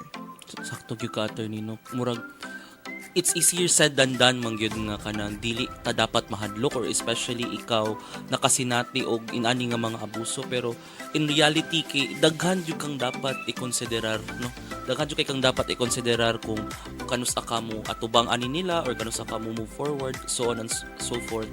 Kanang attorney naka-mention man kaganina og pandemic no, so how did the pandemic affect man our cases or the numbers siguro sa kaning violence against women and children? Ni taas ba o mas niubos ba ang mga kaso? Okay. Sa reported cases, Sir MJ, mas itaas siya. No? In fact, sa ako kay ang akong research is on kanang online sexual exploitation of children or OSAIC, abuse and exploitation of children. So, ang nahitabo adto nga especially pag 2020, mao man to ang kasagsagan sa Reuters International by Wong Samuth, ang iyang na-report diri sa Pilipinas ni triple siya. And that's saying something kay kani reported cases lang ni. Ang kalahian manggod maong gitawag siya shadow pandemic. Kay kani atong pagka-COVID, pagpandemya gyud, daghan nawagtangan og trabaho. Kay nawagtangan sila trabaho ug kanang connected ang Pinoy is ang mga Pilipino no, one of the most connected in the internet all over the world. In fact, number one super number one ta no. So kana imagine na atong ma-imagine og unsa ka problemado atong panahon na kay kung nawagtangan I think ang unemployment rate sa Pilipinas adto nitaas to up as high as 45%. And in fact, downplay lang na sa gobyerno at the time the presidential spokesperson was then Harry Roque. Yeah. And then niingon siya nga at least dili siya 100%.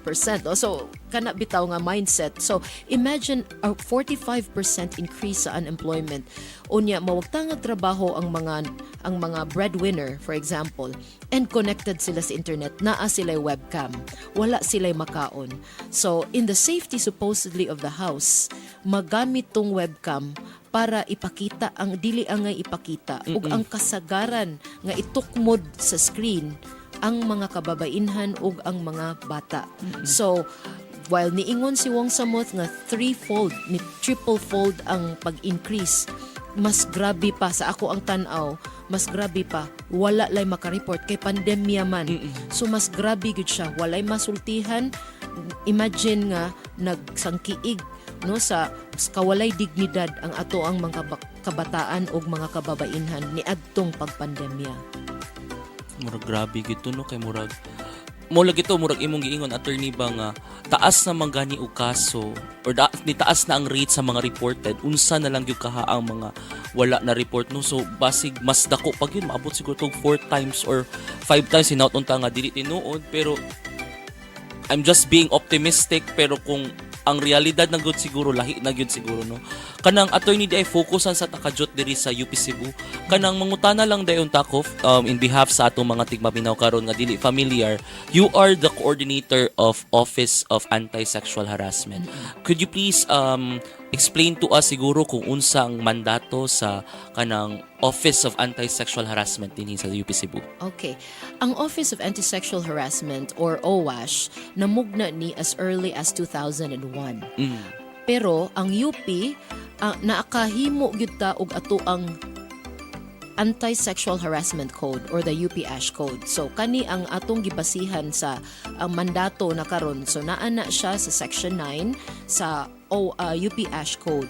Og ang ako lang kay daghan man to siyang gipang enumerate, no? Ang ako alang is ako ni sa OWASH sa UP Cebu, ako na siyang gi-summarize into Bantay Luwas Kawanangan, which is the the main project nga maoy banner no nato sa UP Cebu nga OWASH. Bantay Luwas Kawanangan, meaning we guard and we are the guardians of safe spaces in UP Cebu. So naa na din ha ang pagpanalipod sa ato ang mga estudyante, sa ato ang mga nagtrabaho, mga faculty, all members of the UP Cebu community dapat panalipdan ang ilahang katungod sa usa ka luwas nga kawanangan, ma-workspace o ma-learning space. O ang OWASH maoy moduso og mga reklamo. Kung naa man gani reklamo, pwede sad nga disclosure lang kay naa may uban nga kanang dili lang sila gusto nga ireklamo siya, i-elevate into a complaint, but they want to disclose. So hatagan nato og pagtahod ang agency sa aning mga tawhana nga mohatag og report na magani tay mga anonymous reports, no? So dinhi sa eskwelahan naasad siya, pero mausad na kay anonymous man unya na may mga stricto good nga mga requirements ang atong Ash Code, labi na ang tulo, no? Dili mahimo siya nga mahatagan gyud igo nga pagtagad sa OWASH kung dili dapat ang reklamo in writing, signed by the complainant, and must be notarized. So mauna gasto pa kung reklamo ka, no? Gasto pa in town ang nagreklamo. Kana paita. Pero mao lagi na namong gyud tay kinahanglan nga proseso nga agian. So attorney, kung naa sila yung mga kuan kaha no kanang masinati diri sa campus, unsaon ka mo pag-contact ang OWASH? Ang OWASH pwede ra gyud siya ma-search sa kaning Facebook kay naa may Facebook page ang OWASH. Naapod ang OWASH og iyahang kaugalingon nga website. So although taas-taas ni, pero sa akong mga orientation, Sir MJ, kuan ni siya, ang buhaton is ipakita ni, in fact sa karon nga academic year, nagmugna or naghimo gyud ang OWASH og bookmark, orientation bookmark. So katong orientation bookmark na ramatay QR code ana no ma-flash ra na siya sa screen. Once na ana makaadto ang kinsa mao'y interesado nga mo check out ato nga bookmark, na anay clickables ngadto, so apil na ang website. Og actually sa atong website aduna man kini mga unom ka buok nga pages, no, or tabs. every tab ani niya at the very bottom, no, bottom right sa kinaubsan na ay makita nga report or case intake form nga pwede ra gyud na maklik nga button og kana siya as soon as imo maklik mo makita na to ang Google Form.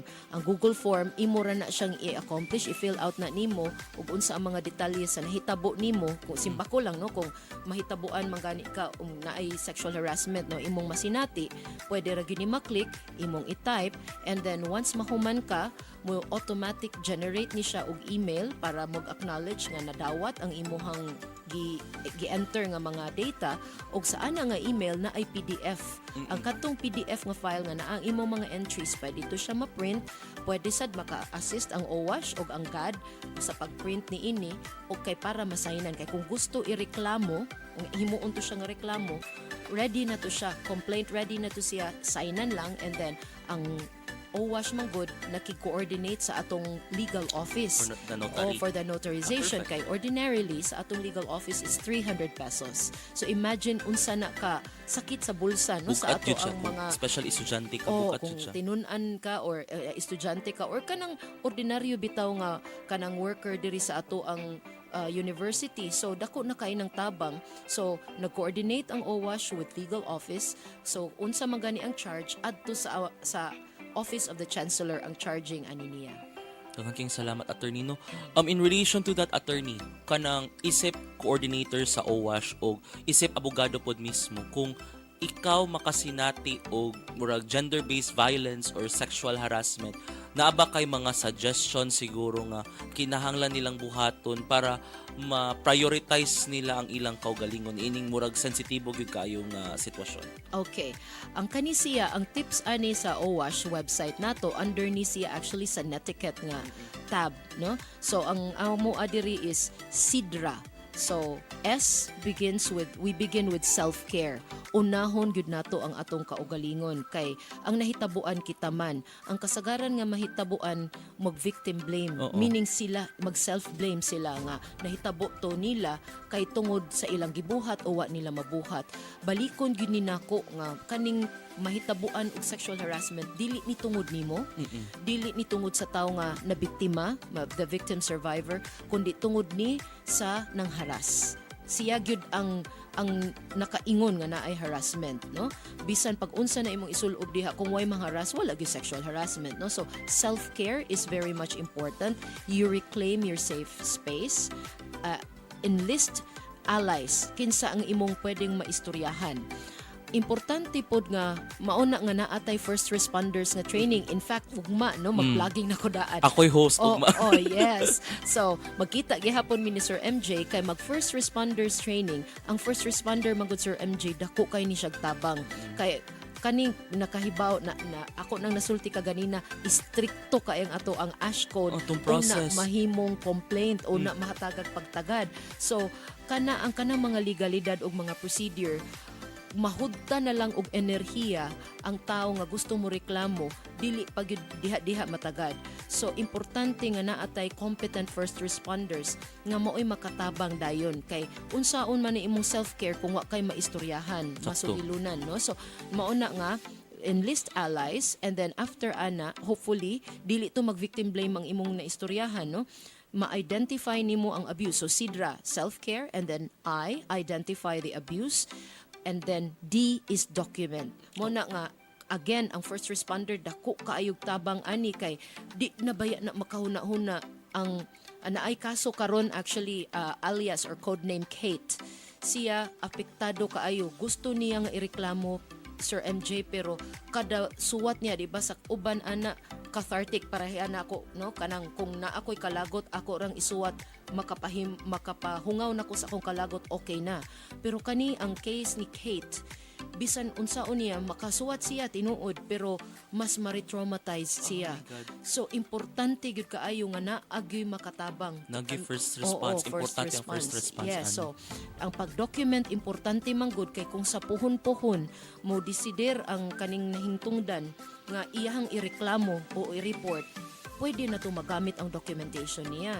So ang mauna ang sunod R, report, o naa ang OWASH natural no maminaw gyud ang OWASH ana na atay email na sa tay Facebook page, although naaman tuod na Facebook Messenger no nga kanang mag-chat, mas mo prefer actually ang OWASH nga ari diri sa email kay naamagoy mga data breaches no sa Facebook. So dili ta kahibaw og unsa ka safe ang kanang disclosure sa usa ka tawo nga naa dinha sa Facebook. So mas maayo diri sa ato ang email, secure siya. And then after reporting is A, assess the fight. Kay remember ang sexual harassment pwede kaayo na siya nga na ay administrative proceeding, meaning ari diri sa UP no, pwede sad nga mapablatter nimo ato kag pulis unya pwede na nga ipabarangay no, parehas aning bag-o nga case. Latest gyud nga case this week, Sir MJ, is the case of Lynn no, code name Lynn. Oo na siya. Imagine Sir MJ, since letter A mura nig bagyo manggod ang style sa code name no, kay isudunim man gyud nato kay we don't want to humiliate the victim survivor. So from A, since I started I think 2022 nga naagi formal nga complaint na kay sa una mga hadlok man Sir MJ. So karon na ni actually encouraging ni para sa OWASH bisan ako pa lang usa sa OWASH. Oo kanang nagkadaghan sila nga mga nigawas ni coming out, because it takes a lot of courage to suffer in silence, and it takes again another round of courage to come out and really talk about it to somebody and complain about it. That is something gusto nato nga makita, because we are for zero tolerance for sexual harassment. So mauna no, pwede nga administrative, pwede sad nga moadto dayon sa korte, pwede sad simultaneous, wala na forum shopping kalahi man ang nature diri sa UP. It's administrative proceeding. Ang naa sa korte is pwede civil, kaso civil o kaso kriminal. Daghang kayong salamat, Attorney. No, kanang in relation pud ana, how can our different communities help man unsaon nila pagtabang sa tao or sa usa ka babayi nga nakasinati og gender-based violence or sexual harassment? What can we do? Okay. So, ang kasagaran nga gender-based violence kung naa sa panimalay, no, in the private sphere, usually that is violence against women and their children. So, kani dakong tabang kung naata mga kauban, mga naamajud tay mga vow desks sa atong barangay ug sa mga kapulisan sa police station. So pwede ra gyud nga moadto ngadto no. Ang nakanindot so kung police kay of course ang barangay mo close by na siya, pero ang police supposedly 24/7 na siya. So pwede gyud no, one important place to go is the police station. And then ang sa diri sa kung naa sa public spaces, of course with Republic Act number 11313 or the Bawal Bastos Law, the Safe Spaces Act, kung mahitabo magani ni sa public space sa kanang kadanan, pwede ta mo approach yung traffic enforcer. Kung mahitabo sa mall na sila dapat anti-sexual harassment nga officer, no, depende kung asa nahitabo. Diri sa UP sa ato ang mismong bakuran, no, of course we can always seek the help of our first responders. Hopefully magkadaghan ta this not beginning, continuing tomorrow, no, kay nagkadaghan man ta with the first responders. Makpatabang putan of course ato ang amatay safety and security unit, atong GAD, no, og kaning ato ang mga administrators, because many of our administrators also have taken man sad gender sensitivity training. So pwede ra gyud pud sila makatabang, og bisan ato ang mga peers kay naaman pud tay mga first responders training for students even. And hopefully magpadayon gyud ni siya kay nasugdan ni nato ni adtong 2022 Sir MJ, and that was called #AshFirst2022. And because of that, UP Cebu actually won a special citation from awarded by the Philippine Commission on Women and the National Anti-Poverty Commission. The special citation was for gender mainstreaming in the education sector. So dakong pasalamat sa OWASH kay suportado pud ta sa ato ang chancellor, sa atong UP admin, no. So nagkadaghan tag allies. Actually dili man gyud ni mahitabo kung wa tay allies. So mauna no, dili ra ni trabaho sa mga kababainhan kundi mismong mga kalalakinan. Dili nato iwala sa equation kay unsa man na ng atong pakigbisog kung wa tay kaakibat, wala tay katimbang. Ang atong dakong katimbang ang mga kalalakinan pod. Thank you kay Attorney. No, una ta matapos na ba kay last message sa atong mga tigpaminaw karon kanang in relation sa gender-based violence o sexual harassment? Okay, ako lang, I will leave this particular nice conversation with a hope, Sir MJ, nga mas madaghan, no? Mas atong mga conversation, Sakto. daghang puyog nato puhon ani nga conversation. But for now, importante kaayo nga panalipdan nato ang atong mga katungod kay wa gyud tay padulngan dili ta. Remember, no, our economy will suffer if people become unproductive because they suffer from gender-based violence. Ngano man nga unproductive ta kay tungod kinsa may ganahan mo trabaho, kinsay ganahan mogtuon kung sila biktima og sexual harassment or any other gender-based violence. So para safe ang atong spaces, work and learning spaces, dapat kita tanan magtambayayong kay kani ang safe nga UP Cebu community magagikan good pod nato, magsugod pod nato. So ako lang ibilin, no, magbilin ko ani by saying this or reading a quote from Atticus on sexual harassment. She was not powerful, not because she wasn't scared, but because she went on so strongly despite the fear. Thank you kaayo, attorney, no. Ug daghang king salamat, attorney Capistrano, sa pagdawat sa among imbitasyon dinhi sa Beyond the Binary. So una ta matapos mga kauban, mga higala, ako lang sa diayong i-announce ang among mga activities sa Gender and Development Office ug sa Office of Anti-Sexual Harassment karong buwan. Kay buwan man ron sa mga kababayan. So na-mention na ni attorney Capistrano ganina, ugma na atay first responders training alang sa atong mga faculty ug student leaders sa cinematic or lawak sinihan 8:30 mahuman alas 11:30 sa hapon. Karong March 25, that is next week, na atay stress management for a better mental health via Zoom ni siya sa ato gikan sa HSAC 9 a.m. to 12 noon. Kung naamoy time kay reading break na ba sunod semana, pwede ra gyud mo attend ani kay para inigbalik ninyo kay equipped na gyud mo to manage your stress kay daghan bayat ang mga requirements dinhi sa UP.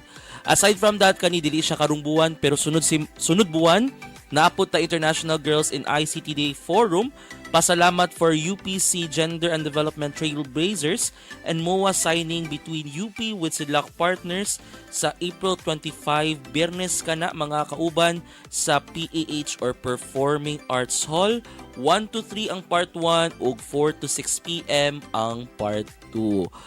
Maura ka na mga kauban, kung naamoy mga pangutana, komento o suhestyon, kabahay ni atong programa, ayaw mo pagduha-duha ug send og message sa atong mga official social media accounts sa Gender and Development Office, Office of Anti-Sexual Harassment o DYUP Sugbo. Dinhi natapos ang Beyond the Binary. Today we have navigated the spectrum of identity. Ako dahil si MJ, ang Gender and Development Focal Person sa College of Communication, Art and Design sa UP Cebu.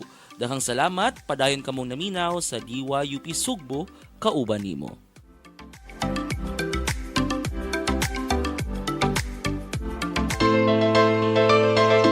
Thank you for tuning into Beyond the Binary. It's been a journey through the diverse stories and perspectives of women, the LGBTQIA+ community, and individuals of all genders.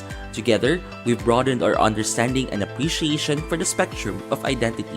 Until next time, keep listening and stay connected.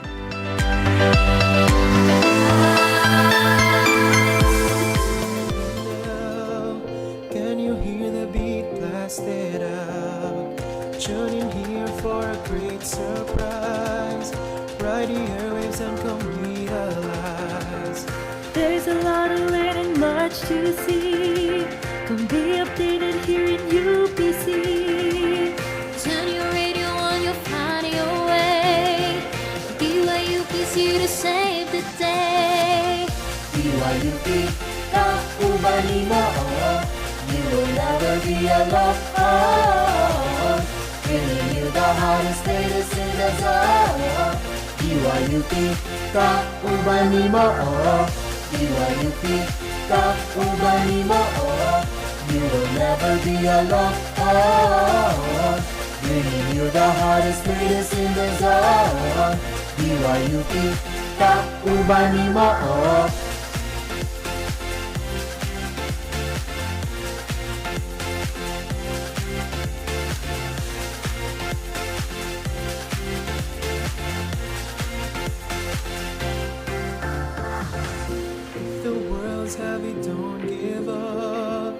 Raise your voice, fight and do not stop.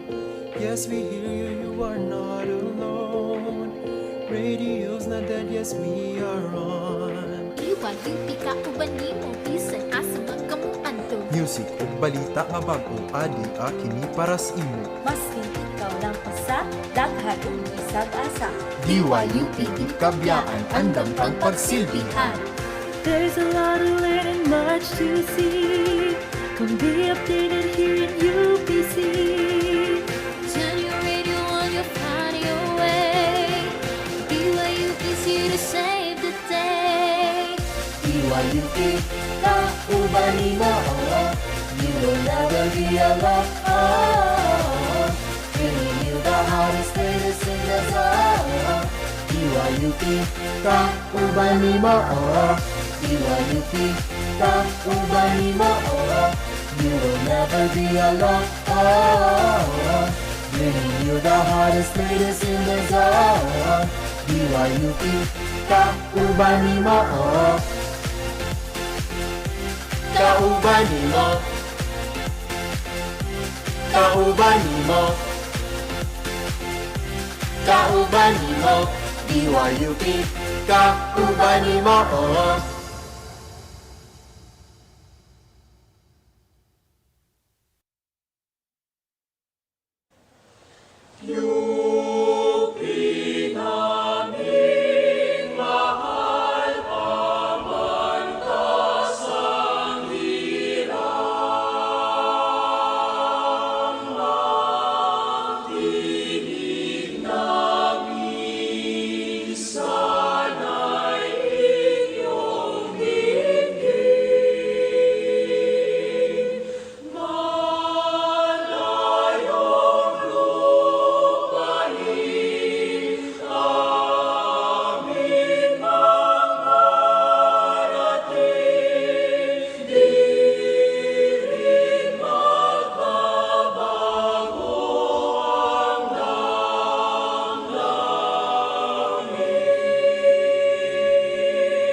Kababayan, ang pambansang awit ng Pilipinas. Kayang mag-ibig, pero sa sinakanan, alam ng puso, sa dikit mo'y buhay. Upang hinirang, kuya ka ng magiting, sa manlulupin, di ka pasisingin, sa nanagang tutok sa simoy at sa langit ng pagaw, ay hinatang mula kawin sa pagkayang minamahal. Ang isang ng matawad mo'y nagumpay na nag-iindig, ang ituloy na karong niya kailan ang may di magtitindig. Lumalang araw ng walang pagsiklan, mo'y langit sa piling ko. Ang hinigaya na pagkay mag-aami, ang mamatay ng dahil sa'yo. This is 98.9 DYUP Sugbo, the official campus radio of the University of the Philippines, Cebu. DYUP Sugbo operates 4 hours daily and is streamed online on DYUP Sugbo, our official Facebook page, and on DYUP Sugbo UP Cebu's YouTube.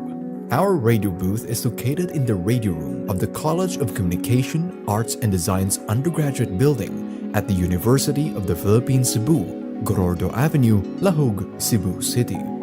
DYUP Sugbo is operated and maintained under the management of Mila Marie Legahit, DYUP Station Manager, along with Bianca Marie Cabrera, Assistant Station Manager.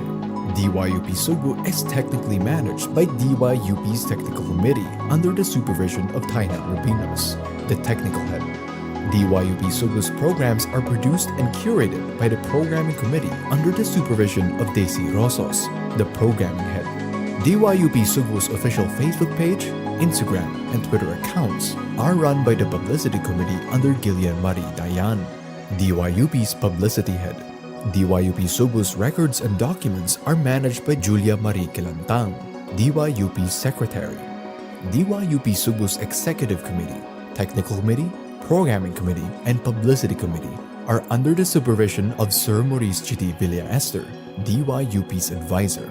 DYUP Sugbo 98.9 Kauban Nimo is now signing off.